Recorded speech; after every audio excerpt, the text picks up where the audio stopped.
powers and principalities. There's so much fire inside me. Tragedy struck when part of the largest hillside at the kosher rubbish dump collapsed. It's going to be fun to see how he goes about approaching this game.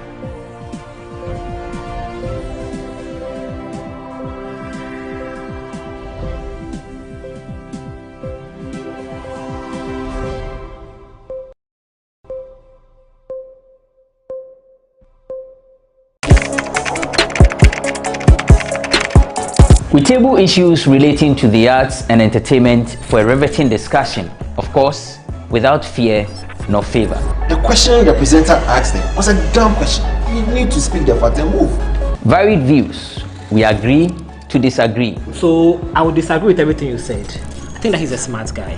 I think what he did. No, but I also said he's a smart guy. Yeah. I guess that I'm waiting for the what next. Yeah, I don't think that we have to wait for what next. It sometimes gets confrontational, but that's the beauty of the game. Today you're denying funny face. It's not my brother. Today you're denying funny face. I don't know him. You don't know funny face. It's not my brother. You don't know funny face. It's a package. We meet, we sit, we dialogue, we learn, we progress. My name is Benefo Huabin Abrantepa, a proud blogger, and this is my forum.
I and the body I represent, the Alliance for Christian Advocacy Africa, want to wish GhanaWeb, the management team, very well.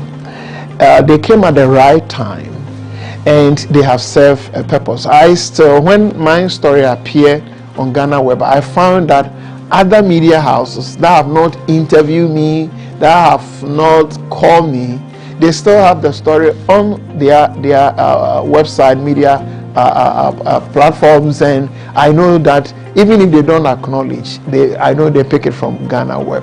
So they have served the media needs, or they've made significant contribution to media needs in Ghana. We wish them a very good future, but we pray that they will also need be find a way of reducing the hurt that people are going through, because it seems to me people who receive some kind of abusive feel hurt, but they may still want to go to GhanaWeb because of its uniqueness.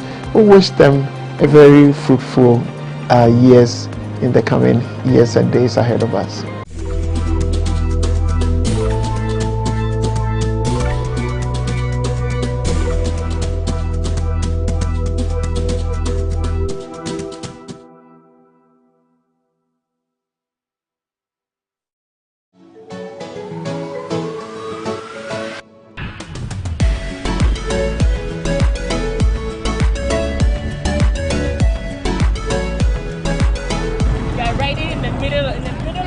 And the cats are like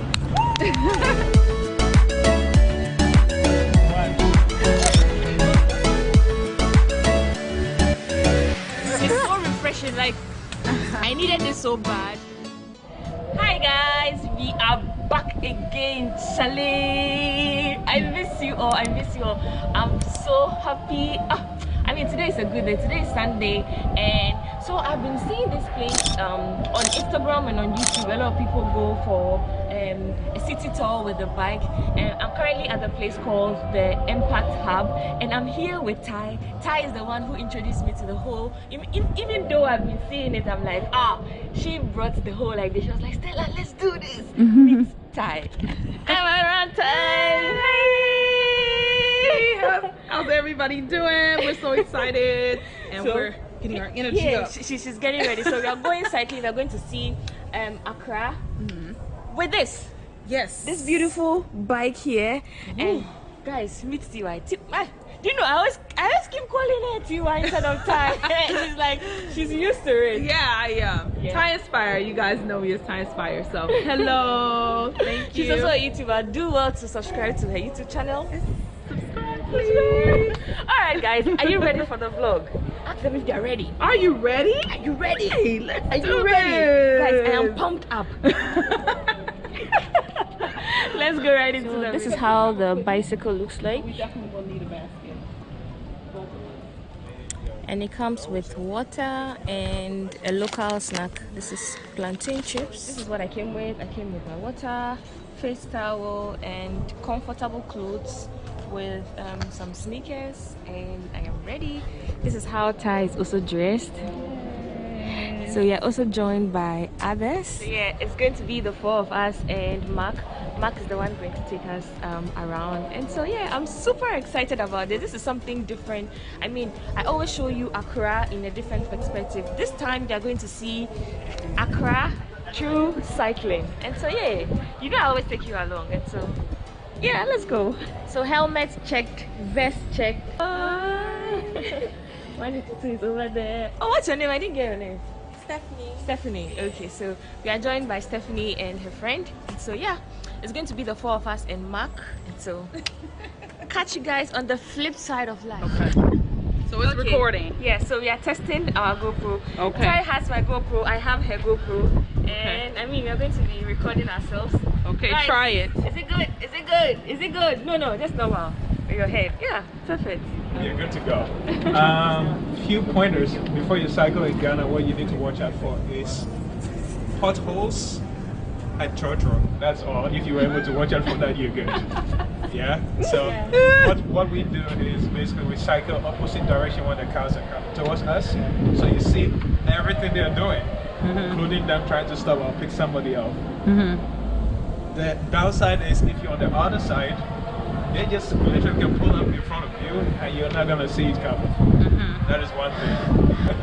What you need to do is just ride with extra more precaution. Yeah.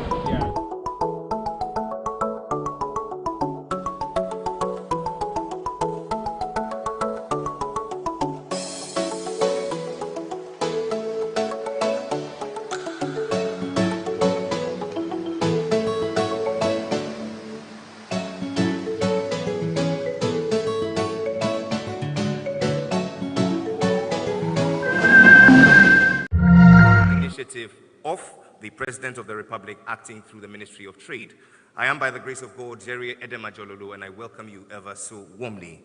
This morning, we gather here for this platform, which is a structured dialogue between government and the private sector on critical areas of interest to the private sector.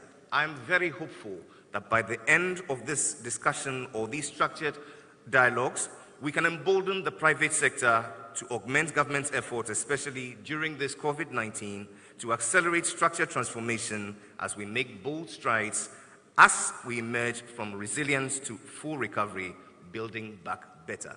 It is my pleasure to acknowledge our host and our guest of honor for this occasion, the President of the Republic. Make welcome, Nana Addo Dankwa Akufo-Addo. Thank you, sir. In his company is a statesman extraordinaire, a former senior minister and now senior presidential advisor, the Honorable Yao Osafo-Mafu. Thank you. Let's make welcome the Minister for Trade and Industry, the Honorable Alan Kojo Shemating. It is my pleasure to acknowledge in our midst also the Minister for Information, the Honorable Kojo Oponkroma, MP. The Minister for Tourism, Arts and Culture, the Honorable Dr. Mohammed Awal, also joins us. Thank you. The Minister for Works and Housing, the Honorable Francis Asenso-Boache, joins us this morning. We make welcome the Honorable Samuel Abu-Jinapo, Minister for Lands and Natural Resources. Thank you. It's my pleasure to acknowledge, representing the Minister for Finance, the MP for Jiso, Dr. Ampuntia John Kuma, Deputy Minister for Finance. The Governor of the Central Bank, Dr. Ernest Addison, joins us this morning, together with his first and second deputies, Dr. Maxwell Opoku-Afari and Madam Elsie Ado Awaji. To members of the private sector, here represented by the Ghana National Chamber of Commerce and Industry, please make welcome the first Vice President, Madam Victoria M.E. Haja. Thank you. And from the Association of Ghana Industries, the President, Dr. Yao Edu Jimfi. It's a tall list of acknowledgements which includes members of the diplomatic community, our development partners, civil society organizations, academia, captains of industry, directors and officials of ministries, departments and agencies, and members of the press. Please accept the warm recognition of this gathering. In moving on, Mr. President, it's my pleasure to invite, to set the tone for this event, the Minister for Trade and Industry, the Honorable Alan Kojo Shemating.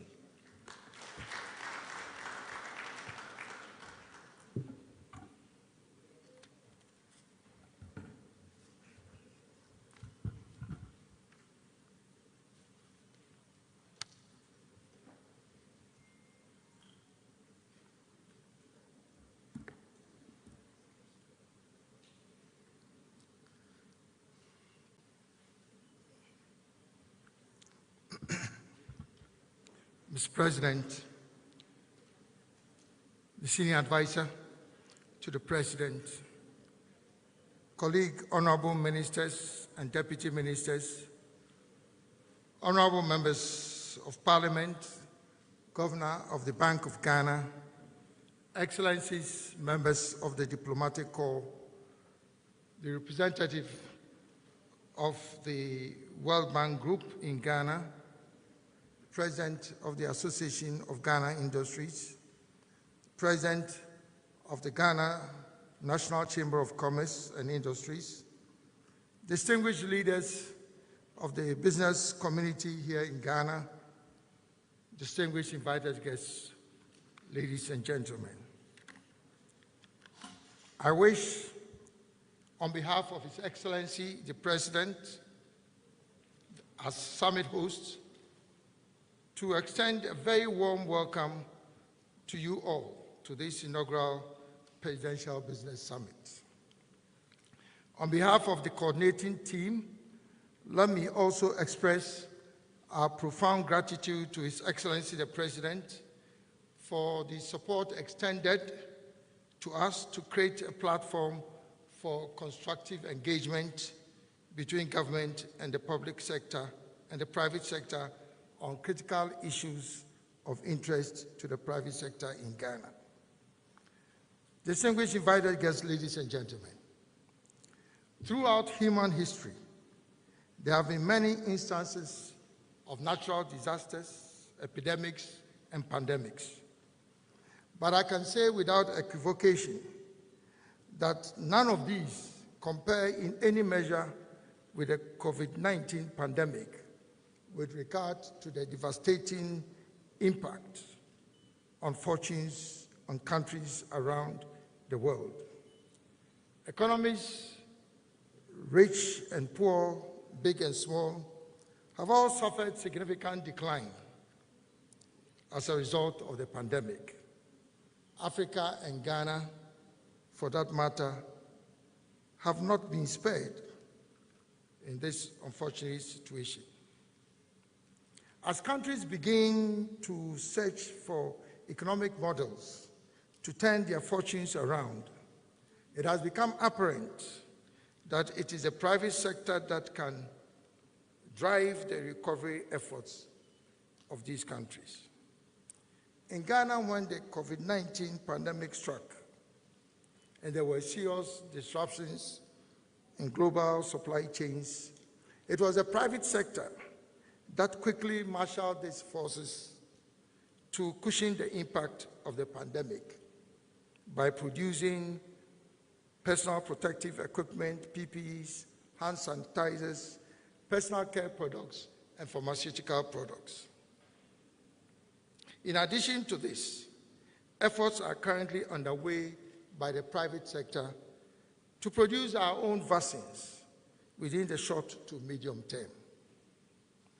Excellencies, distinguished guests, I make these remarks to establish the fact that the role of the private sector in national development can and should not be underestimated.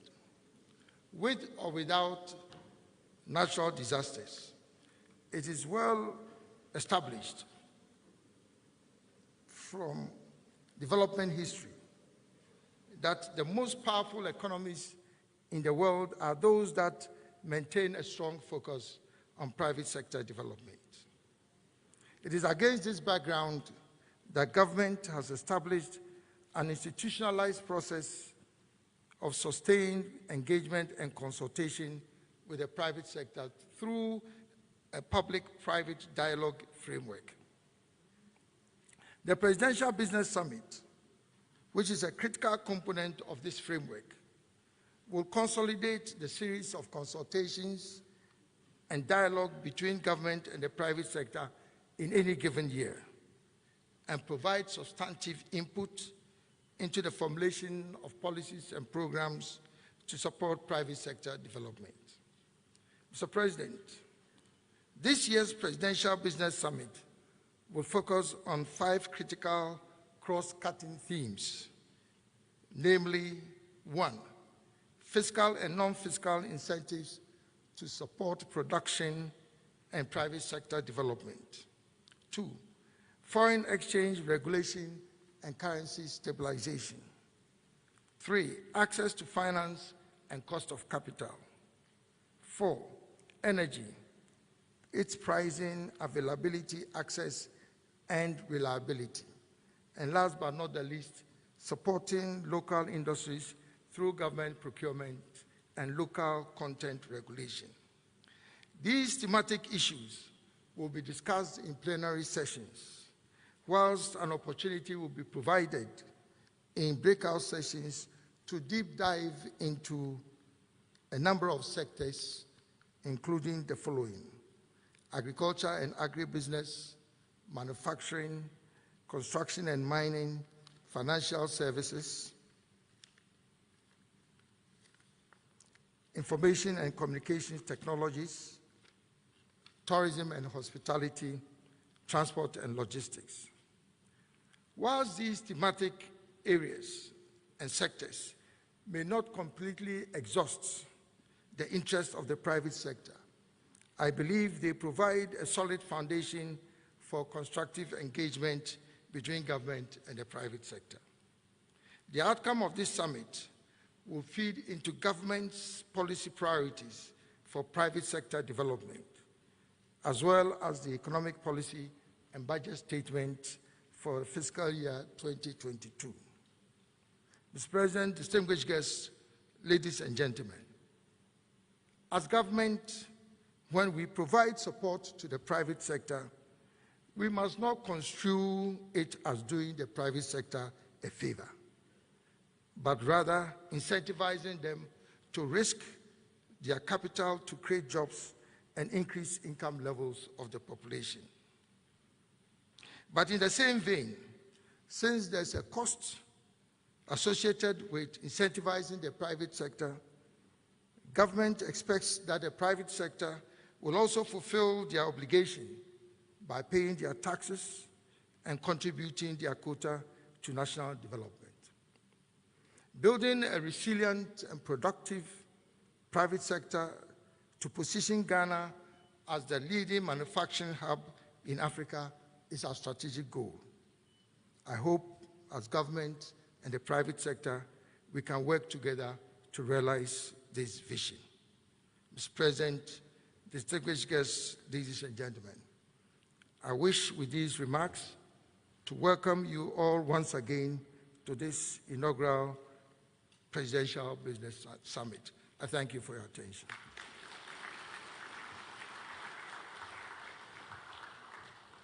The Honorable Alan Kojo-Chamating is Ghana's Minister for Trade and Industry. Please, another round of applause. Thank you for that warm note of welcome and for articulating so well what we're going to be doing for the next 2 days. It's a promise well delivered, ladies and gentlemen, from industrialization or the stimulus package, one district, one factory, strategic anchor industries, business regulatory reforms, industrial subcontracting exchange, industrial parks, development of SMEs, export diversification, enhancing domestic retail infrastructure, and now the 10th promise, this public-private sector dialogue. This morning, it is particularly appropriate that we receive a statement from our collaborator in this quest, the Ministry of Finance. Please welcome the Deputy Minister representing the Minister, the MP for Ejiso, the Honorable Dr. John Ampontia Kuma.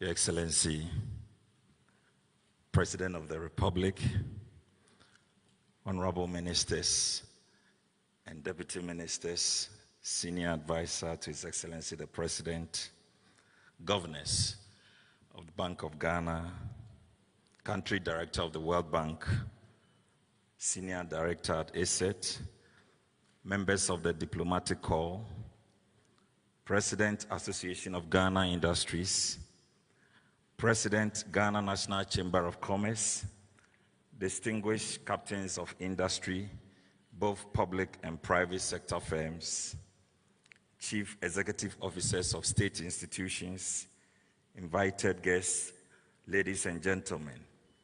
I bring you greetings from the Honorable Ken Ofori-Atta, the Minister for Finance. Your Excellency, may I begin my remarks on his behalf by saying how profoundly glad I am to be present at this very important forum, the maiden Presidential Business Summit. The very conception of this summit and its inception being witnessed here today is in itself a potent reminder of your unflinching commitment to rebalancing the skills of our economy by ensuring that the private sector truly plays its rightful role as the dominant driver of your government's economic transformation agenda. The notion that the private sector is the fulcrum around which our economy functions is, of course, the bedrock principle of our center-right party's political philosophy. Under your outstanding stewardship, a solid foundation has been laid and the building blocks for the elevation to the next vital phase of our economic transformation are firmly anchored. Because of your exemplary leadership and commitment to building a modern, technologically driven, knowledge-based, private sector-led economy, that often cited worn-out phrase, private sector is the engine of the economy, means exactly that for the first time in our economic discourse. Visionary, painstaking reforms in the financial sector, wholesale embrace of digitization, and the unprecedented focus on the agricultural sector and agro-business provide ample justifications for this assertion. The public-private dialogue on private sector role in Ghana's post-COVID economic recovery couldn't have been held at a more opportune time, given the times we are in and the economic future we seek to build together for our country. This forum seeks to bring together key stakeholders to discuss the opportunities and challenges that could potentially shape our economy as we navigate the post-COVID phase. Today's event is significant in the sense that this forum gives us the chance to appraise our collective role in promoting the understanding of the vital importance of both our private and public sectors, and to provide space for the exchange of best practices and ideas regarding the opportunities and challenges that both are facing in the wake of the pandemic. The ultimate objective being to build up consensus on the formulation of the requisite policy actions. Ghana's first case of COVID-19 was recorded on the 13th of March 2020. Your Excellency, COVID-19 has without a shadow of doubt been and remain an existential threat to mankind. As aptly captured in your now immortal and world-acclaimed words, we, Government of Ghana, know how to bring the economy back to life. What we do not know is how to bring people back to life. The pandemic's shattering impact on economic activity and financial markets worldwide has been unprecedented in the sheer scale and magnitude. But Ghanaians are justifiably proud of the skillful and compassionate manner in which your government, has been handling the response to this one in a century global health and economic crisis. The Ministry of Finance, which we have the honor and privilege of being led by the Honorable Ken Oforiatta, by the grace of God, and the generosity of His Excellency the President, looks forward to informed deliberations on how best to support our private sector beyond what we have already done in the shape of the various great policies and institutional mechanisms that we have put in place to revitalize our post-COVID economy. On this note, I eagerly anticipate the contribution of every participant here with a firm assurance that the Ministry of Finance will take on board all suggestions with the ultimate objective of fashioning out workable, lasting, and impactful solutions to help us navigate our way out of the pandemic-induced crisis and build a resilient post-COVID economy for Ghana. Thank you, and God bless us all.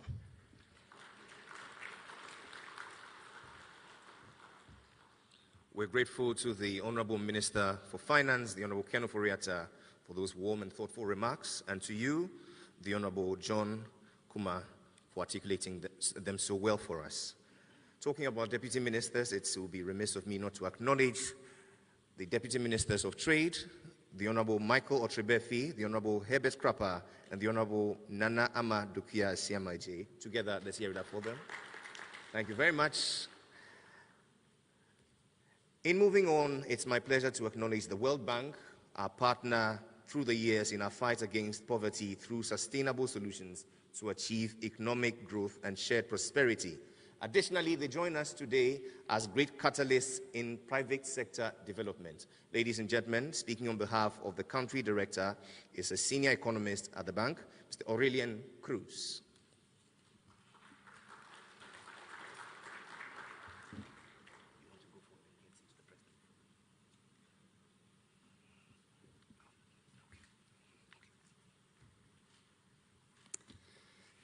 His Excellency, President of the Republic of Ghana, Honorable Minister for Trade and Industry, Honorable Minister, Senior Advisor to the President, Governor of the Bank of Ghana, President of the Association of Ghana Industries, President of the Ghana National Chamber of Commerce and Industries, development partner colleagues, distinguished guests, the media, ladies and gentlemen. Your Excellency, first of all, let me apologize on behalf of the World Bank Country Director, Pierre Laporte, who is currently out of the country. He has asked that I represent him today and express his gratitude to Your Excellency for inviting the World Bank to make a statement at this very important ceremony. I'll start by stating the obvious, namely that it's absolutely critical to reflect on the role of the private sector in the post-pandemic recovery, and here are 3 reasons why. First, because we are still faced with a huge challenge. It's true that we're expecting robust growth this year, but from a low base, and therefore the key question is whether the economy will sustain the good growth momentum in 2022 and forward. The second reason is because the private sector has been battered in Ghana as elsewhere across the world by the impact of the pandemic. And the third reason, because the capacity of the public sector to provide counter-cyclical support has been eroded to a very large extent. As I just mentioned, the crisis has hurt firms. We all know this, and it comes across from 2 rounds of Business Tracker surveys, according to which, as of a year ago, 8% of surveyed firms had closed, and 80% of those that reopened reported lower sales year on year. And so given this, the challenge is really to make sure that the lights remain turned on, that temporarily illiquid but viable firms don't have to close, and that there is no permanent scarring from the crisis. Fortunately and commendably, the government of Ghana has recognized the importance of supporting and leveraging the private sector. You're all familiar with the CARES program, and I don't need to emphasize how central the private sector is to this endeavor. How is the World Bank supporting these efforts? Your Excellency, the World Bank is supporting them through indirect and direct support. Indirectly, for instance, by working with the authorities to make sure that the overall macro framework remains conducive, or that the energy sector can effectively power the recovery without creating new debt, and directly through a number of projects, 2 of which, if you allow me, I would like to briefly elaborate upon. First, we have the Ghana Economic Transformation Project that aims to promote private investments and firm growth through 3 main interventions. Supporting measures for more predictable government regulatory conduct, including through a high-level interministerial council that focuses on doing business reforms with the Ministry of Trade and Industry as Secretariat. Second, through supporting industrial and spatial development for increased private investment in line with the government's ambition to develop industrial parks, special economic zones. Specifically, we're helping the government to prioritize the sites for development and finance the required infrastructure. To date, we've worked on the Tema Free Zone project and the Greater Kumasi Industrial City. And then, finally, by facilitating direct support to firms, especially MSMEs. For instance, we're supporting the Ghana Enterprise Agency, the National Entrepreneurship and Innovation Program, and the Venture Capital Trust Fund. Second pillar of our direct support is in support of the establishment of the Development Bank of Ghana. As you all know, the bank will provide wholesale, long-term lines of credit and partial credit guarantees to financial institutions to lend to SMEs and small corporates, and we hope that this will help address the issue of access to finance for firms. This support to the Development Bank complements other interventions, including long-term lines of credit provided by the IFC directly to private sector banks, as well as technical assistance to strengthen financial sector stability, credit infrastructure, and digital payments. Finally, I'd like to flag that we are embarking on a new analytical task for which Ghana has been selected as a pilot bank-wide, namely a country climate development report. This is important because the crisis, for all the hardship it has brought, has also presented us with an opportunity to build back better. And indeed, we believe that COVID-19 recovery measures can play a role in making the recovery more resilient and sustainable, and in allowing Ghana to leapfrog to the frontier in terms of its development path. And again, this effort will have to be facilitated by the state, but driven to a large extent by the private sector. In closing, I would like to commend His Excellency President Akufo-Addo for holding this inaugural Presidential Business Summit, serving as a public-private dialogue platform. The discussions that will take place in the next 2 days will surely help align support to the private sector and light the path towards recovery. I thank you very much for your attention. Thank you.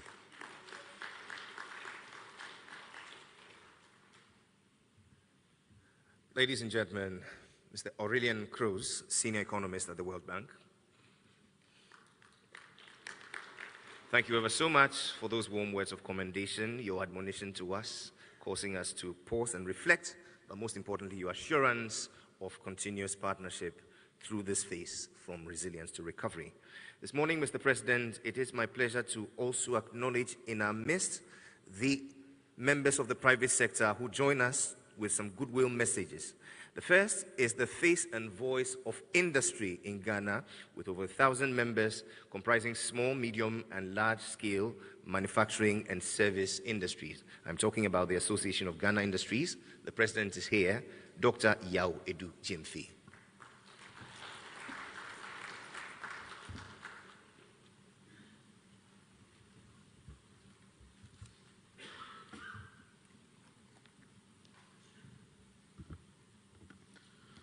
Your Excellency, the President of the Republic of Ghana, Nana Addo Dankwa Akufo-Addo, Senior Advisor, Honorable Osafo-Maafo, members of the Diplomatic Corps, Country Director of the World Bank Group, the President of Ghana National Chamber of Commerce and Industry, Madam Victoria Haga, CEOs of institutions present, captains of industry, ladies and gentlemen, our friends from the media. The Association of Ghana Industries is happy to be part of this high-level public-private dialogue. We consider this public-private dialogue as an effective mechanism for attracting long-term investments into our country and to build our economy. As we look at ourselves, this government has done a lot in terms of improving the works of the private sector for us to deliver to our economy. Your Excellency, Honorable Ministers, the Association of Industries, AGI, remains committed to deepening our collaboration with the government and acknowledge all your efforts towards economic recovery from the COVID-19 pandemic. We recognize that our participation as major private sector player is the key to this summit, and we commit to this worthy cause.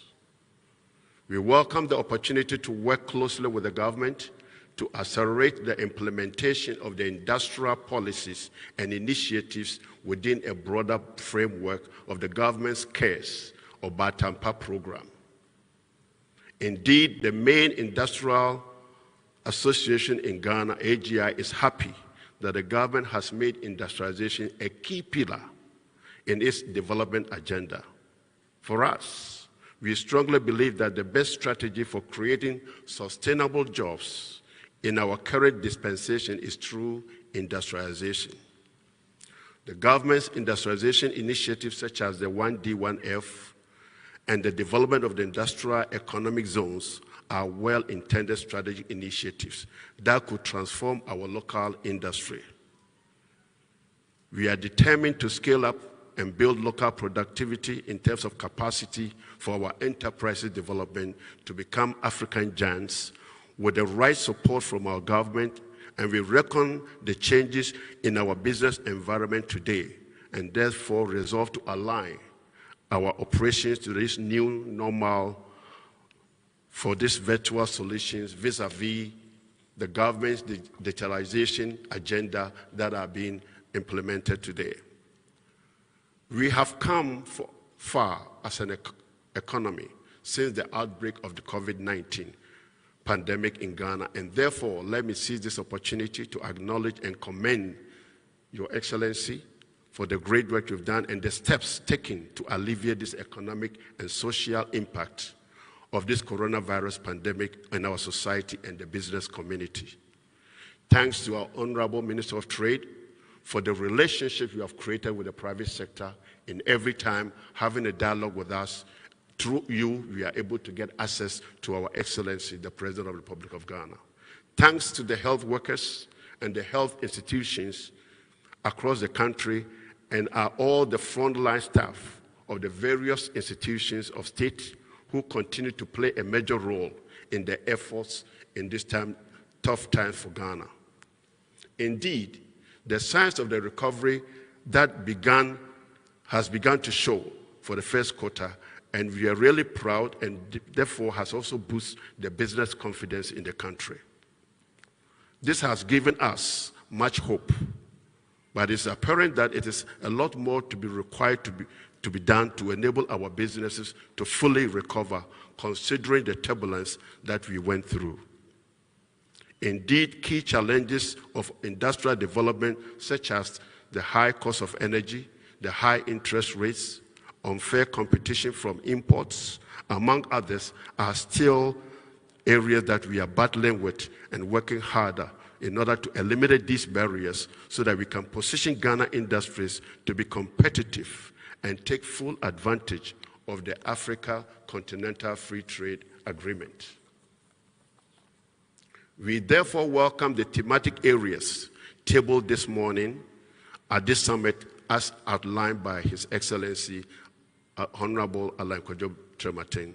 And through this, looking at the physical and non-physical incentives to support productivity and the private sector development and access to finance and cost of capital and the others, these areas are certainly good thematic areas to be addressed in order to see the growth of industry and our GDP. We commend government for all efforts towards the establishment of the new development bank that will come to address the medium and long-term financing needs of our industries. As industry players, poor access to medium and long-term finance at a manageable rates have been the bane of our growth, and therefore we cannot wait to see the development bank come into fruition. And thank you, Your Excellency, for this great work. We hope that the Bank of Ghana will continue to find a workable solution to this aberration of the lending rates. We also commend you, Your Excellency, for the Agenda 111 project, which is giving healthcare a whole new dimension for your administration, because a healthy nation is a wealthy nation. More so, it gladdens our hearts that this government is ready to support the establishment of the national vaccine and domestic vaccine manufacturing plants, that within the next 2 years, there will be vaccines being filled and finished and packaged and be used in Ghana to take care of Ghanaians. With this in mind, and even within the next 5 years, we know that the 13 other vaccines that are being used in Ghana will be used in Ghana. Your Excellency, you've done so much for private sector, and we definitely want you to know that we are happy with that. For how much you have included us even on Ghana Beyond Aid, and I have been working with the Honorable Safumafo and other private sectors, definitely have shown you have not closed your doors to us anytime we have come to you for requests that we want to see you. I therefore would like to conclude by affirming that the topic for this Presidential Business Summit, public-private dialogue, and the role that the private sector will play in the post-COVID-19 economic recovery, sets the tone for a good dialogue and policy prescriptions that should be propelled us forward. Let the whole world know that this is not only the time that we have opportunities to see His Excellency. Anytime we have requested we want to see him or any of his officers, they have made themselves available, especially Honorable Kojo Trematin, and we take this opportunity to say thank you. I trust that the experts of this two-day event will help us elucidate the topics outlined in the summit, and we look forward for fruitful deliberations. On this note, and on behalf of AGI and the private sector as a whole, I also want to take this opportunity to express our deepest condolence to our own Vice President, His Excellency Dr. Bawumia, for the loss of his mother. May her soul rest in perfect peace. And thank you for joining us. And we believe this private sector summit is going to bring new innovations, and all of us will have new things to take home. Thank you for this opportunity.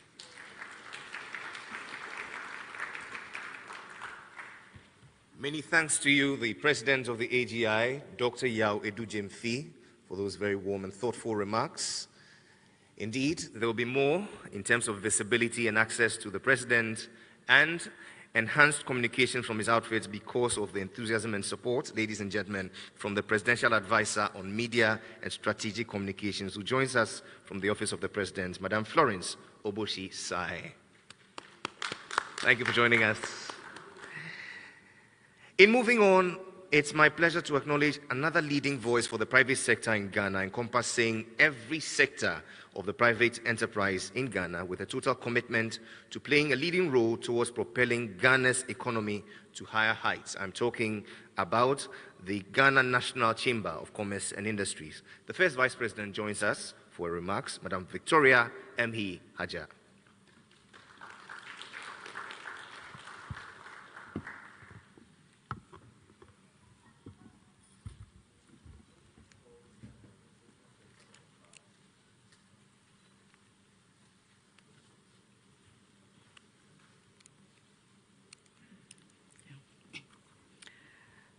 His Excellency Nana Addo Dankwa Akufo-Addo, President of the Republic of Ghana,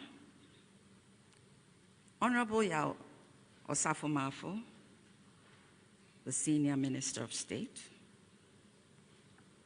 the representative of the Honorable Minister of Finance, Deputy Minister Dr. John Kuma. I'll stand on the existing protocols and move on. Good morning, everyone. I bring greetings from the President, who is on a trade mission outside the country, so his apologies. It is my singular honor to share the Chamber's goodwill message on behalf of the Council and the entire membership of the Ghana National Chamber of Commerce and Industry at the inaugural Presidential Business Summit. I wish to commend the Ministry of Trade and Industry, the Office of the President, and selected ministries, departments, and agencies for initiating this public-private dialogue to discuss the role of the private sector in Ghana's post-COVID-19 economic recovery. Let me also acknowledge the exemplary leadership of His Excellency Nana Addo Dankwa Akufo-Addo, the President of the Republic of Ghana, in building a self-propelled, sustainable Ghana beyond aid. Indeed, as private sector players, we find this vision as essential in unifying us for shared growth and prosperity through the pursuit of prioritized development policies and programs collectively decided by key stakeholders. Your Excellency, distinguished ladies and gentlemen, the GNCCI acknowledges government's commitment to creating a business-friendly environment, implementing programs and direct support interventions, as well as leveraging technology innovation and digitization to drive growth and value. In particular, government's response to the pandemic in consultation with key stakeholders has been exceptional and resulted in a number of initiatives, including, but not limited to, the provision of the stimulus package, Ghana COVID-19 Alleviation Revitalization of Enterprises Support Program, known as Ghana Cares, ease of transaction and waiver of reduction of online transaction charges, and 1.5% decrease in the policy rate. Nonetheless, the disruptions and opportunities brought to the fore by COVID-19 has exposed the need to reassess the strategy, programs, and projects critical in building the resilience of the Ghanaian economy. So, we find this national platform very timely and commendable to structure dialogue between government and the private sector on critical areas of interest to the private sector. Your Excellency, the Chamber's evidence-based advocacy, in addition to engagements with the business community and policy makers, has shown that the critical issues affecting the private sector requires a thorough micro approach that will provide the enablers for the attainment of the macro policies being implemented by government. Through its robust data analytic framework, the Chamber has mobilized business diagnostics data on over 3,000 company financial statements of 2013 through to 2019 across 17 industries and ranked according to the following business performance metrics: growth index, value index, resilience index, volatility index, sustainability index, innovation index, risk index, and stability/quality tag index. The analysis based on 750 companies owing to data gaps shows that SMEs are largely growth-driven. In particular, about 3 out of 4 SMEs are growth-driven. On the other hand, large and corporate enterprises are value-driven, but rank low on the growth index, suggesting the need to leverage on both local and international markets to grow. Overall, the analysis suggests that the business growth and value of enterprises are relatively less stable and more sensitive to economic and market cycles. It was also noted that the high cost of capital, taxes, and cost of electricity were undermining the competitiveness of businesses in Ghana. Following from these findings, it is instructive that government re-examines its policies and programs in order to empower businesses to effectively withstand the shocks emanating from the market, industry, and economy. Your Excellency, distinguished ladies and gentlemen, as we deliberate on critical issues of concern to the private sector in Ghana's post-COVID-19 economic recovery, the Chamber calls for building of synergies among stakeholders to continuously track, monitor, and enhance Ghana's performance in terms of industrial productive capacity, trade facilitation, trade-related infrastructure, access to finance, trade information, and trade policy. In particular, concerted efforts are required to build competitiveness and growth readiness at the industry and enterprise levels of the Ghanaian economy.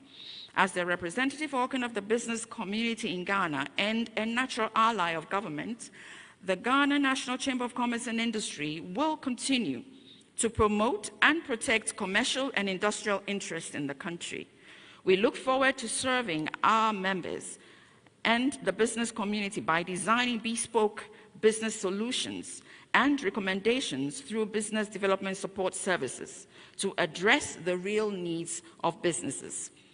This will help improve their operational efficiency and effectiveness and resilience for Ghana's post-COVID-19 economic recovery. In conclusion, the GNCCI urges government to continue its engagements with the private sector in building a resilient economy. We must work hard to actualize the recommendations from this summit. We further urge government, in collaboration with key stakeholders, to provide targeted, technical, financial, and infrastructural support in building the competitiveness of our enterprises and industries. I thank you all for the attention and wish us all a successful Presidential Business Summit. Thank you. We're grateful to you, the first Vice President of the Ghana National Chamber of Commerce and Industry, Madam Victoria M.B. Haja, for those very warm thoughts and those demanding imperatives. Thank you for raising the temperature of the room. Mr. President, messages that have come forth that since 2017, your government has made it a central objective to create economic opportunities for all Ghanaians by building a platform where hard work, creativity, and enterprise pay. You have, in addition, created a situation where each one can earn and everyone can aspire to reach their highest potential. Today, it falls to you on this innovative platform to articulate to us the role of the private sector in Ghana's post-COVID economic recovery. It is my privilege to invite you to deliver your keynote address. Ladies and gentlemen, the President of the Republic, Nana Addo Dankwa Akufo-Addo.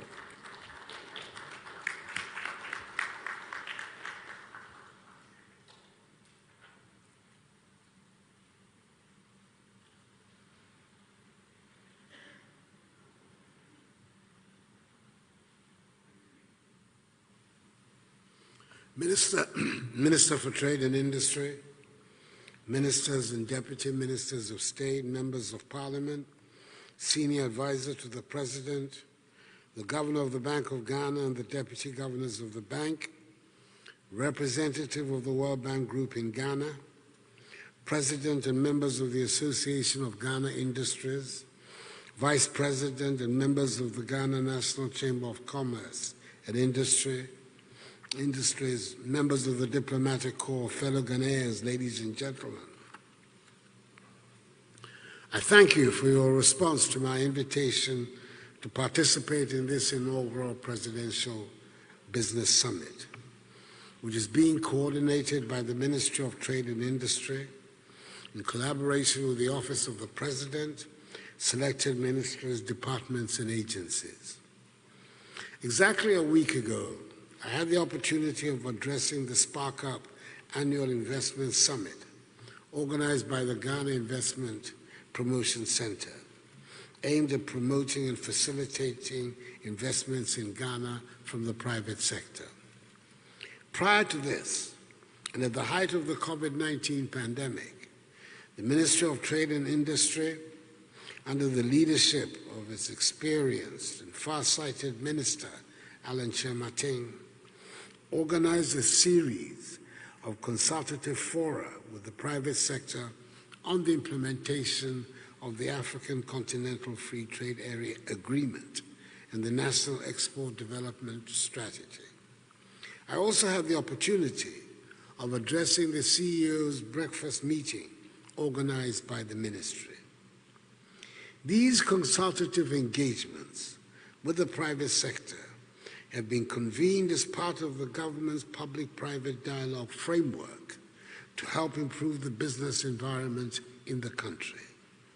This summit, which will be an annual event on my calendar, will provide an inclusive platform for open and frank interaction between government and the private sector on critical issues of interest to the private sector in Ghana. Government fully recognizes that it is the resilience and ingenuity of the private sector that can guarantee economic growth, create substantial job opportunities for our youth, and strengthen our position as an economic powerhouse in West Africa. Consequently, I've directed ministers and relevant heads of state institutions to participate actively and fully in this important summit and ensure that there is a constructive dialogue between government and the private sector towards realizing our vision of a Ghana beyond aid. Ladies and gentlemen, I hope most of you are familiar with the main theme of my successful electoral campaigns, which was premised on the structural transformation of the Ghanaian economy from being a producer and exporter of raw materials to a value-added industrialized one, capable of building a progressive, prosperous Ghana. It is for this reason that on my assumption of office in 2017, government launched a comprehensive and ambitious program for industrialization based on the 10-point industrial transformation plan, the implementation of which is being coordinated by the Ministry of Trade and Industry. This plan, amongst others, includes the One District, One Factory initiative, the new Strategic Anchor Industries program designed to diversify our economy beyond cocoa and gold, the development of industrial parks and special economic zones, the development of small and medium-scale enterprises, and the establishment of business resource centers and technology solution centers in various parts of the country. On the macroeconomic front, we have since 2017 implemented policies and programs that led to consistent economic growth, averaging 7%, making Ghana one of the world's fastest growing economies. Ghana has become the leading recipient of foreign direct investments in West Africa and one of the most direct, attractive investment destinations on the continent of Africa. In April 2019, the country successfully exited from the IMF program with strong recommendations from the IMF on the management of the Ghanaian economy. Unfortunately, in early 2020, the global economy was struck by the COVID-19 pandemic, which disrupted the global economic order and eroded some of the significant gains made by the government in the management of the economy. That notwithstanding, we were one of the few economies in the world to have recorded positive growth as the global economy went into recession. We've taken bold measures necessary to stem the risk of a recession, mitigate the negative economic impact of the pandemic, and significantly reduce its burden on our population. Your unflinching support, creativity, and fortitude, coupled with the effective management of the crisis by government, have seen the Ghanaian economy outperforming her peers and rebounding faster than envisaged. After recording negative growth in the second and third quarters of 2020, the economy recovered strongly in the fourth quarter of the year and well into the first and second quarters of 2020, registering an impressive growth rate of 3.1% in the first quarter of this year and 8.9% in the second quarter.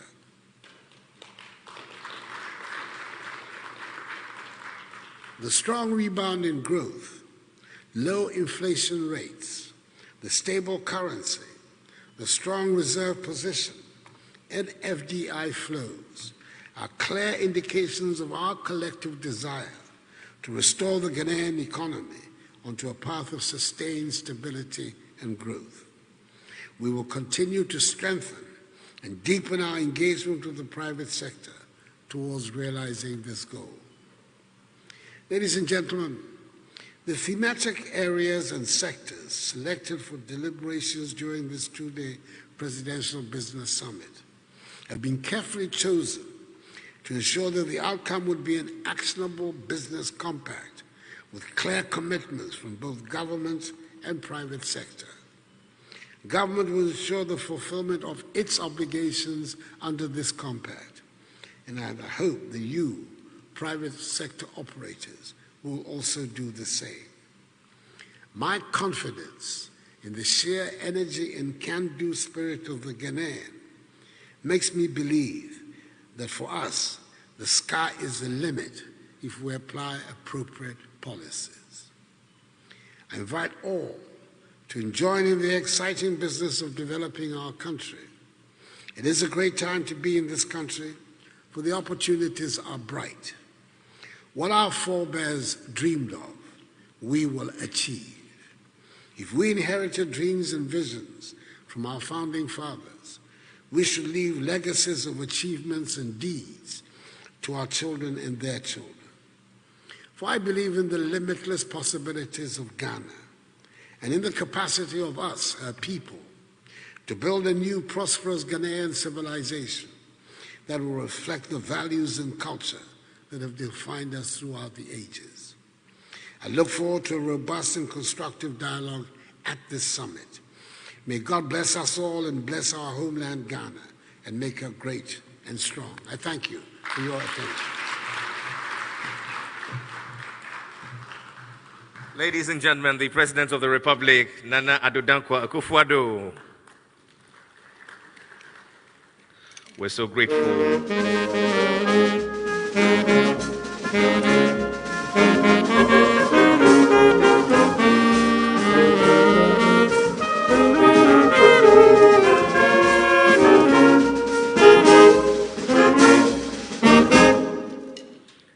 guess that is eloquent enough of how the keynote address has been received. Ladies and gentlemen, a round of applause.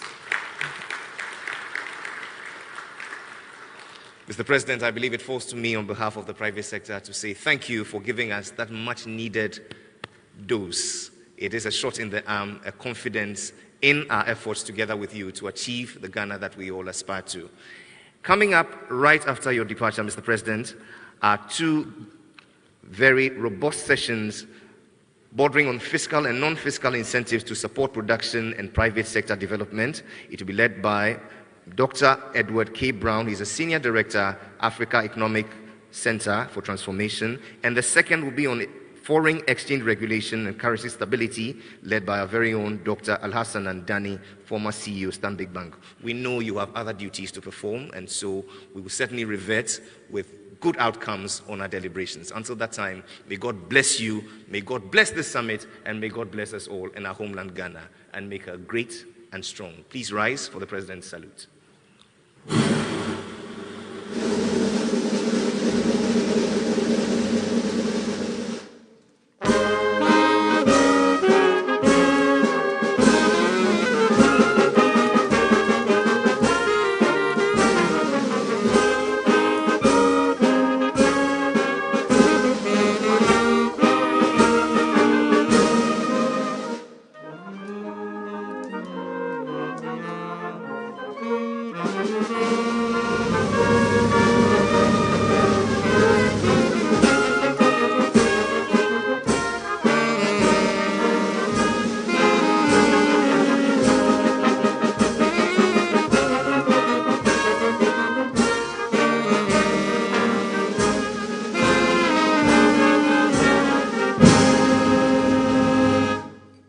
Respectfully, can we have two photographs to mark this day with the official party, the Minister of Trade, the Senior Minister, together with the World Bank Country Directors Representative. Please be seated. I shall also invite to join the two members of the private sector to please come up for the photograph with the President of the Republic.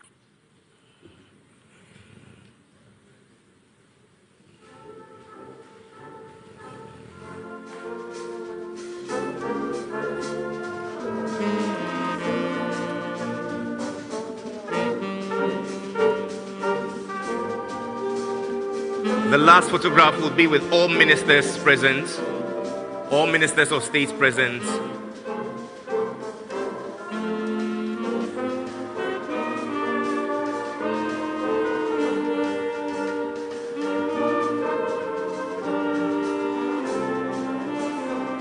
I shall now invite all ministers of state to please join.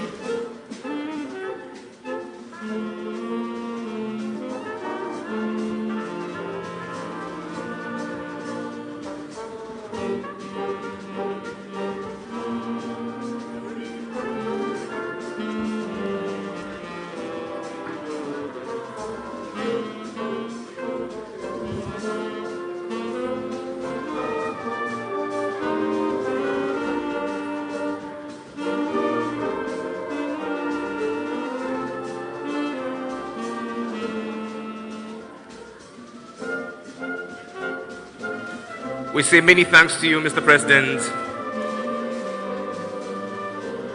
Ladies and gentlemen, please be upstanding as the President of the Republic takes leave of us.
Ladies and gentlemen, please be seated. Thank you very much.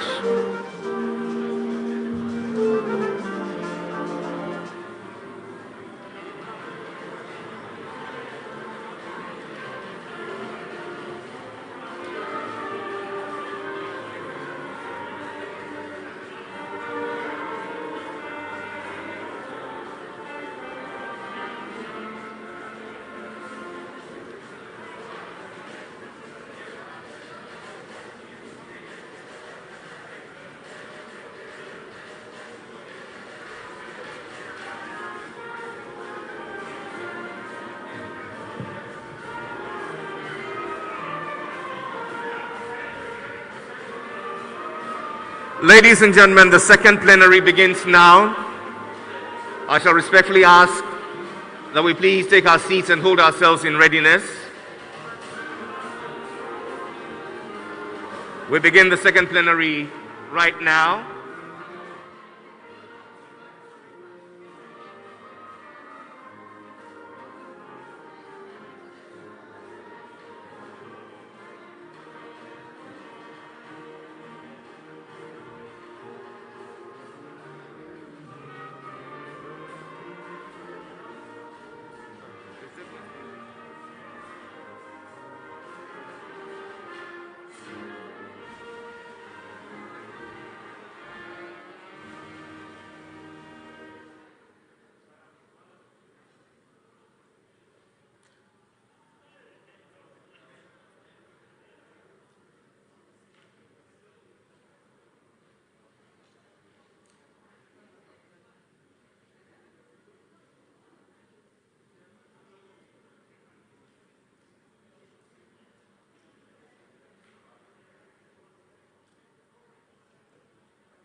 Ladies and gentlemen, I must highly commend you. We've made gains on time.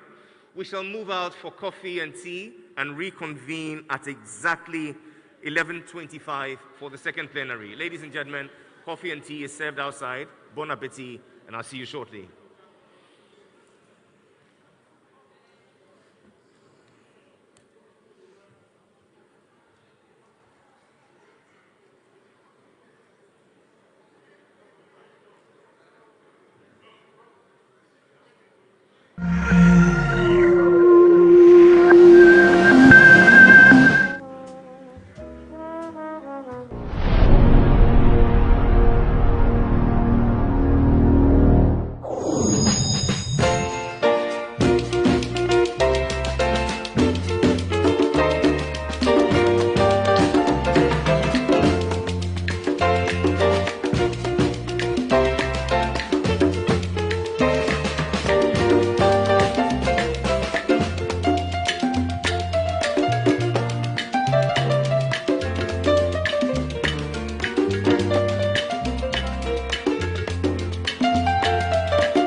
People of Oti region have not regretted fighting for the creation of the region.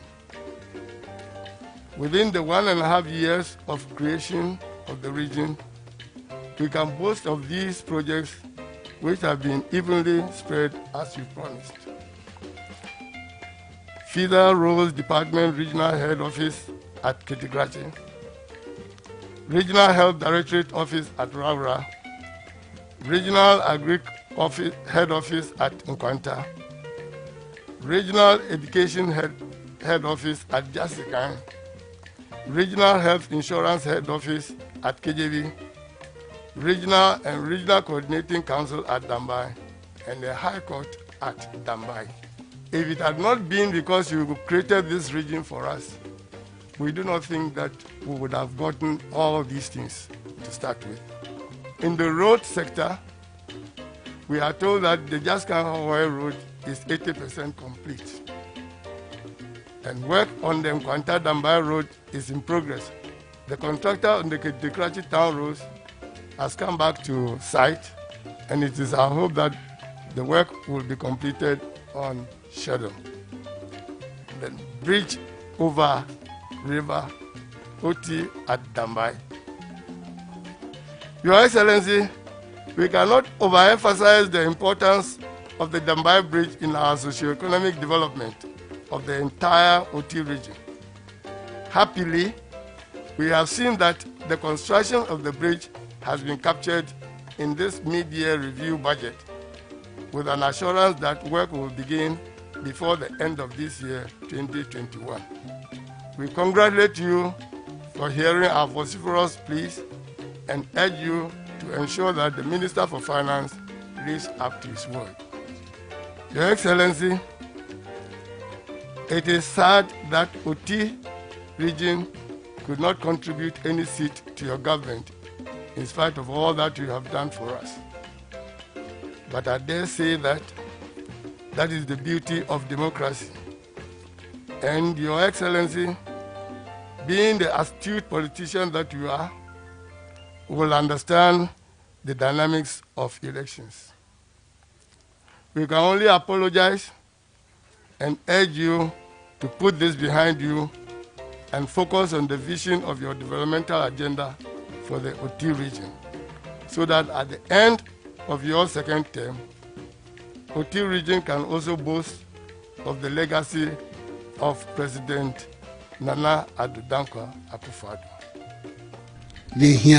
Ene Bakuye, Ghana mu, yankase mu Oti region. Nyemfanta ba nechi. Na sise abana ye no susu no baku yimbra ne Ghana enye yi. Me wa resise mu bebre se Ghana for ye mia ye ni ne dia nokre ye adwuma ne ye dia hoden susu ne adwuma pa ka ho a bibie ni ho aye ntumi nya binum aye ye so betumi aye de binum aye no ye nsusu ye betumi aye de hia se ye bina be boaboa ya no de de hihye pa ene nokre aye di Oti Bridge to them. I am determined and I've made the promise and I am going to see to it that it is done. There are some here. The Uka legacy, it is going to be my legacy for this region, Oti Bridge. Yes,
Your performance in Nkwanta North and South has been great, as I put it.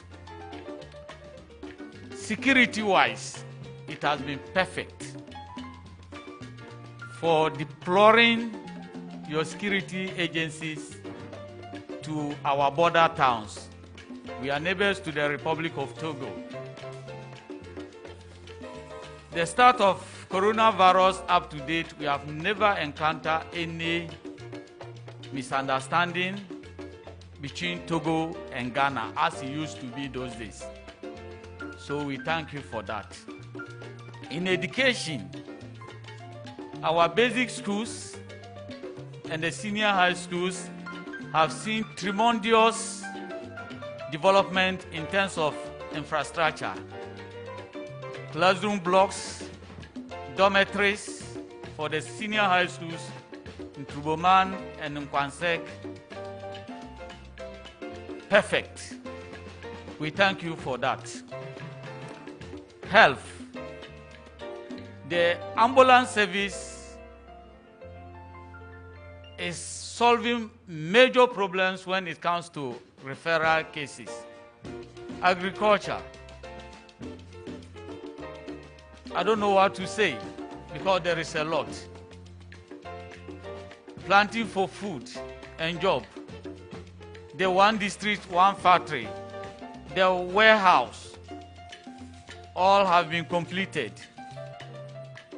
What we are only waiting for the one district, one factory is a transformer to start the factory operational. It's fully completed. And to my best knowledge, the Municipal Assembly have written to the Ministry of Energy to supply us with a transformer. So with your good office, we'll be glad if you can facilitate that process so that we can get the transformer so that the factory can start operating. For the warehouse, we only left with a management board to take a decision, those who to manage it, so that at least we can have it operational.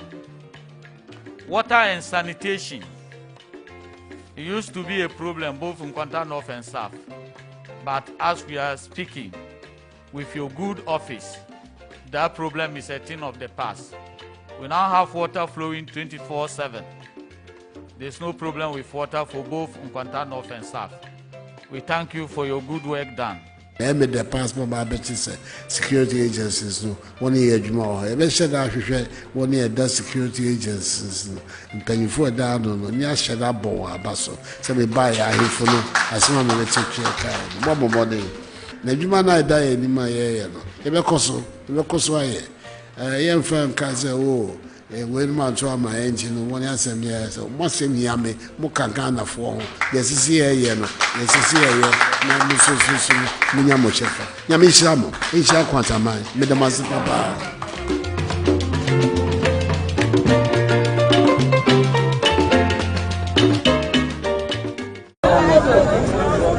This is 6.4 kilometers.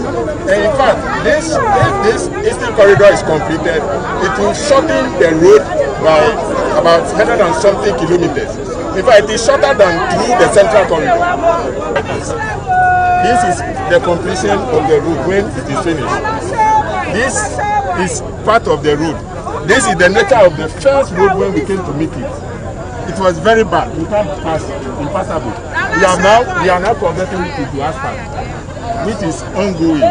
This is our asphalt plant, and this is the full road width in construction. And we are giving you the assurance that June next year we will hand over the road to you successfully.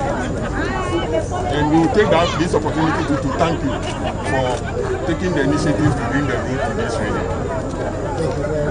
We are very grateful.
just this evening, the Ghana Football Association announced the dismissal of Coach Siki Akono and his technical team after 20 months in charge of the Black Stars, where Siki Akono managed 11 games, which saw him lose 5 matches, win 4 and draw 2. Well, we are on the streets of Accra to find out from Ghanaians what they make of Coach Siki Akono's dismissal. Come along with me as we find out from Ghanaians what they make of Coach Siki Akono's dismissal. Akono now permanently a good idea because there are players who are new console do am so from for Ghana for Kasadodo. Player who are undeserved so about Blaster team no my my friend aba. This is the time Ghana and Niabli to me African Cup. I still had the you are Bobo China also work friends on the Cup to Ghana there. A team no schema be any schema kakro musu could do snip party. Almost no play. Tigana and they say a canoe cry young fat coach will bet my team ni. Coach with say coach in the Zambia. Any Cote d'Ivoire, AG African Cups, I coach in Yano. It's here that's a good idea. So, according to him, the GFA also did a good thing by sacking Coach Siki Akono because for him, some of the players he invited into the Black Stars don't deserve the call-up, and he mentions a player like Captain Andre Ayew. He says that the fact that he's playing in the Asian League doesn't even give him the right to even captain the team, but that's the state of the Black Stars now. And moving forward, he thinks that the GFA should appoint Harvey Reina, that's the former Zambia and Ivory Coast coach, and he believes that he will do the right thing by helping Ghana win the AFCON next time. And as you see,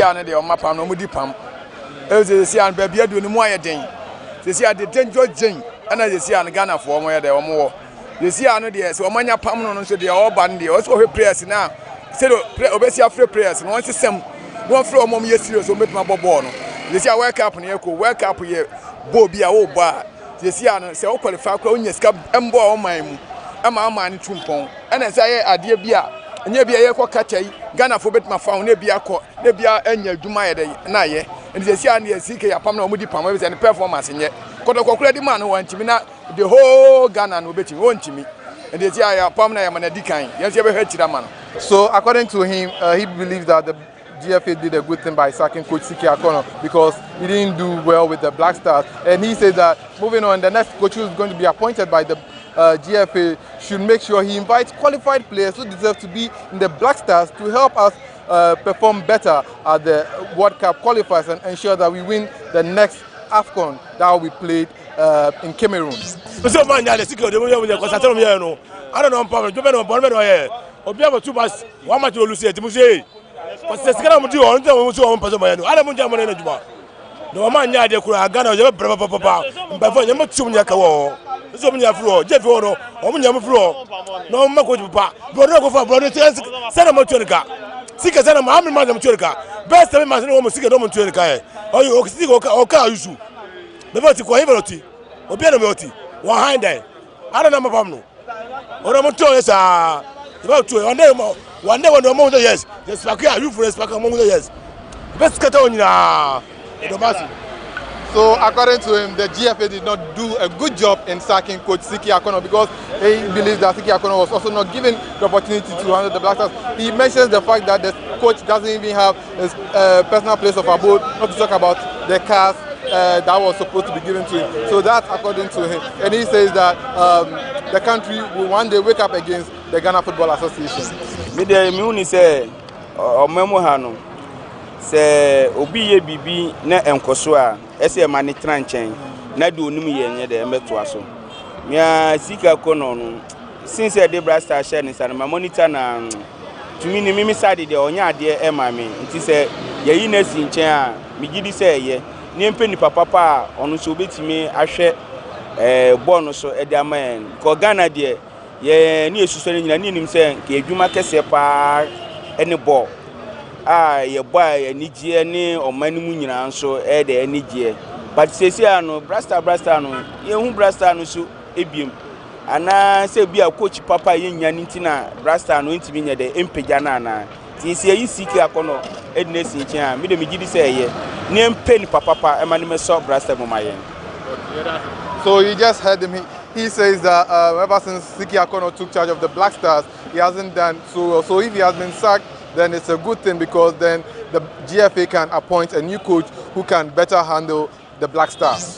o management no mo no o mo mbo sika kono no ono pese o yusu na adwen e de ye to what you say e de you handle press no ba mo peke press man de a na mo kire nde onye de a be de no wetima de e ye adwuma no e to mo twa no mo ja no onye na adwuma no anya de focus no wini matches my e no de pe mapam na ade tira mo pam no sika kono o ye adwuma o ye no ono na adwuma na o ye ade tira mo ma no kwan na onye na adwuma na mo pam no sesei because onye hwe e management no e no mo ma no kwan to just say ma no nye na adwuma dia ade tira be pam no o pam na to no onye hwe o ye no coach di o se so ye na o pam na o pam na side no.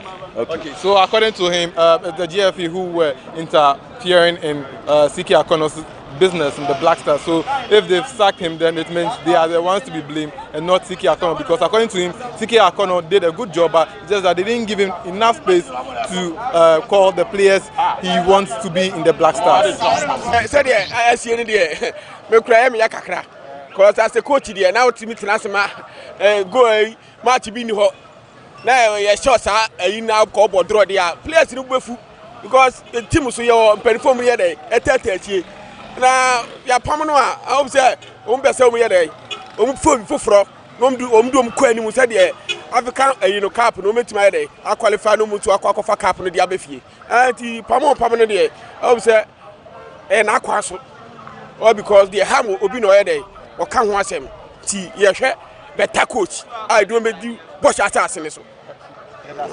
So you just heard him, and he says that it was a good decision that the Ghana Football Association took to sack Coach Siki Akono because he wasn't winning enough matches, and that's what the team needs to develop. So that's his thoughts. Ghana so be ye bibi pe.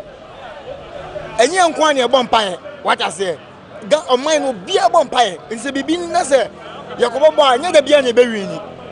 Eti me de master Ghana fo nyina na emu mpanifo nse bibi na se mistake bi ba amma enya bo trace de betima tretre amma ne matimi asine kwa so na Ghana fo aye kasa e wo enyama bebre mu first nye na yakoma di Ghana ball na chi but this time no sisi ano akwakwa ye se obi ese ball ana so mo ba na so bi mistake o ma onu so ye nipa aye mo ma yesusu enye no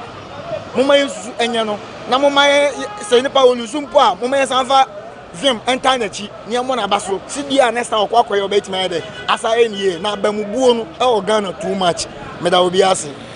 So for him, he believes that the country there are a lot of people who express their thoughts too much on issues about the Black Stars, and that's very worrying according to, and he believes that once Siki Akono was in charge, we should have supported him with our prayers, and also we shouldn't have jilted him anytime the team makes a mistake. So he thinks that moving forward, when any coach comes to take over the Black Stars, he should be given the necessary support and not to be criticized anytime they make a mistake. The Black Star team I recall facing South Africa, a team Papa Benbium. The day you are a striker, on your striker, and I'm not coaching now, or Kunanim Sonjina also Obekuntakwa. See a macho mana the day you on your macho. I bet Masha go Krama Ghana. And say Pomusika Kuno, I pomuno yet. And I saw Black Star Tinangasanga Muyan and said Yanum Munja yet. I saw young coach, right coaches. Coaches, I'm back to my Ghana Black Star. You move up on Mumbra. Seek it, Obano, don't I? After born you mono coffee, you call Yagashi. Oh, Yakash, Siga Kono, no, if you are from one, no, if you are a from Banyafi, Miyako coaching course. Me, if you coach Jimmy, she cannot try now or commit to a mama coaching. She money here or Jan Quality, they ask coach, they could see up here. I can't, Duncan.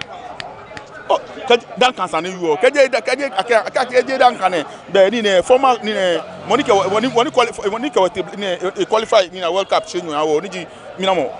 Kwesi apia le ba yan wo can na go ni Siki Akono fi ole mi na wo fe wo support le from beginning ake wo fe wo e bi na shi na ga boni ni alele eyin yan wo kra so the coach ake players come ba no na any players eje nowhere to be found well am a background crap just my second division I mean to second division we local players e bi na ni Siki Akono ka be bi no like we local players na manya metwa am perform well she one no feel oh me no ni yo mo no jinu. So according to him, Siki Akono deserved the sack because he didn't invite the best players to the Black Stars team. And according to him, Accra Folks head coach, that's Samuel Boedu or David Duncan, now the assistant coach of Coach Siki Akono, deserve to be the head coach of the Black Stars. And he believes that the Black Stars must ensure that they qualify for the World Cup. So the best coach should come in to take the job of Siki Akono. So he just had the thoughts expressed by some Ghanaians on what they make of Siki Akono's dismissal. My name is Joseph Adamafiu, and for more information, log on to www.GhanaWeb.com to read more on Coach Siki Akono's dismissal.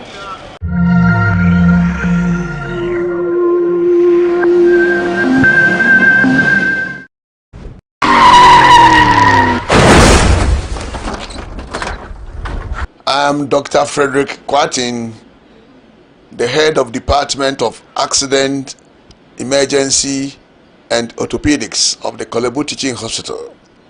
We advise the public to be very cautious in driving, especially vehicles and motorbikes. Road traffic accidents is a major drain on our economy that everybody, especially road users, should be responsive with their driving and obey road traffic regulations. Accordingly, be careful, do the right thing, and save a life.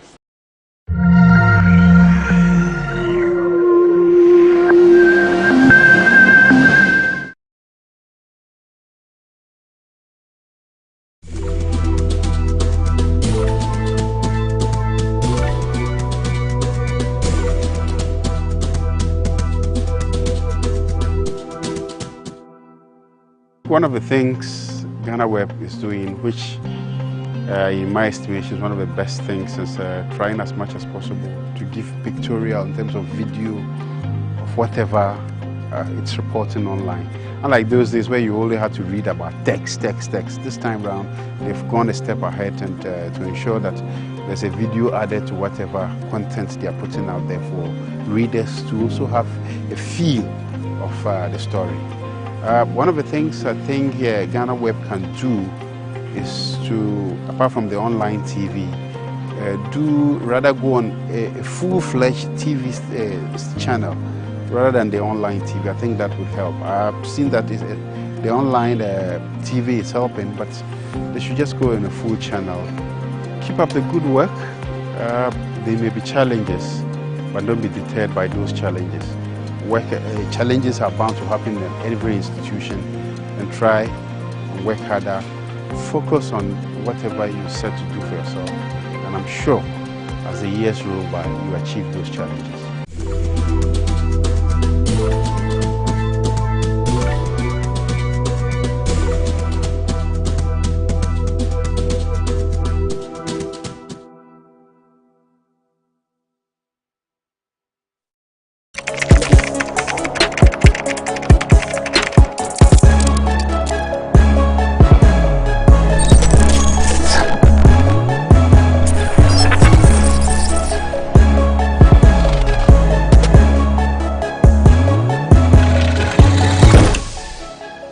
Zion Felix suffers backlash on the back of a confirmation that he has impregnated 2 women, both of whom have given birth. The blogger is now the headline of blogs. In the midst of the trolls, a video director manages to steal the spotlight with a jab at Shatawale. We table these and many others for a riveting discussion. I am Benefo Boabin Abrantipa, and this is Bloggers Forum on GhanaWeb TV. Thanks for joining us. It's Bloggers Forum on GhanaWeb TV. Joining me on this episode, my usual panelist, Vida Duchmua Boatin, is a columnist. Vida, Kwaba. Yeah, fine. And that's why I come. Just said the Bia was the same. Nini Patua. The question again. Nana Fatua Sumami. Who they eat? Asembisa, Untimi Yano. Who they eat? Wadani Michael Jackson, or to speechless. Nani Radio is with oneplayafrica.com. Nana Bibia fine. Oh, Namiado, next year election at Ebabaso. Police, and it's a bad election, Koma, won't you? The election. Oh, you haven't heard the election coming up next year? The election. Election, man. Mayra. It's here, Obete. Eh. But election ever happen there. I will come and never do or die. Mati, idiomatic expression. Ama Bruni is on standby with Nkomo. I can't put baby say till ya enjoy cheswa. I to say the entertainment industry no work be and some costume. Tama Bruni. Send your coin and our tree mass and so born and my sum. My try who's here. Na yen fan common embassy. As all by a chrome, I Ghana has seen as all your beer na yesh na sebia, shape I any mood down, a be one as a beer, what the bone. Send a name saying upon ball, what to get to a yaw kit, once and I will get a heavy loader. Not from because of the I say, walk under the knife, walk work young body cacra. Now you also for year, I Florence Obinim, a year Obinim, Professor Obinim, the year in American. Now say I'll call your buff war party being a young one, yes, eh, Florence PM Marshall Satire White, we share 2 and to not say, eh.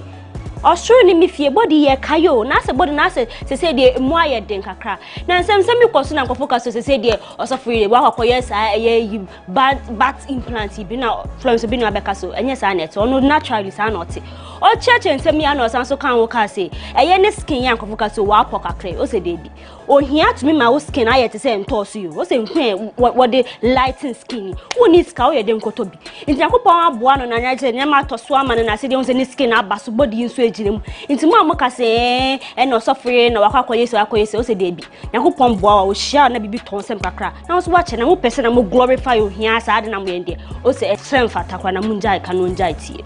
Ah, so yet also there, a pop star, a Ghanaian pop star, a G-man, Umakaina.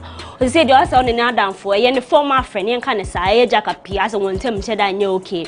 Or Chema, Jackapi Chema, I send me a trim. Mokwa kodem maba anka wo flesa anka wodi biya begu na so asa wo ko interview asa wo boni din asa still na bitterness kakra wo kumema o se onu a wo mu se wo kodem wamba mbesra bono so woni reason nti wo ba anka mo fa bibia nto nche e na wo se waye sei o tena waye sei o se e G-man fa bibia to nche na mu move forward na sa de na wo ye ne de ense fata kra ense fata okra na wo beef nsem ya so ye da sorry ayi hu say eye pop skinny ayi wo de video bi aba betu ja so tene kan ma say sister bitin nchen na ye say ye ntie nia pop skinny wo ma kan anse aso de music pop skinny no chema wo ka say Satawale on ne won talk about 2019 wo kun ya de nsem bi betu ja say Satawale wo HIV just won nyina wo ye won hu fipoto obi aka nsem tian te enim say de wonye na fufu bim but eye aso de music eye pop de dwanto bia ade ama Satawale chema na say na one relationship net says one yanko fa na ye fe ade na ye fe say wo twanwom na wo ko event bom ni ade nto chema shata mumfa bibia nto nchen na mumbom na muntena wo say na ye fe dodo na yi na pop skinny di asem yi betu ja na shata SM fans who say she pop skinny no ye snitch and kasanti Satawale twana wan kasa wo di achen wo be so de na bom wo say wo kai say wo say Satawale militant bi wo nyina wo kwa fe de kakra say wo ba wo say Satawale pass wo say Satawale no wa ye enyom ba ko ba wo say eye aswade music pop skinny de ne de wo say Satawale twana wan fa nche no chine bi obesan so be kan ho asem say ye to aso de mia ba bia ya nsem a wo ta aka ne so wo merima pemia wo ntumi ntina obia ba ko ho ne nsem bebre eye nwumtuni dada kedi ayo de nsem bia betu do so eye me sem na ya merima natural what the woo won ya de nti ma wo yo bia na wo ka so berima pemia o senka nya me ya na ese wo do wo bo bia senka berima ndon nti so berima pe obia nya nka ne kwan so nti ma mo nka so na berima ye womanizing ya de dia be o chema ye won su banga na won sem fufu mu eye numtini Sherifa gu no de subu bia boga na fo chema mu ye nhwehwe nim yiyi mu bi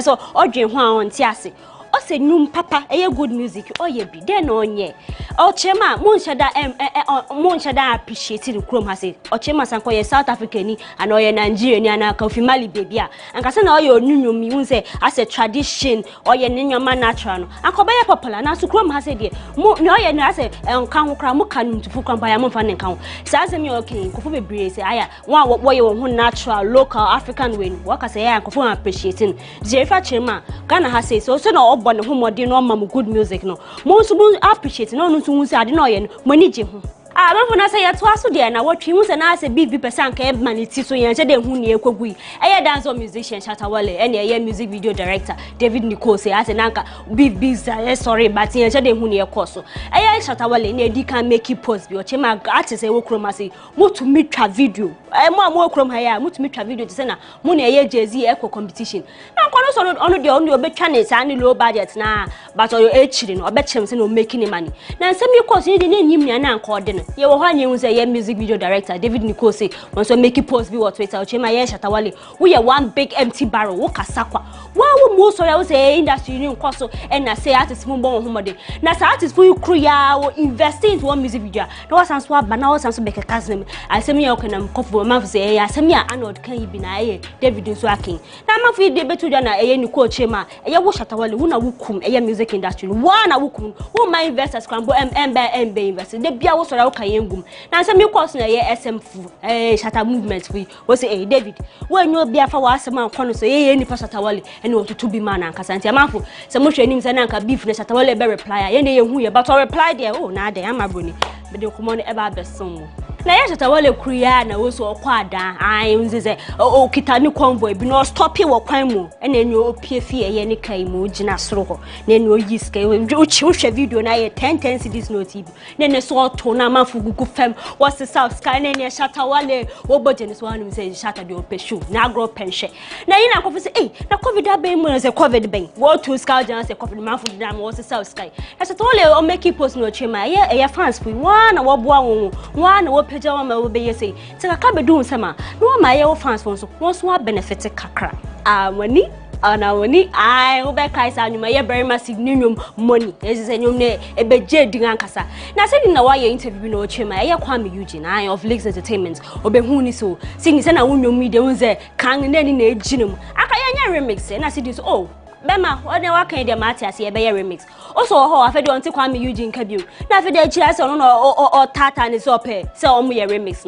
Also, who Kwame Eugene, by now be who's a Kayanya remix, you say what I say. I fed you on telling Kabu could be so Kwame say, Kwame then lie, then a quaff the Kwame so, the management say, no nice a political and you. Just say, Kwame, no, me, I make Kwame Pinisus and come in obey a remix. Other international artists, Kwame, watch him, may when you now approaching Sanka obey a remix of money. Now, what sanso abana sanso akwa asan we chinsi amanfo eye si ni chirema eye Kwame Eugene wa aba na wasanso egwan eye rapper sakode ai sakode obede pombede odi nsem bi abetudwa eye oyi okuani bi fama bi ase ye hu no video bi o perform eye sakode nyum ni old song ba ko bi politics and your word for word o papa ya munze ne ni efikakra odi ato so no rap e na sakode hu video ne zine ni aso ani pan se de o hwehwe sa ye okuani no ai na wa bona abaso se de se wuni send baby wuni baby be hu se okuani a na wa bomode na wa pena bonus se de sakode e meska ya bia na e bi nso akodu side Obla ya tesa president Kufuor Bejane post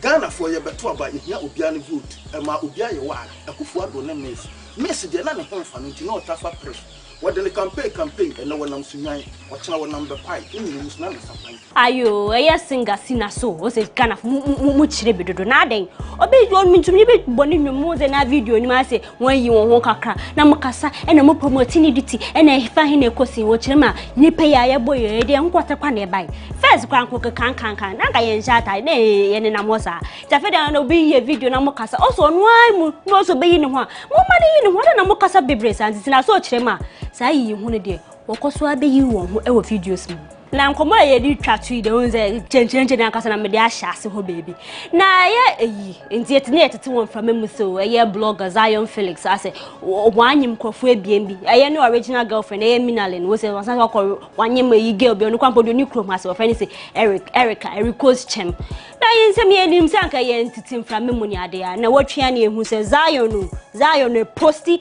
ye Minalin ye one baby bump photo yi o posti onu di kan posti ye Minalin ne original girlfriend na ye ni on for the congratulations Zion ye ho be hwe wasan so make another post na ye Erica ni second baby mama no o chema no so awo Minalin e wo bia e na ye Erica no e no so wo berema but Minalin edi kan we na ma fo chema say Say who akukudro what to me anyi me den aboso me nso wo gina won anso fangers angaza nya nkula ibio na se me ko ne behwe wo di abo na echi wo kire ma wo Zion wo so ya wo so ka kwafo wo nsem wo post kwafo wo nsem wo se wo di be ya fe di obi akebi enya akoso na ye hu se eye Zion Felix post no make about no second baby mama wa be delete ai or delete no say eh na obi nya kuma 9 months obosu menkunu awo ba ma wa ba be delete to be say o che say abofra no anya wo dia na say dia na pese o che wosi we dey one menim gwase aka Erica na yi na lady hu ne ekoso no no so kwa no oko unfollow Zion Felix e wo Instagram na Zion so hu say na ekoso no so oko unfollow na amafo say kase ya mo kasa mo keka wonti bom ni ade na by the man for receipt e yan wa wo ye mineral inside wo we show e mineral congratulations wa wo Erica fan won so wa wo she no na nsemi de obi ade na anu atum e TV presenter delay kra obeka so na mmia mujam na asna mama Zion ade muti akeka bom ni ade mmia bebre akasa se Zion sajuma na wodi ni de nenye ni no se wo ne mineral ne wo no wasanso afa na echi ne obi akwakonye mamafo wo che ma Zion disease wo de we superhuman super bloggers ni na wo na wote so ko so na wetumi a kire se enye views nkwa na wo Instagram o sanso o YouTube baba mbie ma wotumi sanwo mu akasa ndiamanfo na wetwe so ma cause on sama boni ma sheda ato me bo ase ma hye na me ni ya besom da sene me de mani die chi na be koso wo entertainment industry ni na me de abesom ti abantipa wo no abadwafo mu nsom na mo nto aseman. Thanks, Amabroni, for the segment in Komo. For more of these stories, visit our website www.GhanaWeb.com. And then my fan and Shasi. Asem na kese. Dana, the ene Abranti yehwe asem mintiaso. Jima ne Jagapi as mintiaso. Like me follow news nipa on how serious G-Man is trying to make the issue. Say Jagapi is a fair weather friend. And that's fair weather friends are people when things are good, they are around, blah, blah. Now, I send them better can make canon. I change them can before not a year or more harmonium society. Because I mean, can make can, yeah. In Casano Crabbe, Cassia Crassins out. Because I don't understand. We were friends. We had a Yawa moment. And in Yoko and I came out first. And I didn't come to visit. You got probably because of you what we went to jail for happened to you. You are back telling me that, calling me names and using me quote unquote to drive a certain agenda of a book. And I'm asking myself, Anna, according to Jagapi, what you say, Jim Akra Ayenyum said you're also a friend of fair weather friend. You know. And G-Man is not a pastor, right? Yeah. And like I do the mathematics, I don't know what he has. Maybe I said, me come to me so never have me come with the headline more Ghana for minimum. I said 7 show bono one cancel. Only partners. I don't Paimuka. Only partners Anna. I seen what. I hope I saw say or much than or more. That be like I don't get it. Say we were once friends, so we should be friends till we die or what? I don't have the liberty to choose the friends I make after certain things happen to me. What happened to show me your friend and I'll show you your character? What happened to your network is your net worth. Maybe something happened and then I felt that you are not a good friend. Maybe. I'm not saying Jagapi felt G-Man was not a good friend. I'm just saying maybe. And I felt like I have to move on. Don't forget, I also came back to family. And you know, in Ghana, when you're an ex-convict, there's a certain thing that comes with it. It's difficult to even get a job to do. I have to find my footing around what I have to do. He's even lucky to be starring in certain movies and TV series because you get it. Yeah. And I don't see the whole hula baloo about fair weather friend and you know all that. You know, it's like love at first sight. You know, and I will be a say be oba or then the virgin kwakwache boy be na boy no rush no. Ne ya no. What am I say like? I don't get the whole G-Man thing. I don't because there's no logic in what he's doing. So per sympathy call, we are suffer. I mean, forgive and forget. You are the ones that preach that. So move on, let him also move on. You don't have to become friends again. It's not by force that we have to become friends again. You understand? Forgive and forget. Let's all move on. You get it? So I feel like he should just move on, and whoever is advising him that he could use that to get into the media, because maybe we like traffic, we like things that will trend, whatever it is, it will end. You understand? When it ends, you have to face the reality. You have to find ways and means of selling the book. He should devise a plan that will sell the book properly and not use that, because the more you do that, people might lose interest in the book, and there will be an enigma story. You know? There are a lot of young people now who don't even know the song that G-Man did. They don't even know you. What it must. Even some of your old fans probably have forgotten about you. They've moved on. So find a way, develop a plan that will help you market the book proper and make some sales. And hopefully, if you get to impact the next generations, hallelujah. This using somebody, emotions to drive a conversation in the media, I think it's not necessary. Let me touch on one more thing. Something very important to me, and I don't know if you've seen the video of Shatawale throwing the cash and saying that fans made them.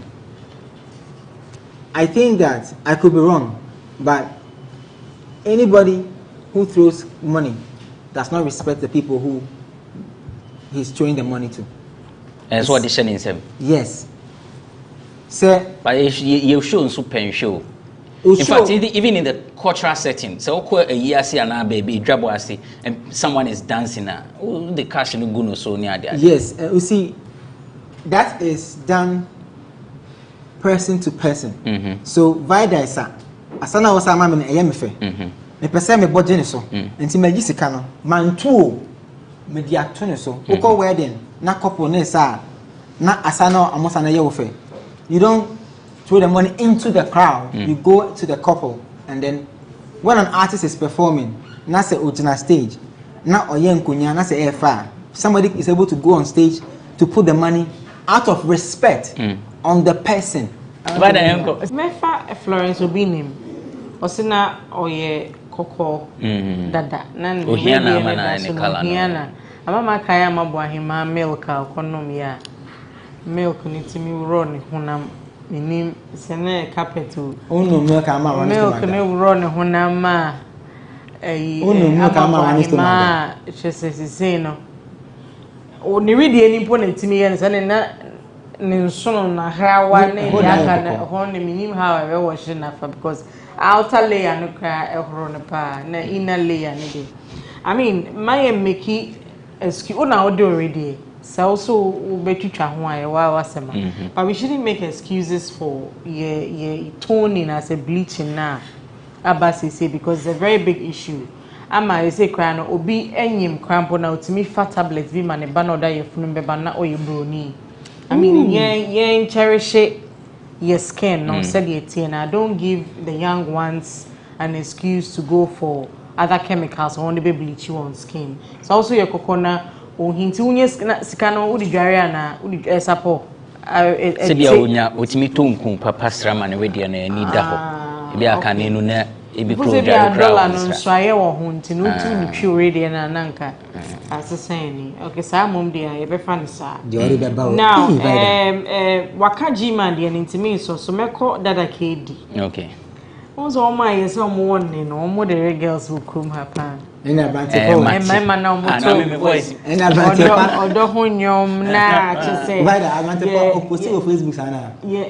Post sana me ncho dey. Me stay no asira tag ye o. Me say na be guest no amu no inbox yo. Na me am in case. No sometimes no lyrics no. E omu say sanyom na e romantic na man is who omu oboje so. Bebrina romantic moves no it ends in the song. Oko funny panankasa real life now who said it here.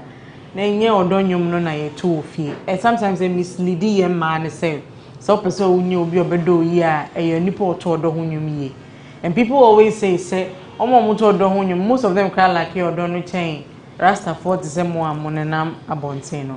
Afei mu normalize cheating no. E mema ni titiro mu no. You feel say okay, say mu family no machi mu famo mo girlfriends echi. Anything na Ghana you see a couple na e ne tozumi no mo hwe. I don't know them. Na mo poma mo ire. O de ni say case mu dey see them ana. O de here. Oh, Kawasama.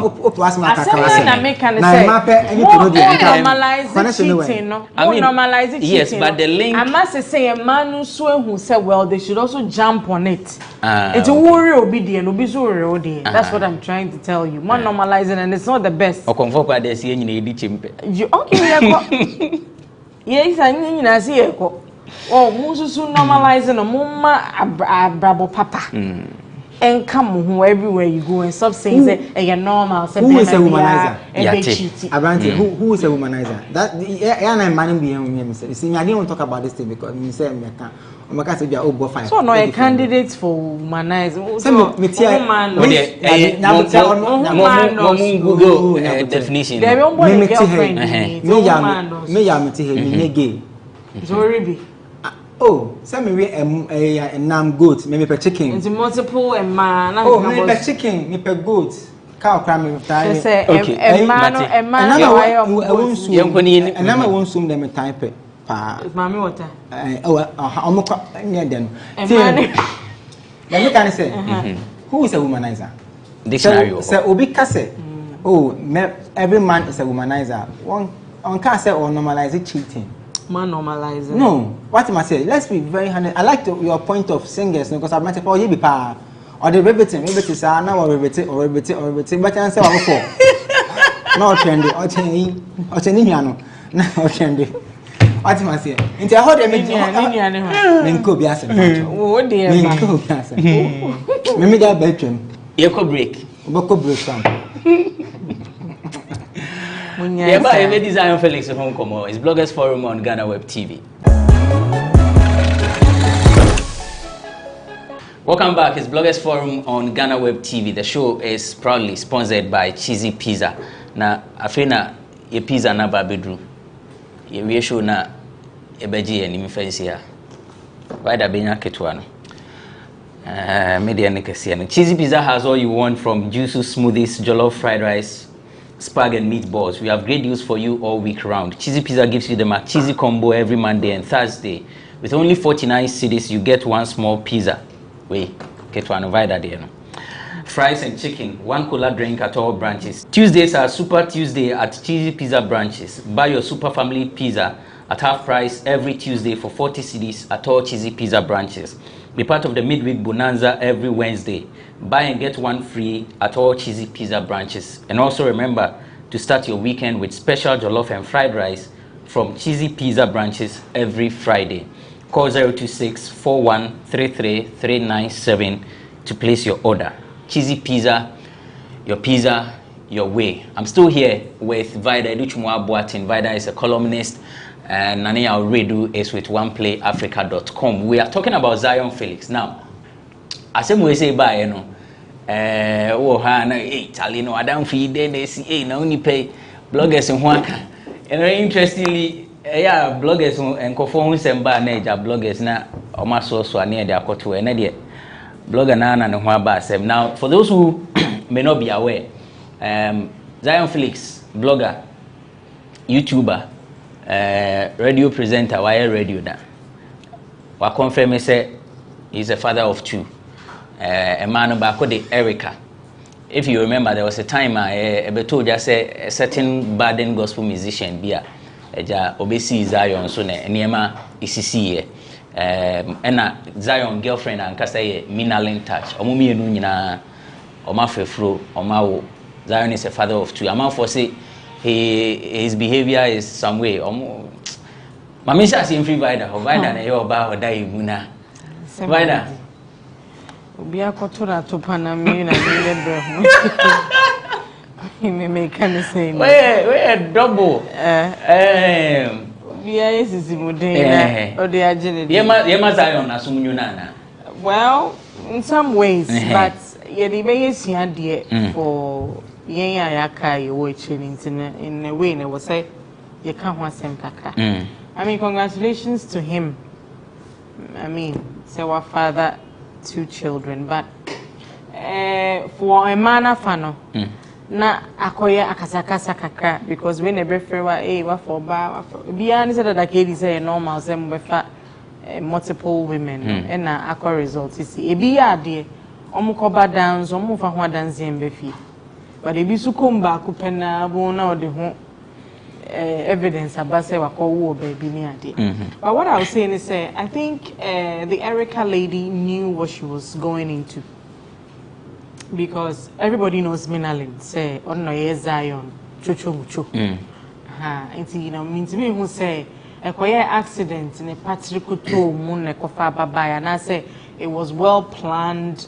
Minimpo bin so Zion chichitu ni chenze bia o mamia major ba kwaba, because many people are mujidi omkofo bi kuno ko jidi sen obeja na area abe fan, but in the end it doesn't work that way.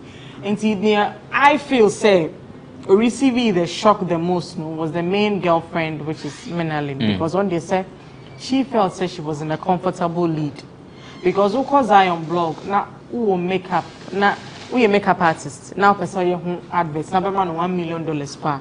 He will tell you, say, because of the brand Minalin touch, on advertising makeup beer. And if for a man to take that stance, you know, Zion is one of the most sought after blogger. For him to take that stance, say, we makeup me advertising because my girlfriend be on me advertising. It tells you so you be an new or banner or pen. And I felt that Erica knew what she was going into. Until be Akoban is saying, no, probably she took a seat to look at how events were going to turn out. I heard say, and you be a more baby who she just because of Mr. presence or my own idea, but I don't know coach him Team Minalin and Team Erica. And be Erica, and I almost be almost for someone Zion, and I say, Mina was seminal. I'm take the opportunity, no matter jumping on the bandwagon now, to be a money or more. I mean, I feel for Mina the most because she when I say ya ball punch be you were not expecting. But I know Erica ne the answer na sebi obeda ho amazayon dia jiegumuno. No, ni se bibi sa wo ho. Nti no nim how obe massage ni expectations and niema ebeba no. And Mina 3 weeks wow, and then everything keeps coming back at her, and I was feeling for her. Now, no, I don't know the Abaya Zion Echo Posty on Mina pregnancy shoot. Now, afterwards, so I saw Posty or Baffle for day, and then I hear after 8 minutes or so, or some delete. It's in the deletion, no? Is it telling us, say, and you be near or done or not, dear, remaining on your post, and ye be or ye okanchema, and ye be a Lydian away ye. Now there's also this situation who say all she lived in Kawa. The story we all heard and they say also drew one nebusia for no at the Kawane Shennings as a fashion and girl near software banner and koye say we Bible mraso. And I'm like, this story and Chasum Zion said be before. Now I call two obi a fear or no one turn the cow free ni fear ba or suggestion. Na yanka say, I mean, one yim now you can say, oh, meshe me ba. Me sorry, cause ye booby sika na obi tuya na which but to say, minim says after we free one pampa dia. But to say, oko enebu se for na kawana to ho. And I also call ya uji share no no. I mean, man has a name free home. Yeah, but I think it was a report to be a bias. It doesn't make sense. And then people are saying, so what's uncle share Mina Kawa? Mina Kawawa no hotel Mantriabi. Where su Kawano Shane Bushapini Timubi. Mina at the end it looks more like a proposal. And I went to the Bushafone Trishana with the Ashano. And I was walk vows be a guso. And see Niawena a wait. And so the whole thing is confusing. Sebi Zion and young Kwana we bema for bawa ko there's a way that you manage these things and problems and the Emma. Ye me bufu crime he and Ghana for now why ya do accept responsibility for both children. Nanga why accept him. So almost say a bimu any overfanyis and but no, and yeah a special thing. Oh but on yadi. I mean, if you are looking at it from Obianka and then Obiawajia. What's the way? A come do now, did you? I remember about us a come do no, I could eat my boabaso. Oh, what's your own home? Oh, home from my son, my bomb is a mamma say, oh, here home into one home from. Come on, it is your idea. What say we? You don't need special recognition or acknowledgement. Say what on you mobina wajim. Dang. It's na member no muchiti man is ano. Because of you say a privilege. Say one year mo no be accepted. Any privilege, idea that once a 1 year nipano, you should be responsible. See, one more year, why idea? So now can wine and Mahanama and I GH work. You want to pan, no one shall back. You don't need any special acknowledgement. And then now, I'm also referring to the kind of business there's a likelihood Zion could lose out of that Dideya Air Kosui. Because and there's another side of business to it. There are diapers, there are baby foods, there are baby clothes and stuff. Zion will brand the baby. People would like to jump on it and give you stuff for your baby to advertise. Yeah. So see as I deal me ba a man who wine back and I dey kwako man. Yebechim. Uche saying because ebiana ukofa cheesy pizza diaper e dey bomb me na ba. Erica everybody posti say cheesy pizza for a diaper. Enkunye kra. I mean there's conflict. Me na say yeah. Erica say enkunye. Then uye the father in between. In teacher say ultimate to pizza diaper Emma oba who advertise say yeah no oba na wo B no so be ka say sa diaper we dey nya de papa kra na we mum na papa. I mean the conflict. And I see and I say obi e ka ho nsem and is in the site of Ghana for you baby aujina e betimi ajiwe di entimi njundi we indecisive because to me post be no delete businesses I didn't post to delete it there. No. Also, when the pressure you could tell, say, pressure be free baby na head buy. You see, I'm looking at businesses Zion could have clogged with these babies. Okay. Mean that they were as a tiny sorry no. They mean that they are in Bahono. There's a likelihood that Eric can find in Bahono. What's my saying? If you advertise for A, now Erica bounce no say A yet B na ya. I mean, you lose business. So be anyone the bro say by advertising inquiry. So it's a whole dicey situation. I mean, we wish him the best though, but more full sanity on so why are there so what genius and it doesn't it doesn't make sense. Nana ya already Ajima dear.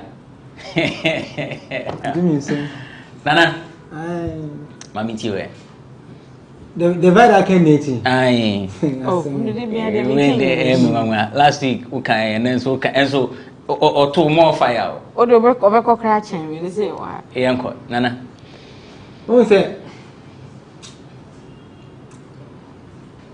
emotional, especially the one that brings out the devil in you. It's the most dangerous type of emotion that if you don't have control over.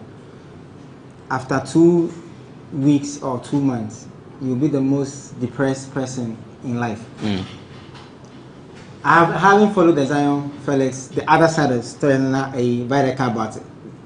2 baby mamas normal caught each other. I haven't followed it. No, it was an analogy she was creating. Has it happened?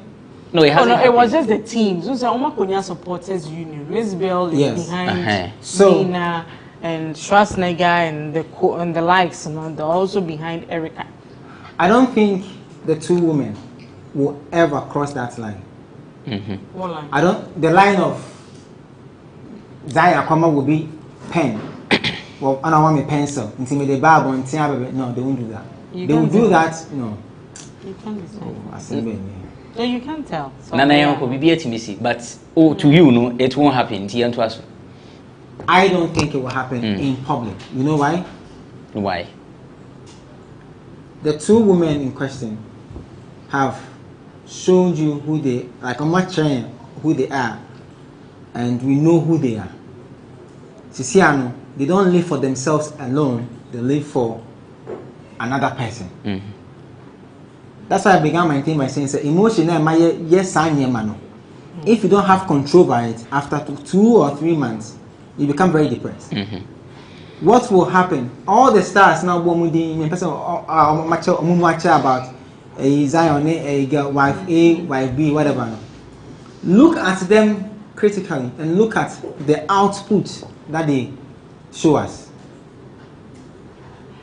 Some of them, their behaviors, you wonder if they think about their children when they are doing or in getting themselves involved in such acts.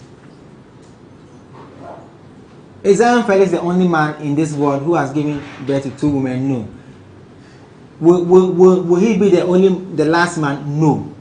Will these 2 beautiful young women be the only women to give birth to 1 man? No. Will he be the last? No.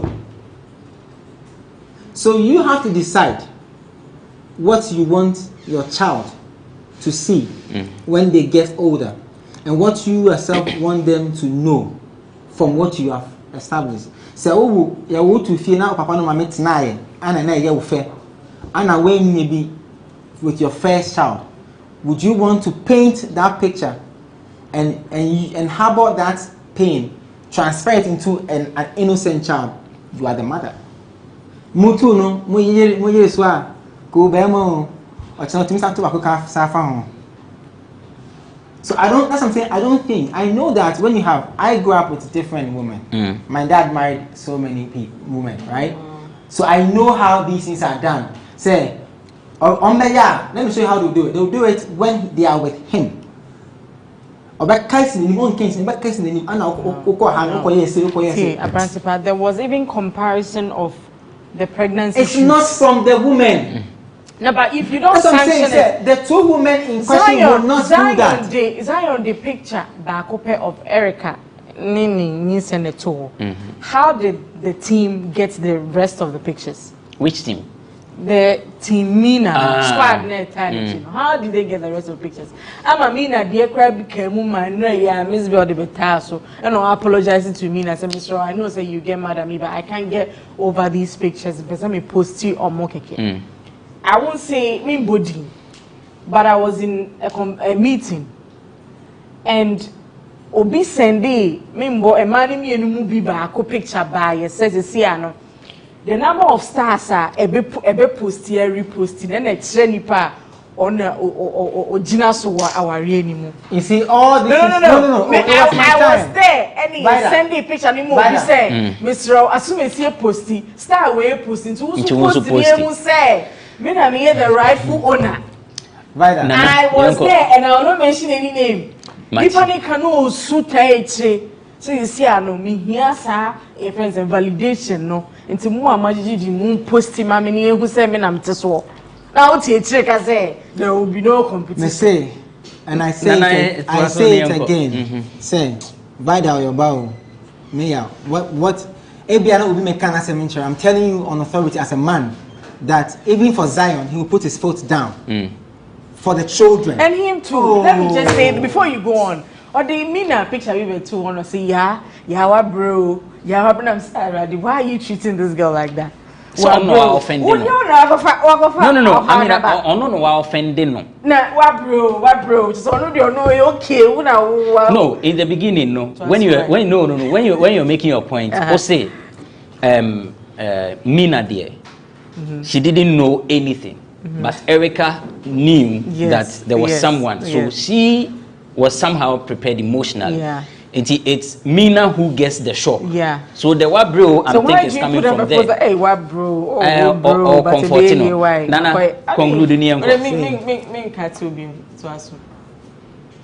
This is Zion. They're my Nana fans. Nana. Oh no, I'm just trying to understand. Let me point. Because the actors Zion, I have somebody closer. I'll go to the same thing. I know of 20 artists, men, they are going through the same thing. Even last week, I was with one of them, and the other half making some allegation. And I asked the artist, said, aren't you afraid, sir, Bakobe phone control social media? I said, they dare not. I'm telling you that right now, it's a facade. Like, it's nice from what's happening right now, right? That's why I began my thing by saying that emotion now, same way, no. So one suppress it. And Junior who said, maybe 5. obeko school, obedi 7, obedi 8, obeko school. Now uma obi the internet, they will back them. Every 1 year they will pay you back. I know what I'm saying. Artists, male artists are going through it right now. One person is trying to get back to his son right now as I speak to you. One more woman saw 2 DSC fans, you know. Oh no, one of them, when Hex came, what did she do? Uncle saying, Miss Bonnie there by Uncle saying. You get what I'm trying to say? And she said, oh, people say Zion, well, you're a blogger. And let me say this, maybe I might be wrong. That's how I say. I see it as envy for the boy. One, they say, oh, interview crash Zion, you hear the planes and catch a be that. Oh, Mati. And so for him to be successful at his age and to have the things that God has given him, and they say, that's a train, your market time. I say, I say, I need a the website called be a crown for Kanye. I was a different platform ahead and I was like, wow. Oh, and some uncle for can be. Obi, you know, yes. Which boy? So also you have we a premier. Nobody can put their hands up and say, the actors I know, I'm not train plan, I'm not movie that. It's not true, it's there. You have 2 people every time in your life as a boy. 2. Yeah. It's true. Every man who decides to get married has 2. The same way women also have 2. Yeah, we have sometimes. It's 3. Normal in life. So don't come and sit here and become Jesus and say that and act as if the boy has done something that who are you is all of you. Like every Ghanaian who has gone against the boy, like what's some about blogger, some about yes, inti Jane. I see it, I'm going to say it's envy for the small boy. Because say envious. All these stars who are fighting, blah, blah, blah. People have personal issues with Zion, some of the stars. And we know. Let's go for a break. When we return, we'll talk about Shatta Wale and the music video director, Jose, and Cheesy Pizza. Yoko break here, but to us. Hi, my name is Nanama McBrown. I'm proud to be part of GhanaWeb Road Safety Campaign. Please, do the right thing. Save a life. Brim.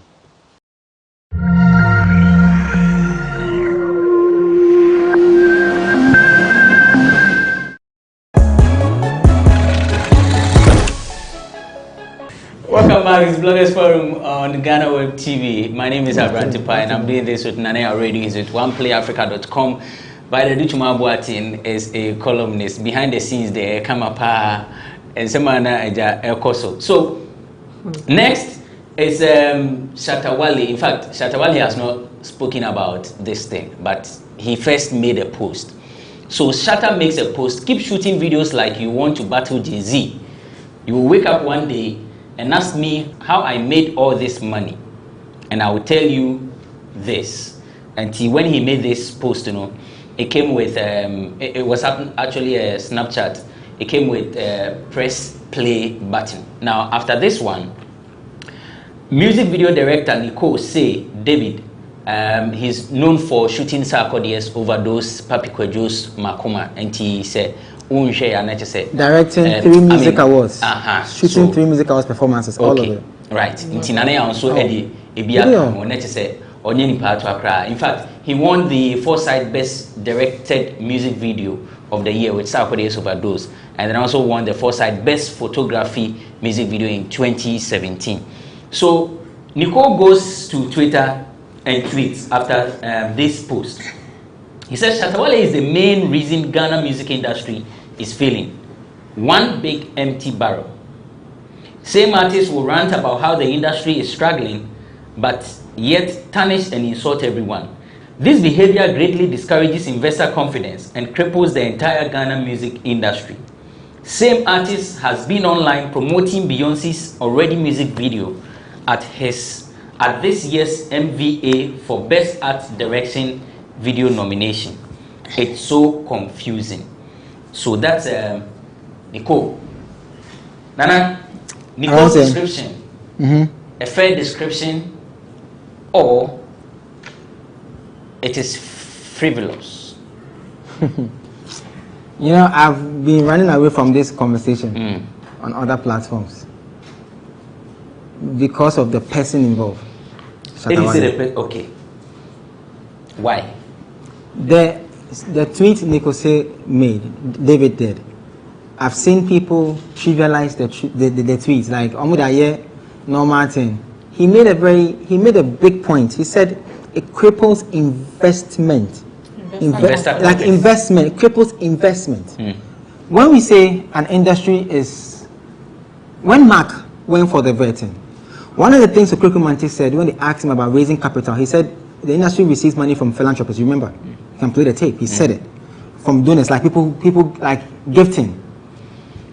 The reason why our industry has been on that vehicle for so long, going nowhere, is because the product or the artist, the talent that is supposed to lead the value chain undermines the value of the industry. The David Nikose tweet, from a video director point of view, is broken down like this. If the artist decides to film a music video, right, and goes for a big budget, what happens is the ripple effect of employment that casts across the creative arts sector is huge. It even goes out to even meet the artist manager, the sound engineer, the mix, because you have to do the song and everything. Now, if an artist like Shatta, at his level, thinks that he doesn't need to shoot a big budgeted movie and video, just imagine the number of investors who would take his words literal and stop putting revenue or resource and putting business mathematics in the industry. So that's what David was looking at. So you are the talent. When we start from you, branches now ebani na ubia timinya ejumaye ema industry grow. You have to lead conversations on value and business for the industry. You are saying it is not needed. So who should put his money into it? But do you think Shatta's post means that we should not have a huge budget for a music video? Because when I listened to his interview on Hits FM, what he said was that he mentioned Manifest, mentioned Riala, and said they are projecting the culture of Ghana in their music videos. It's an afterthought. Let me show you as an afterthought. Okay. You see, when you follow Shatta Wale's conversations in the media, he always comes back to contradict himself. When you make a post and say that shoot video like Jay-Z and I will be here making the money, it's not the same as saying shoot video like Jay-Z whilst I promote my culture. There are two different things. The Riala, the Manifest, they are afterthoughts. They are things to cushion or to dilute the conversation to make it look like I was trying to go this direction. That was not what you were saying.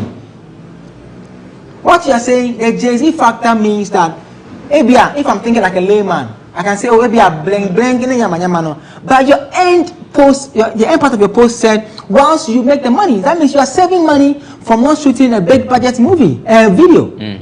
What does a video do for a song, an audio? Why is it important to have an audio visual to an audio release? I work on the project way back for Nigerian artist, D'banj, and in the documentation that I had to learn from, I realized that it took them so many years to get their one song, their video, the one with Genevieve in it. What's the song? Oliver Twist? No, it's not Oliver. Oliver Twist had Kanye in it. There's a song that Fall in Love. Oh my, you don't make me fall in love. Okay. That same document I learned from explained how Two-Face won the hearts of African women from his song African Queen. Visuals play an important role in the business that we do. There's a saying, I don't know if I'm right, say words, whatever, pictures means 1,000, whatever words, like something like that. Yeah. Visuals are important in what we do. Visuals establishes an artist. It is what takes an artist from stage 1 to stage 2. Remember I was talking about Black Sherry, I was saying that Black Sherry's video for the second sermon could have been better. Why am I saying that? Because that takes the artist from 1 to 2. What am I talking about? I'm talking about even bookings, appearances. It changes your relationship with certain platforms. That's why visuals are key. When a visual platform like BET want to play a music video, there are so many things that they look at. When you want to send your videos to a digital platform like DSTV, maybe Aquaba Magic and all that, when they give you the release form and you check it, you remember show. So visuals are key. And the crippling part that David was talking about was the fact that you are making, already we have the issue of people not bringing in enough revenue to grow our industry, right? Politicians, governments, and all these corporate bodies hardly take us serious because of how some of these comments are passed. Is it the first time Shatta is saying something like this? No. In passing, he said it a lot of times. The comments from David I said, but he was promoting the Beyonce video, right? That part, people didn't get it. I've seen people bash him, but like, what if I do? Blah, blah, blah. You saw the quality of that video. You saw the production to the extent that very few people till date hardly are convinced that Shatta never met Beyonce. It tells you the magnitude of work that goes into it, and time is money. And for our industry, we build people based on time. So if I'm going to spend 1 hour working, creating a green screen effect to match Shatta and Beyonce at the exact point, so that the viewer does not know that they are not together, it's someone's work. It has to be paid for. How it has elevated you to get a nomination at the MTV Video Music Awards. You've gone to that stage, and you still come back and say that you will not shoot a video like Jay-Z. I don't understand this guy. I don't get it. So then why are you promoting it? Now, somebody also make the conversation that, okay, in Jamaica, they don't shoot, blah, blah, blah. I'm like, yes. But that Jamaican video that you see that is normally on the street are not for all songs. They are for selected songs. And even that one is shot on a certain budget. DJ Khaled flew from America to Jamaica to go and get Buju and Sizzla and all of these guys into a video. Because of what? Culture acceptance. When you want the people of Jamaica and people who believe in the Jamaican culture, like reggae and all these things, calypso and all this, to believe in your music and follow your brand and tap into that audience, you need to create that ambience. Yes or no? Yeah. You spend money. The same Khaled flew this DJ, he has a song called is it DJ Snake, right? They spend money to create the culture that will make you believe and fall in love with them. Because see, the more the numbers, the more revenue you make across platforms. The more numbers you have, the more revenue you make. So if you're making 1 million on YouTube, you can make 4 million on Apple Music, Tidal, and the rest. So visuals are key. I don't see how this guy does not understand the importance of visuals. Even your booking fees changes with a certain level of visuals that you release. I don't like when the thing happened. The reason why I've been running away from it is because I've been trying to understand why we keep. This is very delicate, but let me say it. I've been trying to understand why certain artists in Ghana are not able to compete on the continental level to even go on the global level. Because you see, Brown Skin Girl was on the same album. But if you've seen what Waze has done with Brown Skin Girl, even the visuals for Brown and what he has done with other visuals that has come up. Waze lives in Ghana now. He shot a performance for a VOD platform, I think it was Apple Music. If you go to a young girl called Kukua, right? She's a director. She directed the thing with Amake Abebese. If you see the production for a live, how do you call it? Pre-recorded live performance, it tells you the importance of how these guys treat their art. It is simple as that. I mean, young guys like Kweku Smoke are shooting world-class videos. They're traveling to South Africa, shooting world-class video with big directors. Bob's direction is doing amazing. People, Charlie. Crazy, bro. Yeah, Abantipa. Yeah, Kasane. I mean, the typical Ghanaian, if you say you used $10,000 to shoot a video, the first question they'll ask you is, Jama, we or wrong? I remember Becca and Emma's video. Yeah, Miss Marble. I mean, when Kiki dropped the figures, like the cost of the video, everybody was like, but why? How does that cost that much. But if you're a technical person and you sit back and you see the quality of the video now, you understand why it cost that much to have a video. And that time, Becca was on top. I mean, she wanted to penetrate into the Nigerian market. And if you spend $10,000 to penetrate into the Nigerian market, you can get like 1,000-fold of what you put in. But this is typical of Ghanaians. Or you're content with it. But the Nigerians are looking forward to, you know, projecting into the future. Generations ahead should come and study them like they study fella today. But we are not. What Shatta I felt was talking about is the fact say you can shoot a video for 10,000 and get profit of 50,000. But then you can shoot a video for 50,000 and still get a profit of 50,000 not a square. You were breaking even. Profits beyond that. And so if you are an artist, an up-and-coming artist, and you come to him, Shatta, the advice we'll give you is to shoot a 10,000 and get a 50,000 profit. And that will be more beneficial to you because you can build houses, get mansions out of it instead of relying on quality. The Ghanaian will tell you the quality, and his main issue was the fact that the Ghanaian artists were not giving us figures on what they were getting out of these digital space or digital market. But no one is under any obligation to tell you that I received $2,000 or $5,000 on a song or on a video. They do not want to compromise on quality. So why would you advise the up-and-coming artists to, you know, do away with quality and rely on substandard videos and always focus on getting the profits instead of creating an impact? That was his whole beef. And then Nicole Say also comes in and says that he's an empty. Some people focus on Wale. They look at him as their idol. So it will amaze you that there's somebody sitting down trying to calculate how he can shoot a video for 1,000 cedis and see how he can get profits out of it. But there are other people like Sadiq and Nicole who are pushing the bar up there. I mean, it takes a lot of sacrifice. Ask yourself, even Kwame Nkrumah or G Independence, have you ever seen any house sited here in Nikrom, in Krofo, or even in the Greater Accra? I said, this is Kwame Nkrumah's house. He has nothing like that. But then, no, legacy, these investors that we are looking for, now the artists are not doing any sales, any cassettes or CD sales.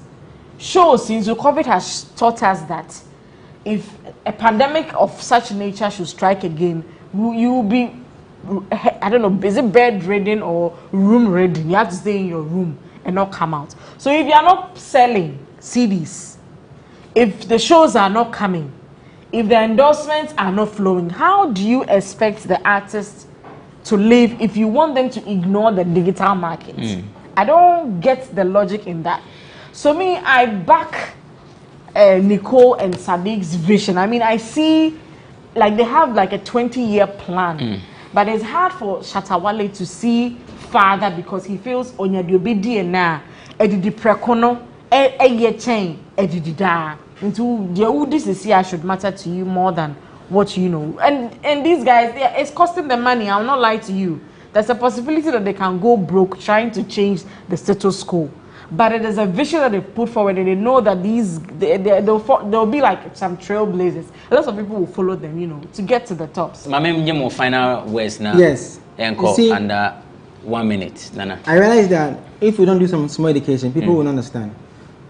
How do you make money from music? Now, artists in Ghana, maybe not all of them, some of them, but I can tell you on authority that 2/3 of them have no idea. They don't have a publisher. They are not working with correct CMOs. They don't even understand what a mechanical right is. They don't know what a sync licensing is. They don't know the amount of money or whatever is called a DSP royalty. They don't know. To date, artists come to you and say, "Familiar to online mami." Now, because I'm data and brand mama. If Shatta does not believe, I get what Vida is saying that a Ghanaian mentality. I was saying Ghana won't sit down as some more bra. What am I saying? Won't talk as some more bra. I get it. But if you are not winning, and at his level of artistry, so on fixing the publishing, on fixing the CMOs, like the PRs, the performance rights organizations now, on Major Kamani or Nima use of public across the world. On Confucius will be a friend Ebo Taylor, a legend who is milking 20 to 30 million dollars in euros from fixing, publishing, working with the right CMO, fixing his DSP royalties, and even fixing his sync licensing. There are movies that Ebo Taylor songs are in America. There's a series called Around the World. Look for it. Ebo Taylor songs are in that series. Do you know what it means for an artist to have a sync licensing deal? What am I saying? So if an investor approaches you and you don't know how the investor will make the money back, you have to tell the man, listen, let me find somebody who understands the business. Because these days, you don't even need to stand on stage to make money. Hence, Stoneboy was crying because he has been exposed, bro. He's talking to friends, Davido. He's talking to Diamond, Focalistic. They're making money. Focalistic just made they went, was it gold or whatever, with his recent song with Davido. Platinum, double platinum. Do you know what it means? That means, I remember 1 million, So he's learning. He's saying, no, I don't have to be on stage. The stage is like, it's like a bonus. If you fix your digital things well, you would not go hungry. Marty, Vida, final words. I mean, when you listen to commentaries like this coming from Shatawalia, then you tend to believe what Arnold said, oh yeah, inconsistent and confused. Inconsistent and confused. Hey, Pacho, referee. Arnold say Obian declare. Hey, shut up. Man, I saw that post. Man declare. If say more than. Drew Arnold. So was it a one plot to say that? Drew on one foundation. Hello, shut up. Shut up. Half plot Uber business, small business. At least it's giving me money. So I've declared half plot. I pick Uber. And I have a small business. I'm established.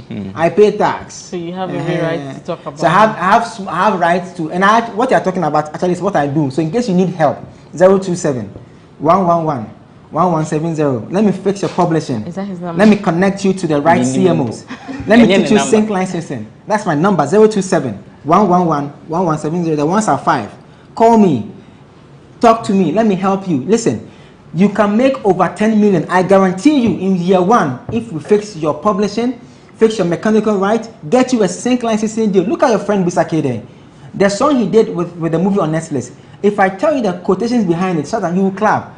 You know what I'm trying to say? So there is money to be made online. Shut up. People are, every time your song is played, whether on YouTube, whether on radio, whether on free download site, somebody gets paid. If you don't know, I'm telling you today, I do this thing for a living. Anytime your song is played anywhere, somebody gets paid. Find out who is getting your money. How much is your cap for you to be saying all the things that you're saying? How much is it? 2 CD, 50 pesos. My cap is not for me. It's for Gidochi. 2 CD, 50 pesos cap. You want to approach. Who are you? Why Indiana? Yeah, declare. I mean, it just I won't declare. That bridge. I mean, it just goes to buttress the point at Arnold Kine. But this same person on the same interview is hailing the project he did on Beyonce album, and he's reaping out of it. See, I don't know. He's just a publicist.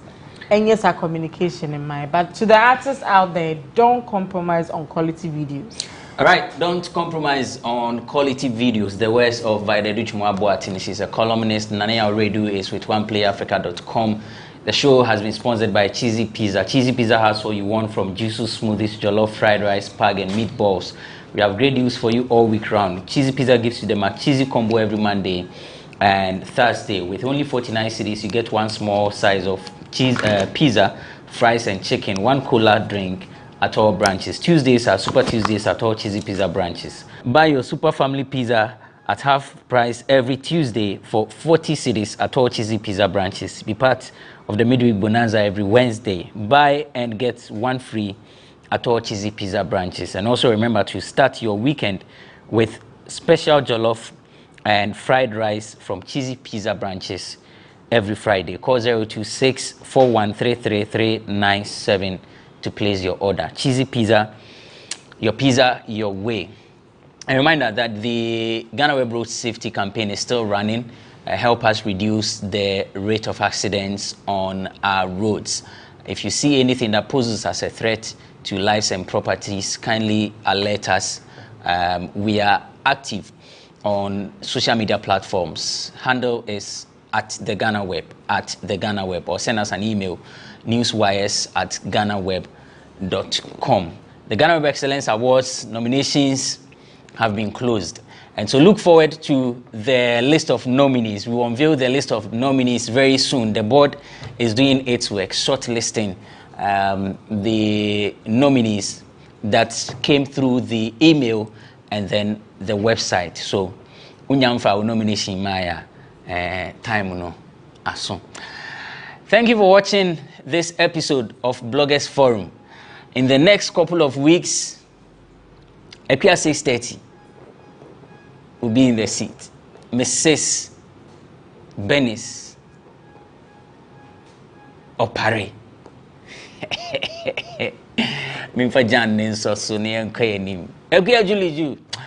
Thank you for watching Bloggers Forum.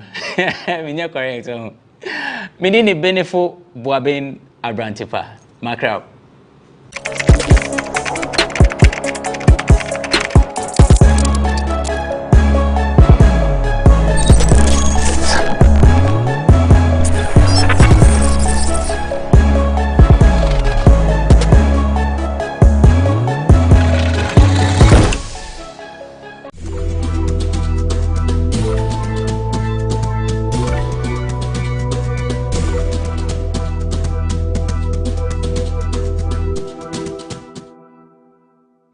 It gives me great privilege to congratulate GhanaWeb on your 22nd anniversary. You have been a trailblazer in providing accurate and timely news, and we salute you on all your achievements and accomplishments. We wish you another 22 years of top-notch professional journalism. So congratulations once again, and keep up the good job.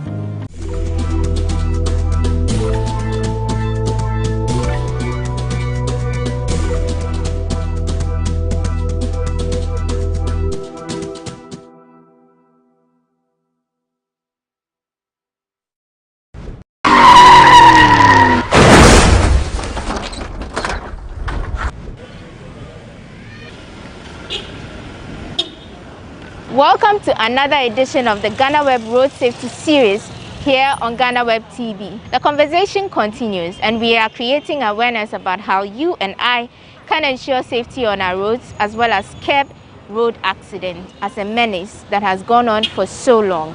Today, we spend the day at the Accident and Emergency Unit of the Kolebu Teaching Hospital, where we would interact with a patient's doctor who will take us through what a typical day looks like at the accident ward, whilst we have other pertinent conversations around road safety. Thank you for joining us once again. My name is Wanda Ami Hagan. Let's have a quick break and meet our guests.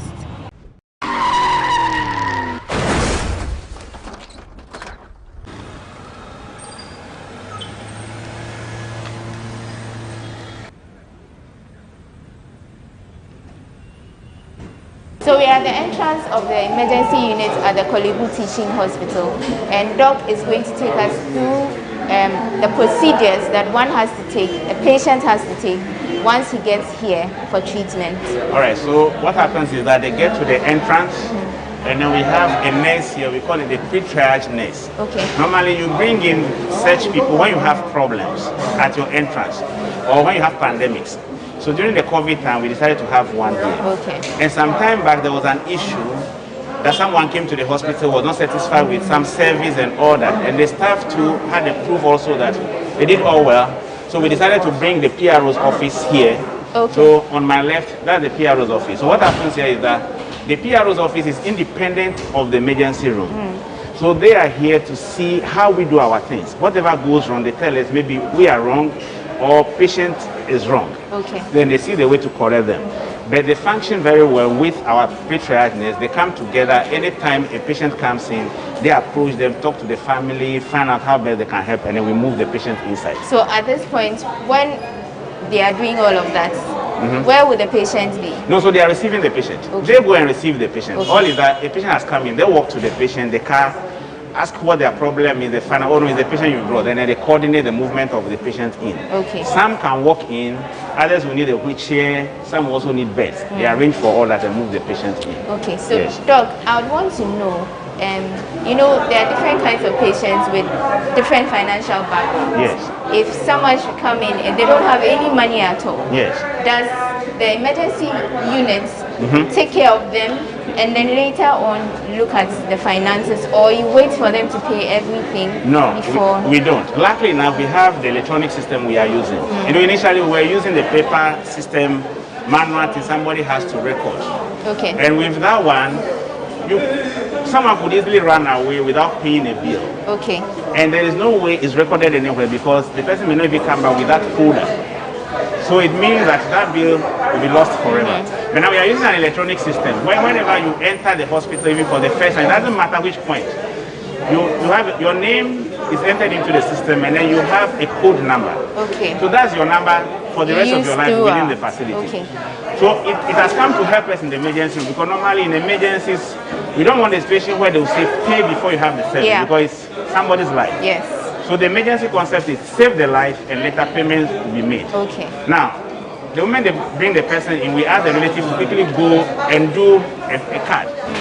Now the card itself has a fee, but you don't pay it upfront. Okay. You just do the card, they capture your data and all that, then the system starts billing in there.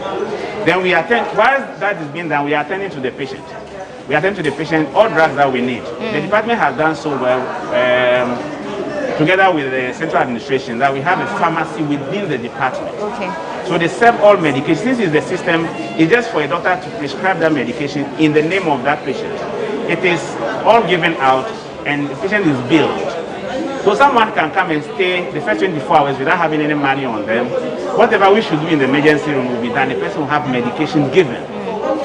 Then later on they have to come and pay all those bills. Okay. There's a limit to it. And when it gets to that limit now, the notification from pharmacy, for example, will come that the patient has hit the limit and now has to make some deposit before further medications can be issued. But then the patient is stable. Okay. All right. Okay. All right. So where are you taking us now? All right. So this is the triage unit. When you enter the emergency room, we have the triage where they check the patient's vitals. So vitals, I mean like the blood pressure, the sugar level, the way the patient is breathing, the oxygen level, and then they assess the patient's general awareness. Ask one or two questions and then put all this together. So these are very objective values that we put together, and then it gives a color code. Now the color code has a meaning. For example, if the person triages bed, that tells you that if you don't have a bed, if you don't have anything, there's a life-threatening issue with that patient. So you need to sort out that patient. To the extent that even if for that particular patient alone, you all need to put the patient on the floor. All the staff have to go onto the ground and take care of that patient. You have to do it because there's something that is going to cause the patient's life. So you have to sort that problem out quickly. So we do it. Okay. And then after that, we have orange, and then we have yellow. Those ones have a time limit to be seen. So at least those ones you can look for a bed, you can look for an ideal place and then pull them before you go ahead. So these values, as I said, are all very objective. If I do it, the values I'll get, when you also do, you get same values. Same values. So it's not now like because I know the person. No, so sometimes you may even come and then you are waiting for a moment. They ask you wait. They've checked all that and you are still waiting. They tell you maybe there are no beds or there's a situation or so. Then you realize that they rush in another person. They check on that person too. You may see the person to be conscious, but the person may have some life-threatening issues. Okay. So they may even attend to that person before your relative. Then people now tend to think that, oh no, there's something going on, somebody has, no, it's not so. Okay. Here it's not first come, first serve. It's based on the severity of the case. Problem the person has. Okay. But there's a time limit for every color that you shouldn't go beyond this time. That person should have been seen. So you realize that someone who has come earlier on has been waiting. Another one comes in, has been checked on, and that person is given faster attention than the other one. And then relatives may not understand. But it's our responsibility to explain it to them. And is that done? Yes, it is done. The only thing is that if, for example, now, let's say that they received you nicely, you've come in, but you are still anxious because your patient is still complaining of maybe a pain in the tummy. Then another one comes in, probably even walking. But then when they check, you realize that something is wrong with the person, very serious. So that person is moved in. At that point, maybe nobody will explain anything to you, but you're already furious. So you may not wait for the explanation, and then you may just burst out, start talking. But if you have the patience, it will be explained to you. And even if you ask, it will be explained to you. And that's it. Okay, so what you're saying is patients may not look like what they are going through or how severe their cases may be. Yeah, that's so there may be someone sitting on a wheelchair with a less serious case than someone who may be walking around. Yes. So let me give you just a scenario. With experience, I was at the accident area, and there was this mass accident where about 15 people were in a vehicle and had an accident. They were brought in. There were some young guys among them who were shouting, "Attend to me, my leg is paining me this." There was an old lady, an elderly woman who was sitting down. All you could realize was that she just sat down, put the hands on the thighs. We call it the tripod position, leaning forward a bit. Tripod position, yes. Okay. Leaning forward a bit, and you realize that she was trying to breathe in deeply and take it out. That tells you that that woman's breathing is a problem. She has a very bad problem, worse than all those who were shouting. We quickly took her in. When we checked, we got in. We have something we call pneumothorax. She was in tension pneumothorax. So much air had accumulated into her lungs, her chest. And this woman could not breathe well, but was not talking. So you realize that somebody is rather screaming, shouting because the leg is broken and is paining him. But there was this old lady who was just sitting down, not talking, or was just moaning. But that person had a more severe injury. So it is not, that's what I'm saying, it's not subjective. It's not what I see you, about no, I like you, I don't like you. It is what the experience and the triage values will give us. Then we move forward. Okay. Is it the case that there are enough nurses on the ground to see to all patients that come at the same time? Because maybe 2 or 3 or 4 patients may come with the same severity of issues, and there may not be enough people to check, what is happening to them at the time they come. Yeah. So this is what happens. All patients who go to the clinic are stable. It means they don't have a life-threatening issue. Yeah. They don't have an acute problem. So they are being seen at the clinic. Those ones, they can be in the queue for their vitals to be checked. Their blood pressure, sugar, and all those things to be checked. In the emergency room, always we assume that anybody who walks into the emergency room or who is brought to the emergency room has an acute problem. So we make sure that we have enough nurses at triage. And you can have 2, 3 patients being checked on at the same time. Okay. So we have enough nurses to do it, and then we do it at the same time. Okay. Ideally, nobody should come to the emergency room and wait for more than 10 minutes before a nurse works on that patient. No. Okay. Yeah. Right. So you've told us about the triage. Yes. When next do they move to? All right. So a patient has come in and has triaged red. Red means that there's a life-threatening issue that we need to solve immediately. Can't wait. So, for example, as we are having this interview now, if they should bring in a patient and the patient triages red, it means we have to stop. Yeah. We pause. Yes. We need to go save that life before we come and continue. Exactly. Even when other people are being triaged and their values look normal, we may have to leave that and then go and handle the one that has a life-threatening issue, which is red. So now this is the procedure. Now the person comes in red, we go inside here. So if you don't mind, go we can inside enter here. red. Yes. Okay. So this is the red. Yeah, so this is the red unit. Now, the difference in all things is that you should always have an empty red bed. And don't use it for a walking case that is not red. Because an emergency can come at any time, which is life-threatening. And then you need to use that red bed to save that life. Okay. So ideally, we have the resuscitation bed. But because of our system, you leave it. The next morning, by the time you come, a new patient has been resuscitated, and the patient remains on the bed. Okay. But at red, all beds at red are for resuscitation. Okay. Okay, that's it. Okay, but you've mentioned some of the things that you use to determine the severity of a patient's case. Yes. Can you give me an example or some instances of the patients, the kind of patients that you admit here? What are their issues? All right. So most of the patients that are admitted to red are unconscious. Unconscious means they cannot maintain a communication with you. Most of them are that way. Now, you may have others that will have other life-threatening issues. The person may be communicating with you, but for example, the sugar is so low, and most of them will be unconscious to anyway. You have a patient who has a chest injury, for example, and then it's going down, the consciousness level is going down. You need to move that patient to red. You have a patient who has a vascular injury, that's a blood vessel injury, an artery injury, for example, that is pouring so much blood. That's, if you don't do anything about it, we call it exsanguination. That's because it's bleeding so much that the blood will all get finished. Those patients are moved to red. So that patient may even be conscious, but is moved to red. Okay. So if you see the patient behind you, for example, he was knocked down by a motorbike. You see? So he came in with a head injury, the leg was broken and all that. Now he's coming up, so he's struggling. All right, so now what they have to do is, they have to give him something to sedate him a bit, and then they will do their head CT scan and all that. Now, the head CT scan is still an emergency. In some situations, it's an emergency.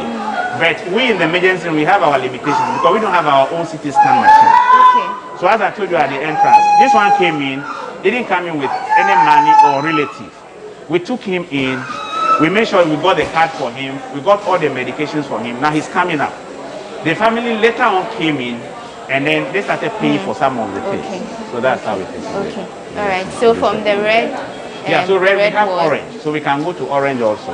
Can you tell us some of the peculiar accident cases you've had to deal with personally as a doctor?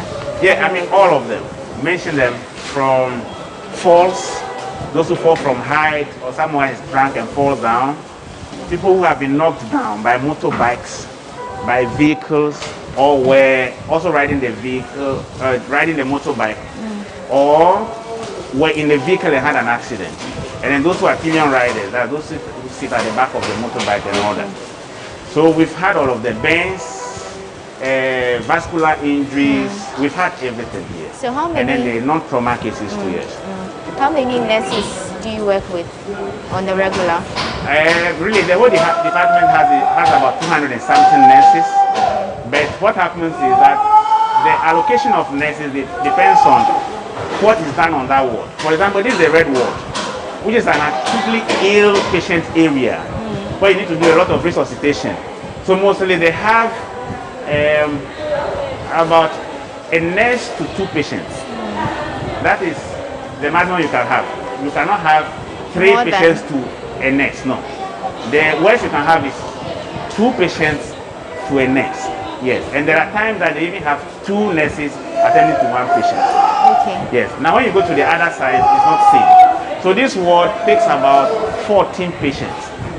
So on a daily basis, they may have about 10 to 12 nurses per shift. Because some of them need more care.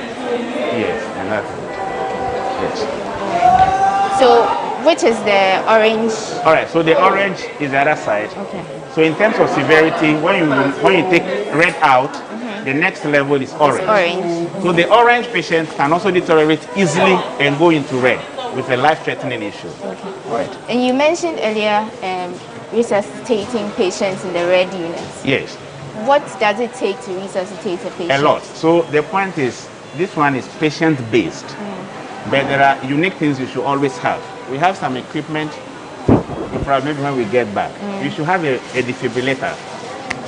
You should have what we call the ventilator. We have it. You have your suction machine. You have all your emergency drugs.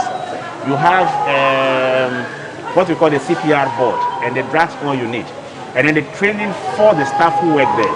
Because if anything goes wrong with any patient that we need to do resuscitation, everybody there must be capable of starting it and then inviting the rest of the team in. So we have all those systems. Yes. The monitors and all that. So every patient at Red to have a monitor. That's the cardiac monitor. Yes. All right. Yes. So we are now at the orange. So this is orange ward. So a lot of the patients here will be able to talk to you, tell you their problems. You communicate with them, but they have an illness that makes it that they can't go home now, so they need to be seen. Stay.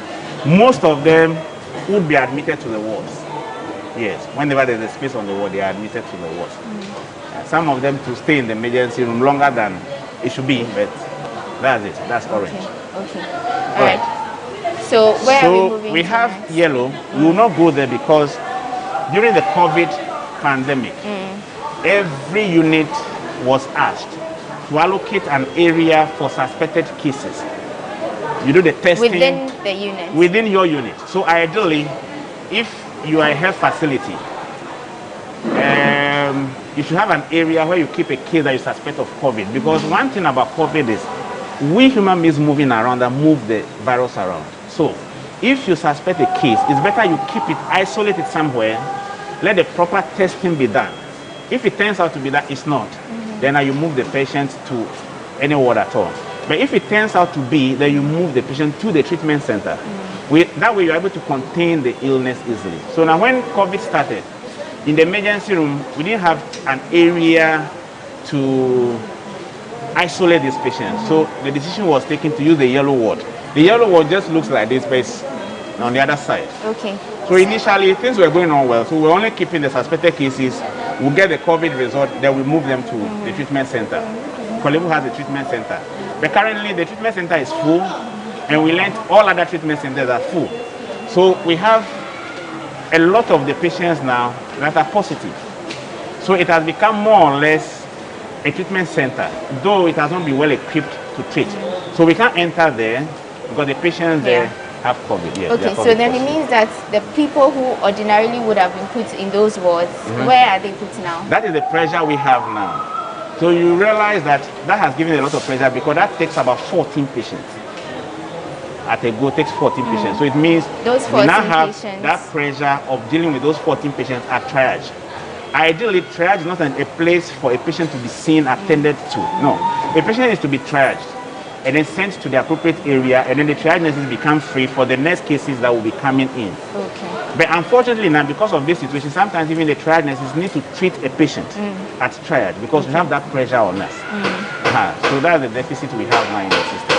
Okay. Yes. And how do you deal with relatives who come with patients like this? Because some of them come with emotions and all of that. Yes. How do you deal with Do you them? mean those who are suspected of COVID or any other patient at all? Relatives who come with accident victims. Yes.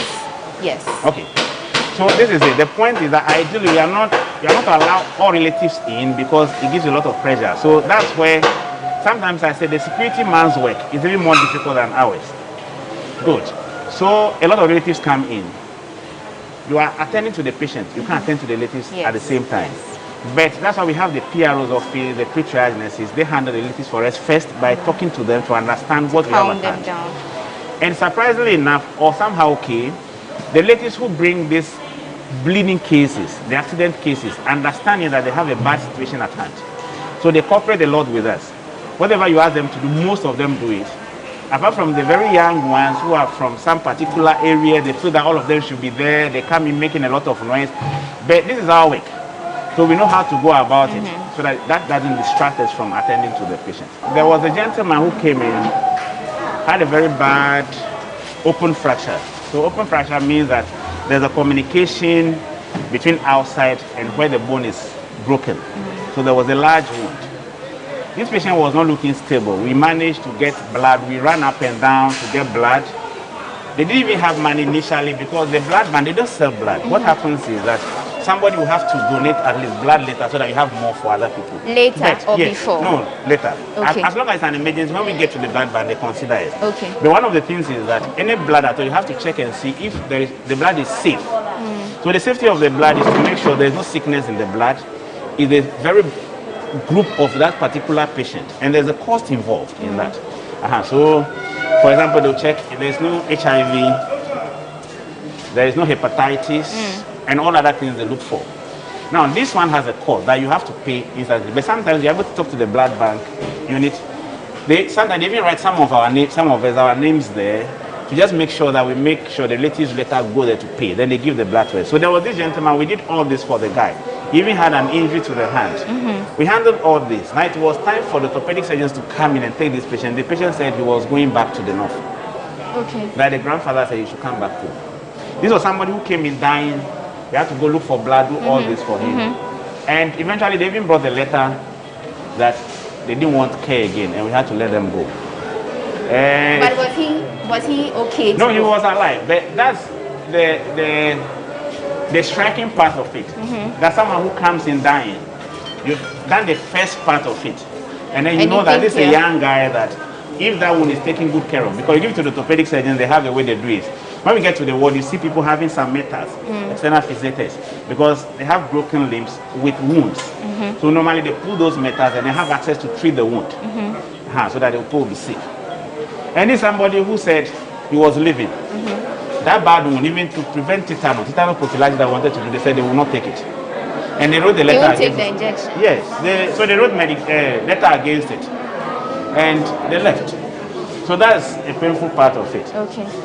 The other ones too is that sometimes we are emotionally broken down, more especially when the end result is bad. And we've had very bad end results. Someone was knocked down by a vehicle, by a motorbike, just on the Kolebu Road towards the fire service to Mampubi Post Office. Knocked down by a motorbike. Brought in. Motorbike accident. We were checking. The guy had the carotid artery severed. That's gone. Comes in. Really, he himself was the one even riding the motorbike. Comes in, severed.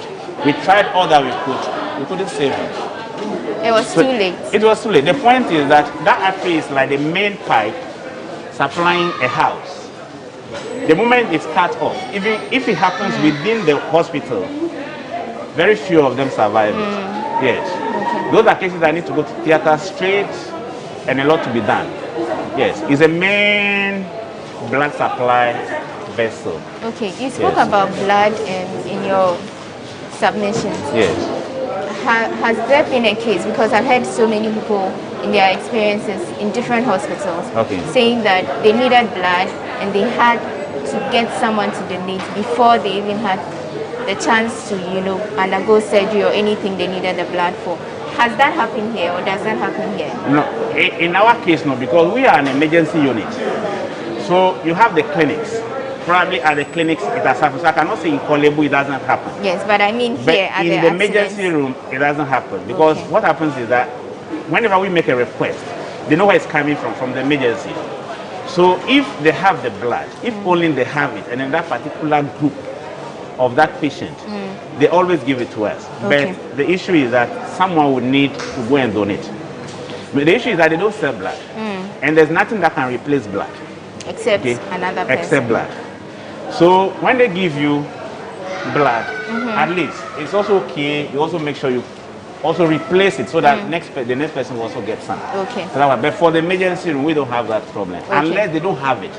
Then now we have a lot of situations where they don't have, and they've been telling us that initially they were getting donations from institutions, some are schools, churches, but because of COVID, the donations have gone down. Okay. All right. So through this means we are pleading with organizations, groups that would like to donate in the name of Kolebu, and they can come and donate, and then we would have it. How are you as a hospital liaising with authorities to ensure that the canker of road accidents is minimized or is dealt with in the country? All right, so ours will be only to educate and advise.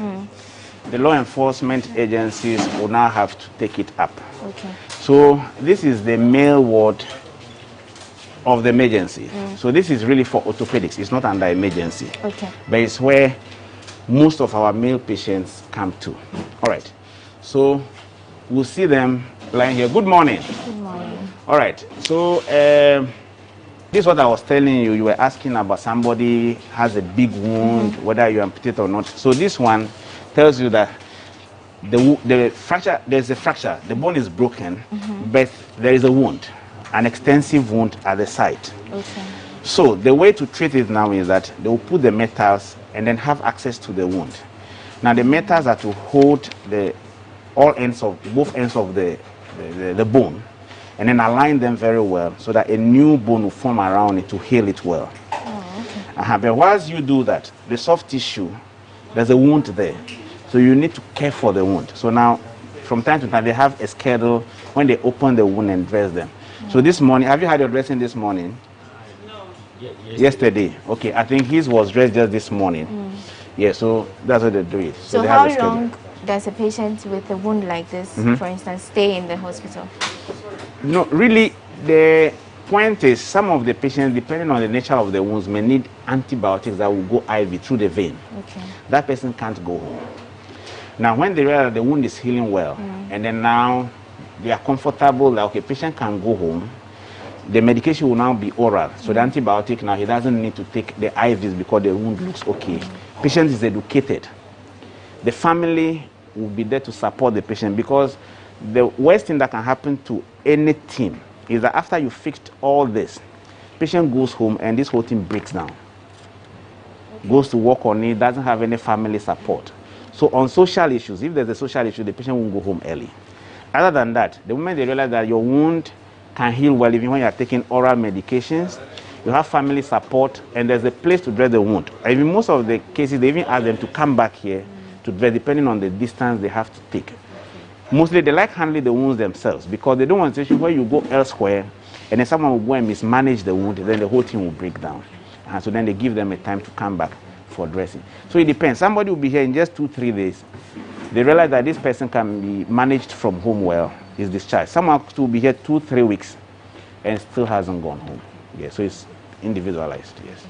So before we get the permission to speak to them, you've been working on the ground, like you said. Yes. What are some of the things you think that people can donate to your ward to help facilitate the work you do?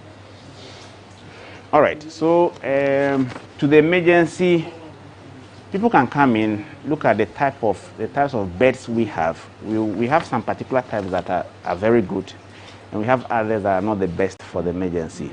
So beds will be one of them.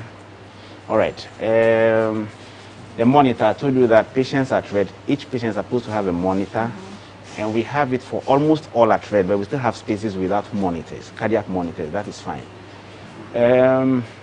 Ultrasound for emergency care, the department is trying to procure one now, which is a quality one, but if you have a second one, that will also be very good for us. Our resuscitation equipment, so we have a crash cart. That one has specifications, so if anyone would like to help us, at least they can contact us and we tell them what the crash cart is, what it contains. Okay. Yes, our ambu bag, which will be part of the resuscitation equipment. Yeah, I think that will be okay for us. Okay. You know, accidents happen and victims are helpless on the spot before they even get people to help them. Can you tell me what, not eyewitnesses, but the individual himself or herself, what you can do to stop your, case from getting worse before you get people to help you? All right, so the issue is this. There's an accident. In everything that you do in emergency, your safety is number one. So where we are standing now, talking, doing this interview, if you realize that it's not safe, we need to get out. If there's somebody who needs care, and then you are going to give care to that person in the first place, you have to check and see if the scene is safe for you. If it's not safe for you, you have to make sure it gets safe before. So, same thing I will tell them. Somebody has an accident. It's for example, a mass accident. The vehicle still has this fuel, the petrol, in there. Anything at all can happen. It's better you move, if you can move yourself away from the scene, move yourself away a bit. Forget about what belonging you have in that vehicle, because it can catch fire at any time. And if you happen to be amongst all that are there, maybe yours is, let's say, your finger that has a problem, so you can stand and help others. If you have more knowledge, and then if people start coming in now, then you will now have to be telling them what to do for each person. But the best thing to do at that point, if you can make a call, you call. Now if you call 112, it goes to emergency unit. If you call 191, 192, 193. So 191 I think goes to the police, 192 to fire service, and 193 to national ambulance service. Any of these lines that you call, or you just call 112, it goes to a central emergency unit. At least they are able to coordinate and then get help to that scene. Yes. Forget about property and see how best you can save yourself, and if you are able to save other people too, that is fine. All right. Thank you so much, You're Doc. welcome. We'll be speaking to Dr. Henry Bully. He is the emergency medicine specialist and clinical coordinator here at the Accident and Emergency Unit of the Kolebu Teaching Hospital. He's taken us round, he's told us what they do here on a typical day, and subsequently we'll be speaking to some of the victims to hear their experiences and possible lessons they've learned from any of these experiences. Until we meet in the next edition, thank you for joining us, and my name is Wanda Amihegan.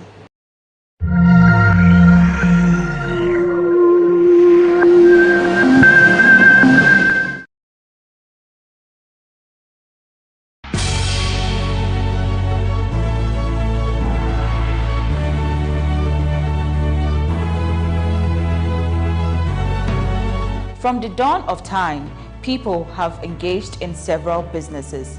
With the onset of technology and innovation, life has relatively been made easier. By using debit or credit cards, mobile banking. Thank you. And your favorite, mobile money? Tech has indeed married business. On BizTech, we spend time with faces behind known and upcoming businesses in the country. Learn more about the new technologies and innovation, as well as find out about the trending issues in the world of business. Join us as we serve you with a variety of compelling interviews, projects, and others right here on GhanaWeb TV.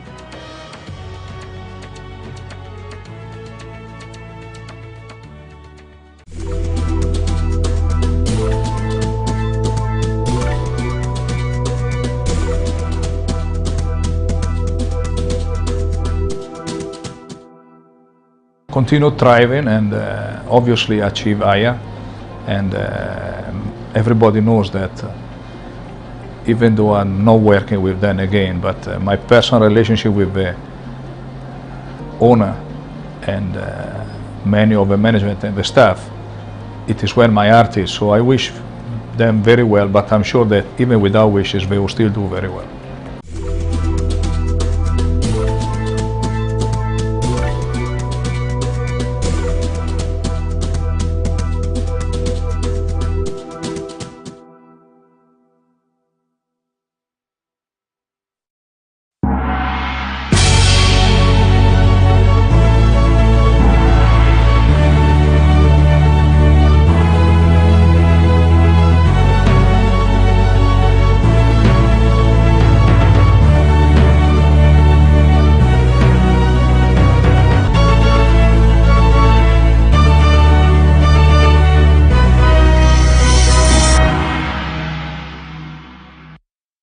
Welcome to today's edition of BizTech on GhanaWeb TV with me, Ernestina Sewa Asante. Now, with the implementation of the African Continental Free Trade Area, payment transaction will now come in handy through digital platform. A company in Ghana has created a borderless payment platform to achieve this. My colleague Mauli Aholumega sat with the CEO of FS Kudi Company, Abioye Oyetunji. Let's have the full report.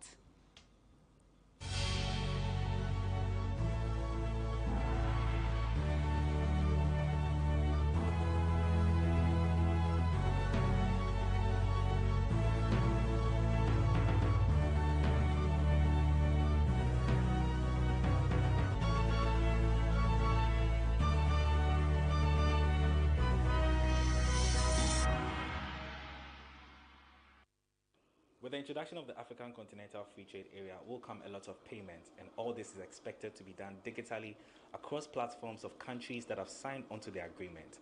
On this week's edition of BizTech, I'll be exploring the topic of digital payments with the Chief Executive Officer of FX Kudi, a cross-border payments platform. But before I introduce my guest, I'll take a quick break and we'll be right back.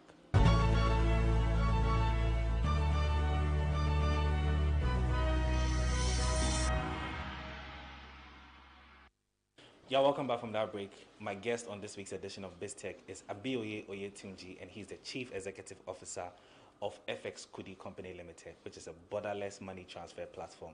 Tunji, welcome to BizTech. How are you doing? Oh, I'm fine. I'm doing well. Okay. Yeah. So obviously you're Nigerian from your name.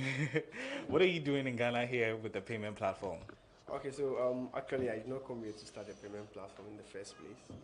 I started as a student. Okay. I completed my education in 2019 before I decided to go into fintech as business, and so basically I'm just trying to solve the problem with cross-border money transfer within Africa, and it has been like a problem that has been existing for a long time. Myself being a student actually faced the same problem.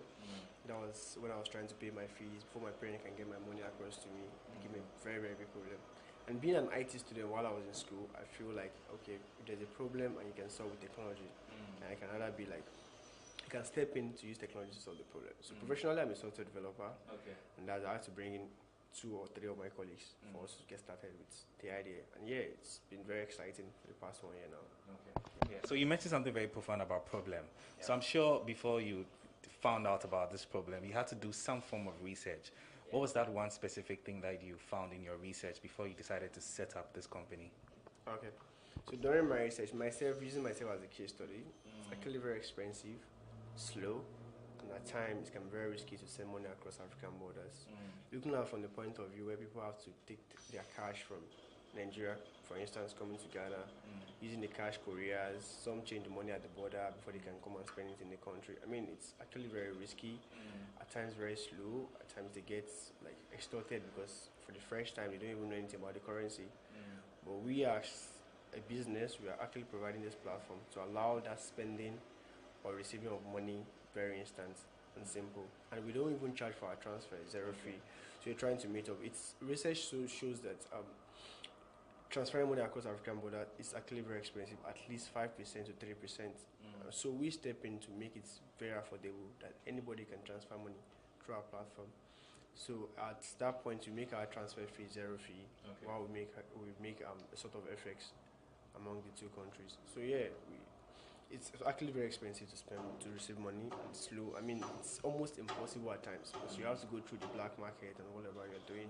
If you're going through the banks, you have to get some sort of delay before you get your money and all of those things. So yeah, so we step in to provide an instant, no fee money transfer platform to Africans. Yeah. All right. Yeah. But some will argue that the economy is still largely driven by cash. So why do you think digital payment is the platform to go to? Okay, so I think every fintech company witnessed growth during the COVID time because I mean it's forced to change the way we receive payment, the way we spend our money. Before COVID, everybody is comfortable using cash to make payments, but realize that even the estimate of number of digital payments between 2020 to 2021 increased drastically because of the COVID. So I mean now everybody now understands that that's more of the way forward. We're looking at the economy being driven by cash as a form of payment. I mean, we still need to do more of re-education because looking at the market size, it's actually very, very big. So you have to continue to do re-education, more of collaboration, and I mean, with time, we would definitely get the digital payment. I mean, the growth is actually very, very high, like compared to what was happening in 2018, 2019. A lot of people now want to pay digitally. So I mean, it's actually like gradually we are getting there. Yeah. So let's say I can assume your company is a fintech, right? It's into the fintech. So for those who don't really know much about the fintech, first of all, just tell us what the fintech sector is, and then what your company does. Okay. So when we talk about fintech, we mean financial technology, like offering financial service using technology. That's just a layman way of explaining to anyone. So everybody's familiar with going to banks to make deposits. I want to send money to someone, I want to deposit it, walk into the bank, do all of those things. I mean, so when you're talking about fintech, I mean, like providing financial service, financial solution using technology. A lot of problems that could be addressed with technology. But I mean, when you address a financial problem with technology, being savings, being loan, being whatever it is, so far as a financial problem with technology, it's actually what? Fintech. All right. So we are playing the remittance part of fintech. Simply means that we allow people to spend their money across border. Just imagine myself being a student and I need to receive money from my parents, and it takes me 3 to 4 days before I get my money. I remember in tunnel level, I almost missed my final my tunnel level exam. That's my second semester exam because my parents had to give money to someone, like this transport company, to bring the money down to Ghana for me, so I can pay my fees. And the guy got a delay at the border. I mean, due to transporting contraband goods wherever it is, so he could not get to my destination at that point. And I was supposed to write a paper the following day. Number one, I could not even focus on reading. I felt like I've missed my paper. Until that evening, he called me before the exam that I should come for the cash. And I asked him, like, it took you 1 week just to bring how much to me from Nigeria. And that's actually what triggered me, like, no, I have to solve this problem. So yeah, so I'm actually like, practically, I actually encountered the problem, right? So yeah, and I'm solving the problems. Okay. Right. So problem solving is sort of your forte, right? Okay. Yeah, so we have the African Continental Free Trade Area, and the PAPS, which is the African Payments Platform System, is coming up. What's your take on that system, and how best do you think we can utilize this for our digital payments? Fantastic. To me, I think the African trade is going to be free trade. It's going to be one of the largest in terms of participating countries. Uniting Africans through payments is one thing the African free trade should also be able to achieve. So if they are bringing up a payment that's allowed, like I was agitating for African single wide bank accounts back then, like, okay, why should I get another bank account when I'm in Nigeria and we are all Africans, right? So can there be a single wide bank account for every African in diaspora? That means that if I'm in Nigeria and I'm traveling to Ghana, I don't need to like start worrying about payments. This my single bank can allow me to spend money across, and that is one area we also focus recently. So I believe that this whole Africa and the payments system is actually wonderful idea, and I hope that the implementation will be very fast and easy. Because at times when you bring people tends to like I keep saying, like Africa have a problem with formalities, right? So if we look at the perspective, okay, before you can have access to most of these payment platforms, you have to go through this, go through that. Fine, it's good to carry out a KYC, but make the process very seamless and very, very fast and easy. So with that, we can achieve, if we have the payment implemented with what we have now, I mean, African economy is going to grow drastically, and I believe that it's much more possible. It's a very, very, very fantastic idea. Yeah, so I'm almost close. About 55 countries have signed on to the Continental Free Trade Agreement. But then some have argued that, okay, payment integration is going to be difficult because the systems in different countries, there are different systems in different countries. So how best do you think we can sort of formalize this and then make it as a very widespread platform that all these countries can all trade amongst themselves in a much easier way? Okay. So that brings us back to having a single bank account that allow you to spend your money in any African country. So there was a paper I was writing one time. I was emphasizing on the single bank accounts. It's just a very simple implementation. I'm a Nigerian, and I'm coming to Ghana for 3 days. And I started worrying about, so when I get to Ghana, how do I spend my money? The one I have in Naira, I have to change the money and all of those things, which is not convenient, right? Okay, so if that's going to be the case, Ghana have a way of spending their money. They have their currency. Everything still remains the same thing. The FX rates still remain the same. All you just have to do is make cross-border look like a local transfer. Instant and very free. So I use my account when I get to Ghana. The money I have in Naira can be used to pay any merchants in Ghana here, or pay for any service or goods in Ghana here, without having to take my cash, now bring it down here, or try to open mobile money before I can spend my money. I don't know if you get my point. So it's as very basic as that. So with countries that are being like, they're having one or two doubts about implementing the payment system, it's very basic. You have your policy as regards payments, right?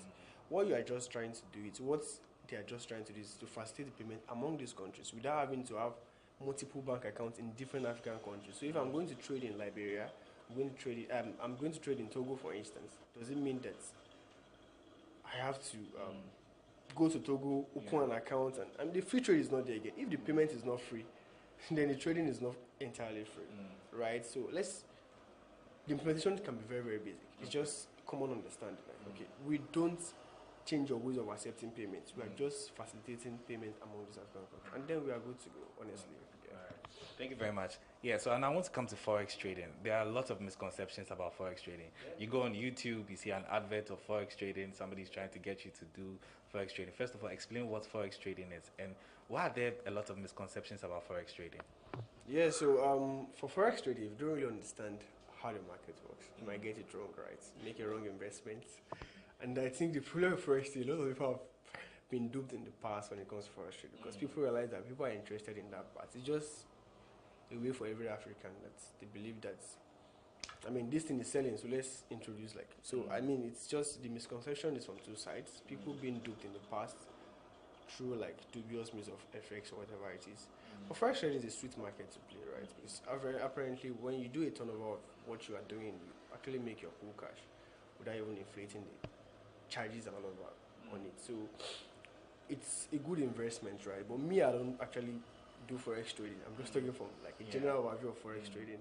But I mean, it's actually it's it's a cool investment if you really want to go into it.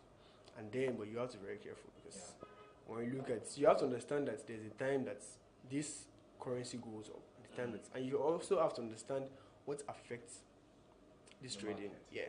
So if I'm trading in dollar, for instance, and I don't know what affects dollar trading, I put my money at the wrong time, and it's time to bring out the money, it becomes a problem. So yeah, you have to understand what affects this trade before you go into it. All right. So yeah. So now I want to come to uncertainty on the market because we are in unknown times. COVID is crashing the market, and all of that. What's your take on that, and how can we ensure that, okay, irrespective of how the market is volatile, we can be able to effectively trade through even digital payments? Okay, so like you said, it's uncertain at the moment. Yeah. It's very difficult to read every currency graph at the moment. But the truth of the matter is,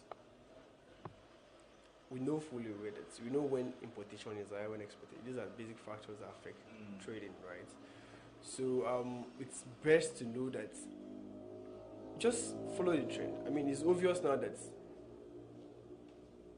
a lot of things are happening in Nigeria, for instance. Okay, so I can remember very well the last 2 weeks when the government made some observation concerning fintechs, and these fintechs are into investment. So it's actually affected a lot of things. CBN bringing their own regulation, talking about no more black market dollar sales and dollar exchange. You have to go to the bank to get your dollar. I mean, these are factors that affect circulation of these currencies, right? So if you notice there's like a government regulation that could possibly affect the financial transactions within the country, I mean, it's going to affect that currency because trading, I mean, the trading is affected in basically like currency circulation. So I mean, so you have to watch out, be on standby, like always be regular with news and concerning financial transactions. I mean, you will play safe. Just know when to put, like I said, know when to put your money and when not to put your money. Yeah. I've been speaking with Tunji Abeoye, and he's the Chief Executive Officer of FX Kudi, a borderless payment platform that is facilitating digital payments on the continent. We'll be right back after the short break.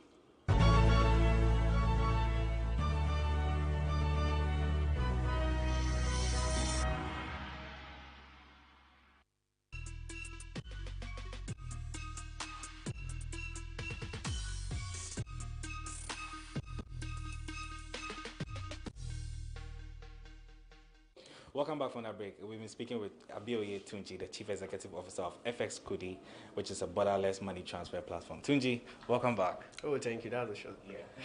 Yeah, it was quite a short one. Yeah, so now let's go to your app, which is the FX Kudi. First off, what is the FX Kudi platform? Okay, so FX Kudi is a fintech company that is democratizing cross-border money transfer for 1.2 billion Africans. Okay. Yeah, so we started in February 2020. Okay. Now we've able to gain traction over the years. We have over 14,000 users on our platforms. Wow. We process quite reasonable amount of transactions over the years. So yeah, it's been very exciting, right? At times discouraging, but I mean, as a startup, you need to fight all the battles. Yeah. Tunji, so let's come to the platform itself. I'm sure you've had some challenges so far with you developing it and all of that. Yeah. What are some of those challenges? Yeah, so basically at times we get service provider failure, and that becomes a glitch in our service.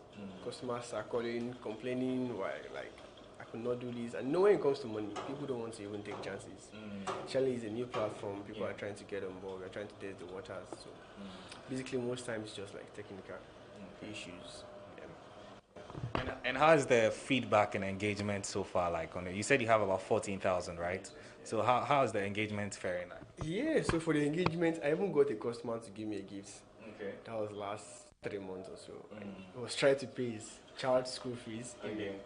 And there was a difficulty, so he was finding the best way to transfer the money. And the child was on him, like, Dad, I'm writing my exams.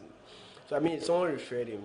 So we had to walk him through how to download the app and send the money across. And after then, he called like, oh, I'm very excited, and I mean, just let me know, like, I like innovations and all of that. And he had to come to the office. So I feel very motivated at that point that I'm solving a real problem and getting people to talk about the solution you are providing and how it's solving their problem is actually very exciting for every founder. So from my own side, the feedback has been very exciting. I can say we have like 80% good, and 20% bad. 20% bad simply means that at times people complain about, yeah, can't you guys increase the rate? And like, no, it's not our fault. It's about the market. Of that, yeah. So it determines what we also have to give to you guys. I mean, that's the basic feedback we've gotten so far. But I mean, it has been very, very exciting. The journey has been interesting. Yeah, so I know with apps you have to do a lot of updates and security and protection. How secure is the data and information that you are getting from your customers on the app?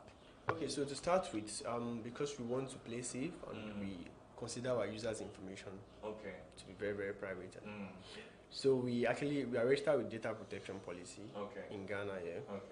And also we make sure that every of the data that enter our platform is encrypted. So even against hackers being penetrating, we have a couple of technology security on the platform, which I might not want to mention, but we have a couple of them on the platform. Like, just think about it. I mean, protecting the card users, protecting the financial information of, I mean, that should be a key for every fintech. I mean, protecting their user information, because it starts to be their banking and all of that. So yeah, I will make sure I don't store sensitive information, so sensitive about your banking information. We leave that to the cloud service provider, right? So we don't really like have to expose you to a lot of risks when it comes to hacking the platform. I mean, we've never encountered any security issues since we started. Yeah, not at all.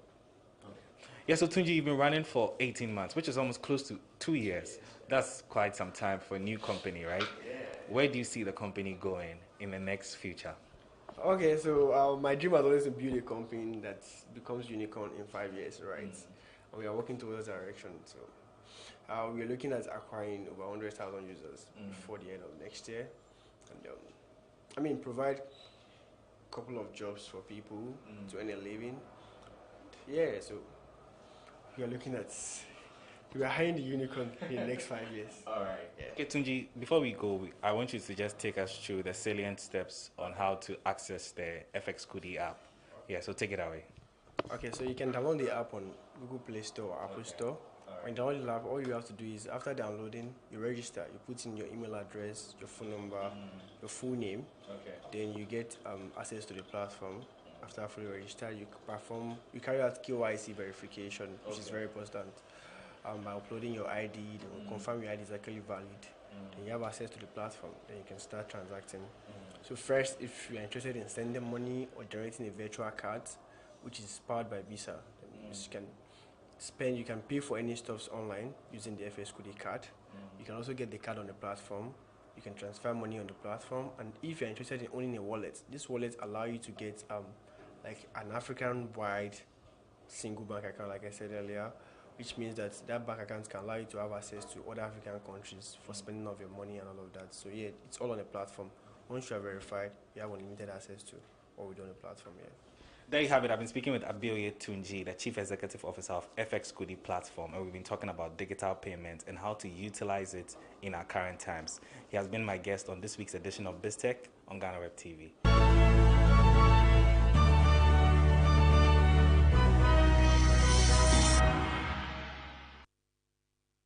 Thank you, Maulia Holumega, for that eye-opening report. Up next is Tech Bits with Jefferson Senieja. Stay tuned.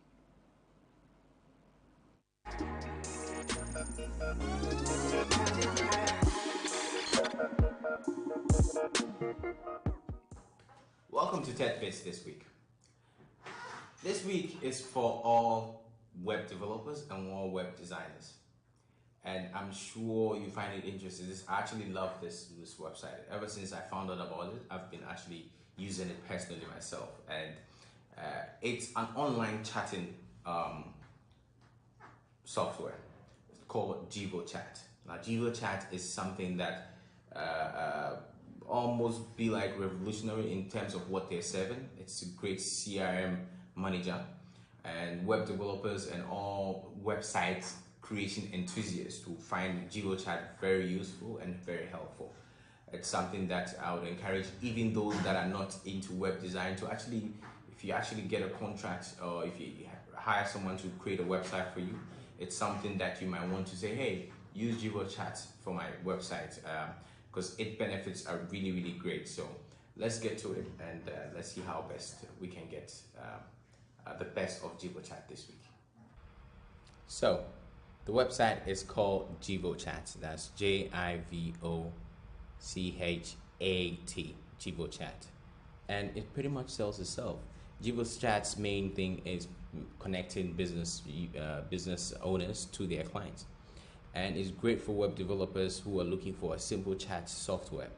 And it integrates with any website, whether it's a pure PHP website or even a WordPress, content management softwares like WordPress. GivoChat, one of the best things I like about their website is that their product is already being used on their website. So you can easily say hello there. And when someone gets to your website, after reading all what your product offers, they can literally just decide to just have a chat with you. And the best thing I like about their chat software is that it's not only available on desktop, meaning that the support agent, where the agent is also typing the message, does not have to be only on the web, but it has a mobile app. So there's a GivoChat mobile app software which actually is available, and you'll be able to log into your GivoChat and connect to your website, meaning someone can be anywhere and you can also be anywhere from the comfort of your home and or anywhere else and be replying to customer support instantly. That's one. As you can see, I just sent a hello and one of their customer support service has replied. It has an auto reply feature which is part of the support management software, and this is all great too. So not only is it for normal website, but even for content management softwares like WordPress. It has so many great features like live chat for website, as I mentioned, a callback option right there and there, email, telephony. You can even connect it to WhatsApp, you can connect it to Facebook Messenger, chatbots like that one, like I mentioned, and even Telegram. And this is how their support dashboard looks like. An agent can have multiple agents, and you can just be replying to different messages. And it's a great tool. We actually have, I also already have that on avtown.com that we use for integrating and even through our app. So it's a great tool that I'll recommend to everyone to have a look at and business owners to use. Great for CRM integration, great for telephone and email chat transcript. So let's look at it. The default version is actually very free. You can sign up, it's free. But as you need more agents and more features, that is where you get to the paid subscriptions. But it's something that you should look at and might be useful for generating more revenues and turning over site visitors to clients. I hope you found this week very useful and very promising. Even if you're not going to use it, I encourage you to recommend this video to a friend or two. And I'll see you again next week. Bye for now.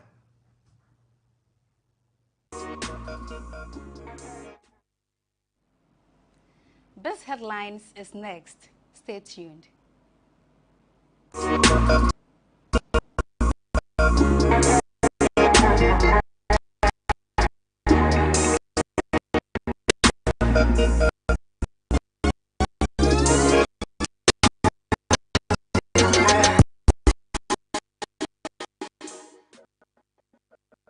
To our very first story, President Nana Addo Dankwa Akufo-Addo has reaffirmed his government's intention to make the Ghanaian economy one of the fastest growing ones on the African continent.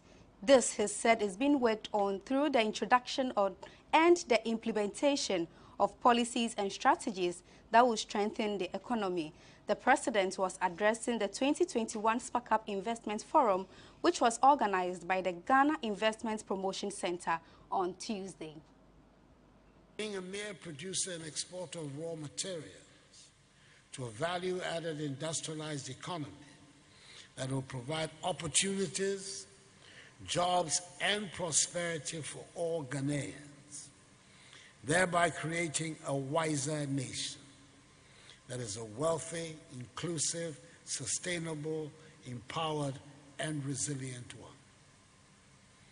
Government since 2017 has put in place measures needed to reduce the cost of doing business, improve the business environment, and made the Ghanaian economy not only one of the most business-friendly economies in Africa, but also one of the fastest growing economies in the world between 2017 and 2020, averaging 7% GDP annual rates of growth, up from the 3.4% rate we inherited.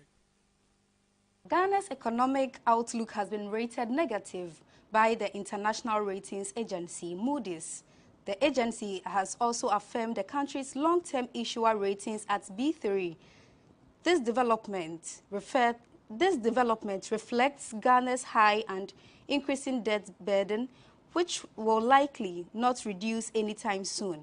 The agency also cited a persistent weak debt affordability, high gross borrowing requirements, and liquidity challenges, social and financial risk following at the onset of the coronavirus pandemic as its reasons for the ratings.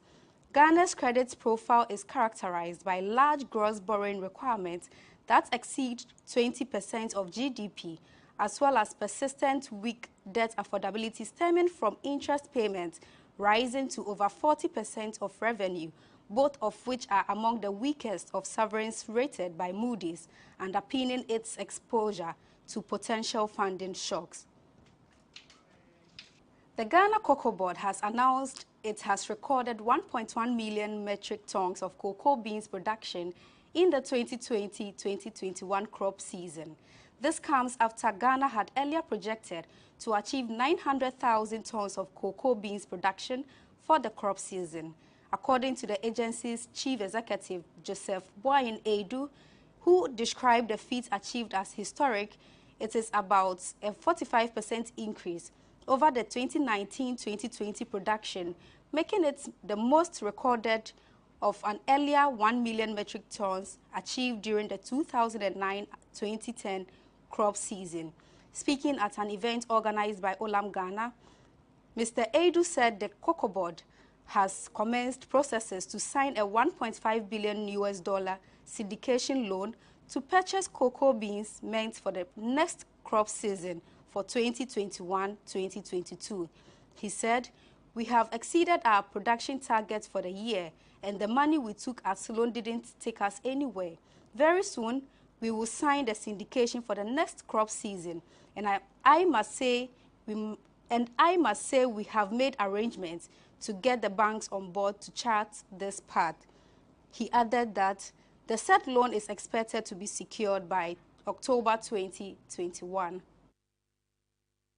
The currency is back into free-fall mode against its major counterpart, trading currency, the US dollar, as it records its highest depreciation since the beginning of the year. BFT analysis has shown. Data from the Bank of Ghana interbank FX rates shows that the cedi was trading at 5 cedis 85 pesos against the dollar, compared to 5 cedis 76 pesos it traded at the beginning of the year, representing 1.64% depreciation, the highest it has recorded this year. The Bureau was notified about the incident, which involved a bird finding its way into the engine compartment of KLM on September 3, 2021, and to the airliner cancelling its flights from Accra to Amsterdam. A statement issued by the Bureau said it has also appointed an investigator in charge, retired Air Commodore Kwame Mamfi, to lead the investigations. The probe into the incident is expected to focus on the determination of the causes and contribution factors into the incident, provision of a preparation report, and safety recommendations. That's all for today. Keep watching GhanaWeb TV for more. But before you go, do log on to www.ghanaweb.com for more stories. Follow us on all our social media platforms, Facebook, Instagram, and Twitter at GhanaWeb, and on YouTube, GhanaWeb TV. My name is Ernestina Sewa Asante. Do have a splendid weekend.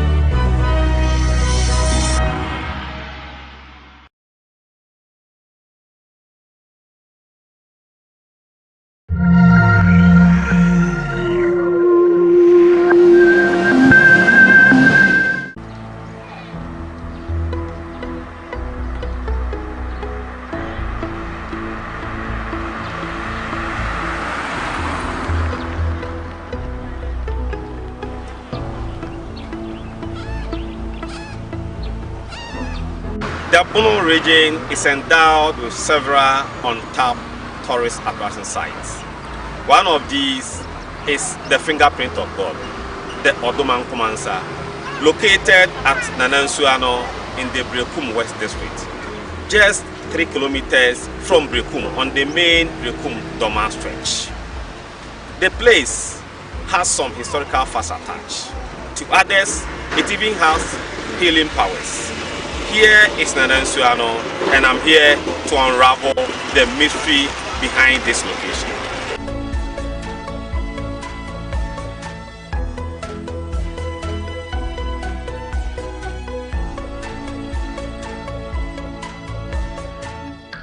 We have just walked about 30 minutes into the journey towards where the Odoman Kumansa is located at Nanansuano.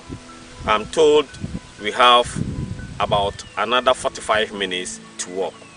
It's a long journey, so I would like to invite the Ochiame for Nanansuano, who is my guide to the place, to tell me how long we are going to walk. Nana, please join me.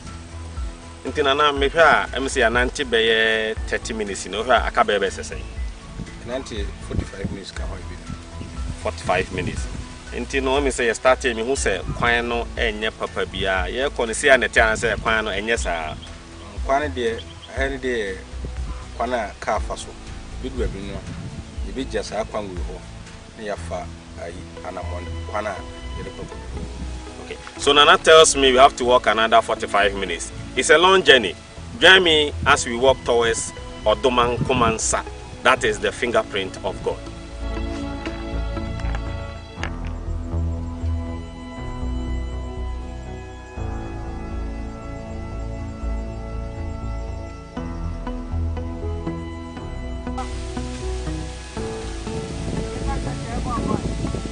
We are at the middle of the journey. But as it stands now, we have made some. It looks like our way have been blocked temporarily because we have a stream here. And the stream is called Nanasu. That means the community was named after this river. Before we can cross, we have to either walk through the stream, or we have some bamboo sticks here we have to walk on before we can cross to the other side. We are just walking towards Odoman Kumansa. That is the fingerprint of God. And this is one of the hurdles we have to pass through before getting to the place. It's a tedious journey and torturous, but we have to get there. Join us as we walk towards the place.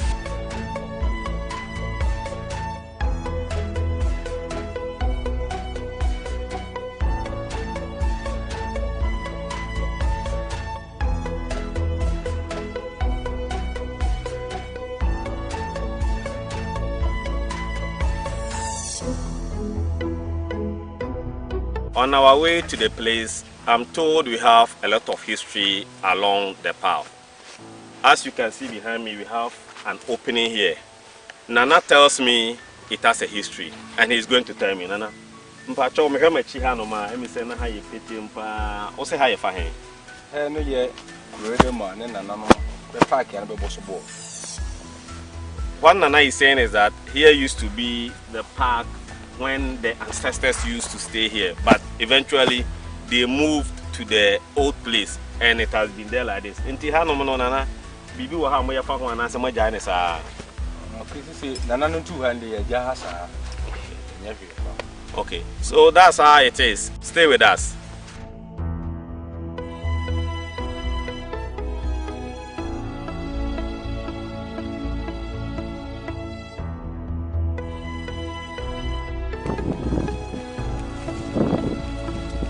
It has been over 1 hour, 30 minutes of walking through the bushes, and I'm told we are almost there.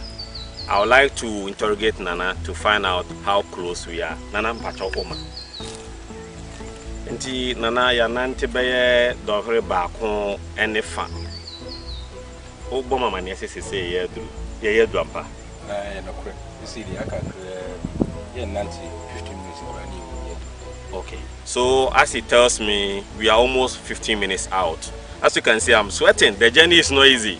It's a torturous one. So I have with me Nana and the other guide. They are leading us to the place.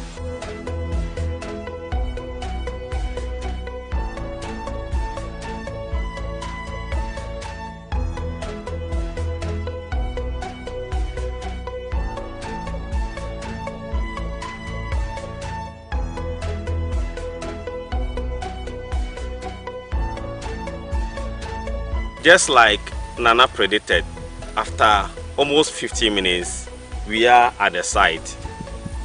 He tells me this whole area plus the vast land is called Odoman Kumansa, named after the yet to be developed tourist attraction site. We are there. I'm sure we have a lot to learn today.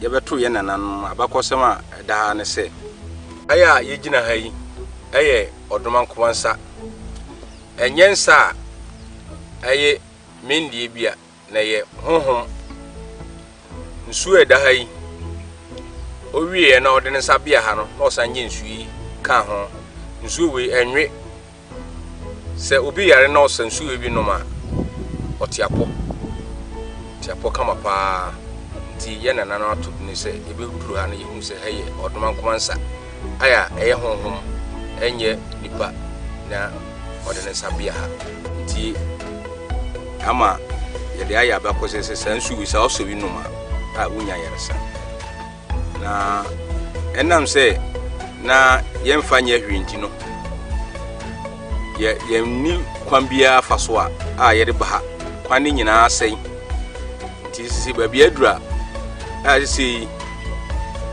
amanfo ada na omani aba se nsuo ni ye nsuo bia ebeboa biase mani ha nyina nti no yesere ankurankura mu nsam ubi se omomra ye kwan nye eba nsuo no so nye nti yesere aban na omo amu nsam ubi bia no omeboa na omunyi kwani emaye na bibetuma ba ye ha kama bibetuma aba behwe na wasensu no bi no so wanya yaresa nti yade sedra enesua no yeroto amansa nyina anim no nti mo amwo mo no bemeboa ye na kwan ntum na bi mesensu bi no so wafanya yaresa tanu ba kundi 5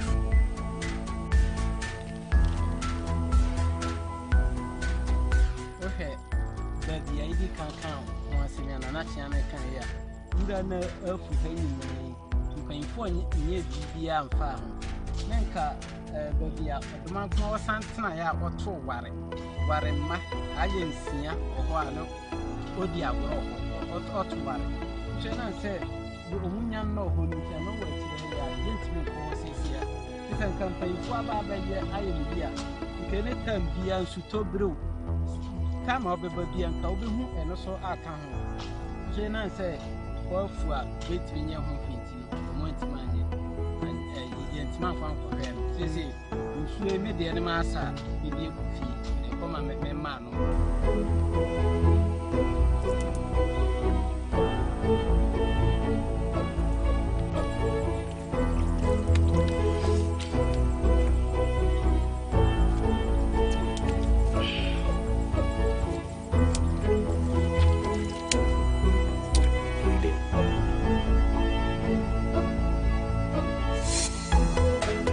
Here is the fingerprint of God, known as Odoman Kumansa in Twi. As you can see, the prints are large, an indication that they do not belong to any mortal. These are the fingerprints of a supernatural being. I'm told that after Odoman Kuma has finished with this, he used the hand to dig a large hole here, where, as you can see, we have some stream there, which has some healing powers. I'm told no matter your sickness, when you drink for the stream, you will be healed. And I've taken some to try and see how it tastes like.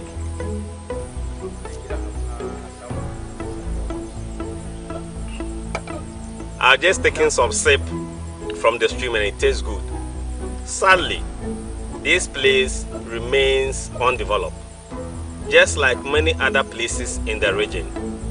The time has come for authorities to turn an eye to such places in the region in order to fetch the needed revenue for the district and the country at large. Reporting from Nana Suano in the Blekun West District, I am Abajado Frank for GhanaWeb.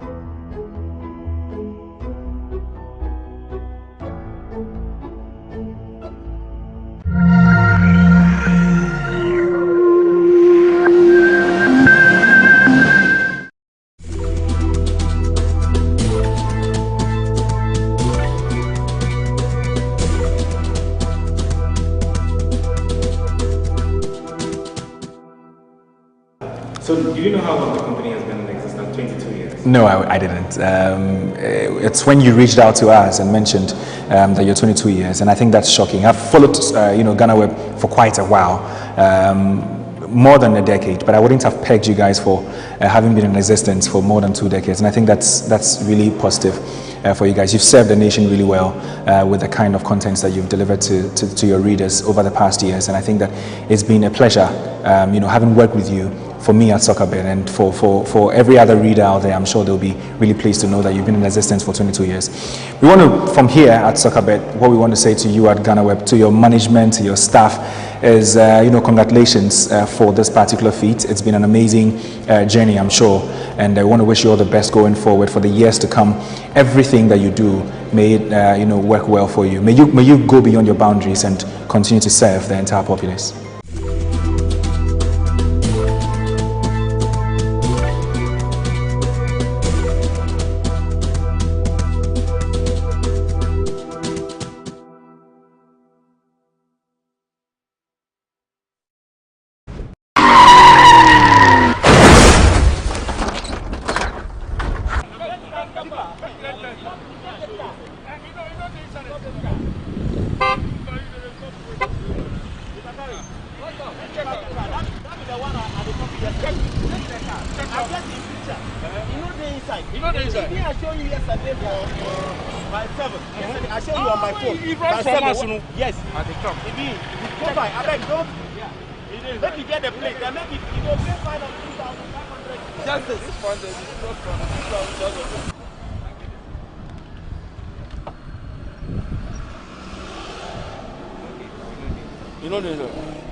All right, so we are back on the road this week for the GhanaWeb Road Safety Campaign, which is a year-long activity marking the 22nd anniversary of GhanaWeb. And today we are on the Kaneshi stretch, just around the STC head office here at Kaneshi. And we are with the compliance team from the Driver and Vehicle Licensing Authority, the DVLA, and also personnel of the Motor Traffic and Transport Unit, MTTU, yes, here in Accra. Also today, what we're going to do is that we're going to speak to Mr. Courage, who is from the Compliance Unit of the DVLA, and he'll give us a brief of what today's activity is going to focus on. So we'll go to Mr. Doe and then get his brief on what it is that we are looking out for today. Mr. Doe, welcome to GhanaWeb TV. Yeah, thank you very much. All right, so let's go straight to it. What's the focus of today's exercise? It's the same thing that we have been doing normally. It's just about the checking of roadworthy stickers. And the good news is that we've gotten a gadget that has everybody details on the gadget. That is the vehicle details of each car. And then you also have the licenses. Everybody detail is there. So every license has a unique number. We key in and it brings out the detail. If you have done the, validation, it's pop us. If you have not done it, we ask you to do it, or we take a spot fine from you. And that of the cars, the customer's car, we put in the details and it brings out even the car owner, it brings out its name and everything that we want about that particular car. All right, so that means that this system is to make your work easier. That means that the whole country has been locked into this system. Yeah, exactly. Every place, wherever we go, we just check, we put in the car number. Everybody details is in here. All cars, their details is in here that we can do anything we want to do with it at a particular time. All right, so we noticed this car has been stopped. This is a customized vehicle. We were supposed to get into that later, but since this has been stopped, and I noticed there was a particular concern. This is customized. Why have you stopped him? What's the issue? The concern is we stopped him some time ago at when we went for one of our outrages. And we went back to the office. We come through all our system. We realized that it is not in the system. So today we are going to charge him. We'll pound the car, we'll send it to our office, and then we'll hand him over to the authority. We don't give it to the police because this particular customized number is very expensive. So when we get you on the road, we take a spot fine of 2,500 from you. So we are not going to allow him to go. We'll take the car, we'll send it to the office and hand it over to the authority. But how is that even possible? Because I see that this is actually from the DVLA. This is the block number plate. How is it possible that he he went around the system? In the system, the car has been registered. So it means he gave it to maybe those Guru guys out there, and then they didn't do the correct documentation for him. They just went behind and then cut a plate and put his initials there. That is what they've done for this particular car. Okay. So apart from those, is there a reason, I wonder, why we on the Kaneshi stretch today? Any particular reason we are on this side of town today of all days? Yeah, today, particularly this morning, we are looking for some specific cars that have escaped our route. And we know that this Kaneshi road is a very busy road. And so we believe definitely these cars will be passing here today.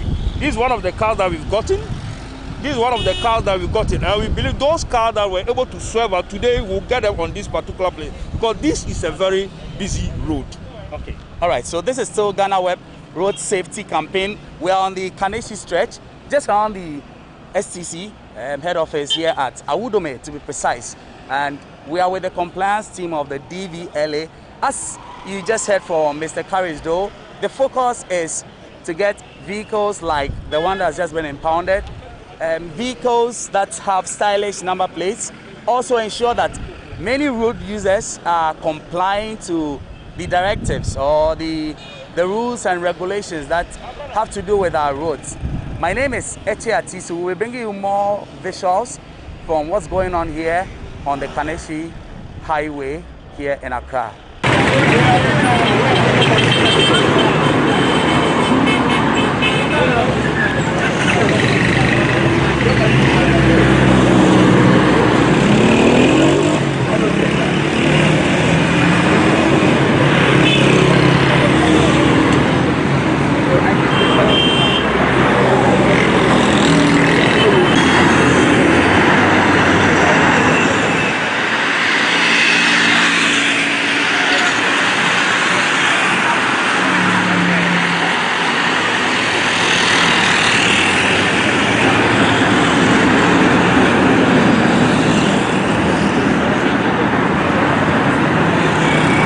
This car has just been stopped. What's the situation with this particular one? Yeah, this car, this is about physical convention. Physical convention? Yeah, physical convention. Normally, the car is something like a bear bar. Okay. So he's supposed to come to DVLA to rectify it, and then we'll give him the dimension, what he's supposed to put on. We arrested him on the 1st of June. Then we give him a prohibition note to go and fix it up, come to the office so that we do the correct documentation for him. He never came, and today look at the time, he never came. So this one, this particular one, we are going to take him to the office. We'll take him to the office, we'll ask the owner of the car to come and do the necessary documentations. This means that this is the second time? Exactly, this is the second time that we have, we've gotten to him. Okay. Yeah. So that means that, but I wonder, because a lot of these manufacturing and big companies have these kinds of vehicles. What is the DVLA's stance on vehicle conventions? Is that, what's the word? Physical convention. The physical conventions. What kind of processes? Can you take us to exactly what these companies can do to get their vehicles to this point? Yeah. Normally, when they are coming to register the car, they bring it bare. Now, if you want to do what we call the physical convention, when you are coming, you have to put the container on it. The officer will inspect the car and then do the necessary documentation for you. But when they are bringing the car, they just bring it like that. After the registration, then they go back to put the container on the car. That is the problem.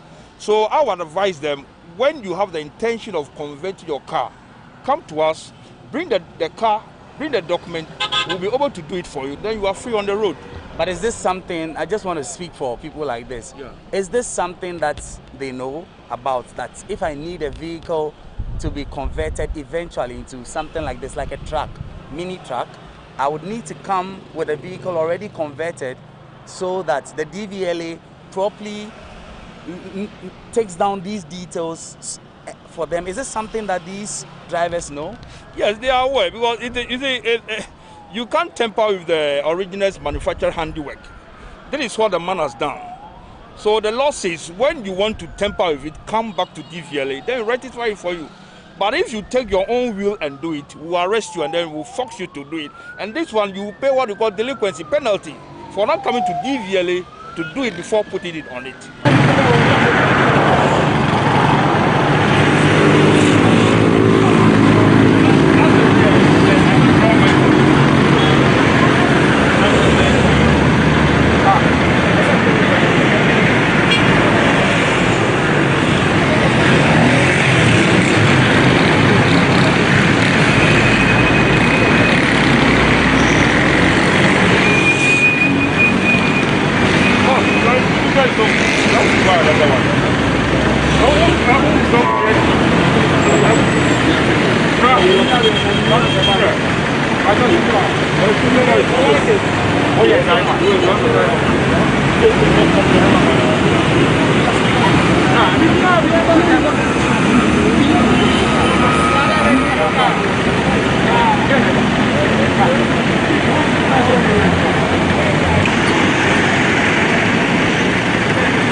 Not a soft copy of the license.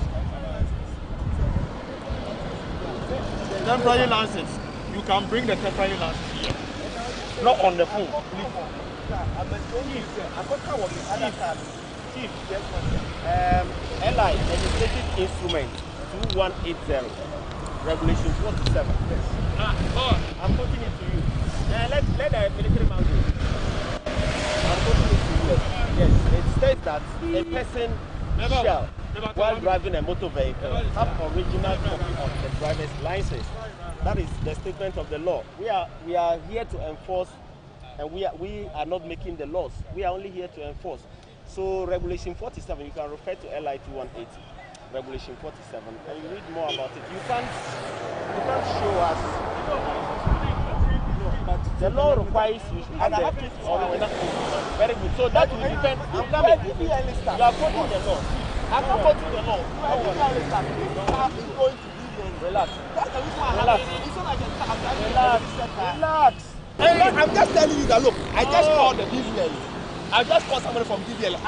We have holograms on the driver's license we give to you, and we check them on the road. You have what? We have holograms. But this is a car I'm going to register. Forget about going to register. It's not a car registered and I don't have a license. Driver's license. That's what I'm saying. That's why I'm saying that a temporary license, it doesn't have a back. I want to show you that this is it. When you forward it to me, it doesn't make sense. You are not just there to arrest people. With the law is to be enforced. I am not arresting. Let me tell you something. I am not arresting, but I'm using my discretion. From the police. Yes, so if you want to interview, let's go for interview. Everybody. So let's just speak to you now. What is your challenge now? My challenge is that I have a car, registered car. My license happen to be another car. This is an unregistered car. I am going in there to go and value the car and go and do the registration process. Unfortunately, I don't have a license with me now. You have called for the license. I've called my wife. There is another line. Show me. It's even a temporary license. It doesn't have the back. That's the reason why they will not accept the original one. because there is a back and there is a date and there is an expiry date for all the licenses. This is a temporary license which has been given to me. As we speak now, it's not with me. I'm driving an unregistered car with a DVLA license. And this is a DVLA man. He understands all this. All right, let me just hold you there for a while. Your understanding of the law, I've heard that, but let me hear from the DVLA. What is the DVLA stance on what he has said? Has he interpreted the law as it is? Yeah, the law requires you should have the original hard copy of the license while driving. So when you refer to the laws DVLA use, that is the LI, the Legislative Instrument 2180, you refer to Regulation 47. It states categorically about a person driving a motor vehicle. And it goes like this: a person shall, while driving a motor vehicle, have the original hard copy of the driver's license along with him. So he says he has a temporary license. What about that? He has it on his phone. I heard him explaining something about the provisional license. Yes, he's explaining that it's because the card itself is due expiry. There's no need for the temporary license to have front and back. That is what he said. But he has also forgotten that on the temporary license, we have issue date on it, and we have expiry date also on the temporary license. Yes. So does it mean that you're waiting to see his temporary license now, and then be able to tell whether indeed he can still be driving with that? Because I see that beyond that, this car is not registered. Yeah. He raised concerns about that. The fact that he's yet to go have this vehicle. I am going to value it as we speak. Okay. I mean, you can sit in the car. So how about that? How about yes, that case? We don't have a problem with him. We don't have a problem with him driving unregistered car, because from all instances, this is the booklet. It is valid. It will be expired tomorrow. You understand? So we don't have a problem about the unregistered car. Okay. But you can't be driving unregistered car at the same time driving without your driver's license. Tell us the solution now. What is going to happen with him? Yes, because so he has a case. We'll wait on him. They should send the temporary license, we'll inspect, and then we also validate, we check, we authenticate the license to see if it is a genuine license. Does that work for you? Yes. He also mentioned that in a law, when you are supposed to provide 24 hours, you have 24 hours, but he can use his discretion. And I'm saying that I'm not the enforcer of the law, he's the enforcer of the law. But if you have a point, that is to say that you have a genuine explanation. Of course, you expect that they are level-headed people who can interpret and use their discretion. And my point is that this is an unregistered car. We are in front of valuation, and that is where I'm going. It will not take us 1 minute to get there. He can sit in a car and he knows that I've taken money. I'm going to value the car. From there, I'll go there and go and register the car.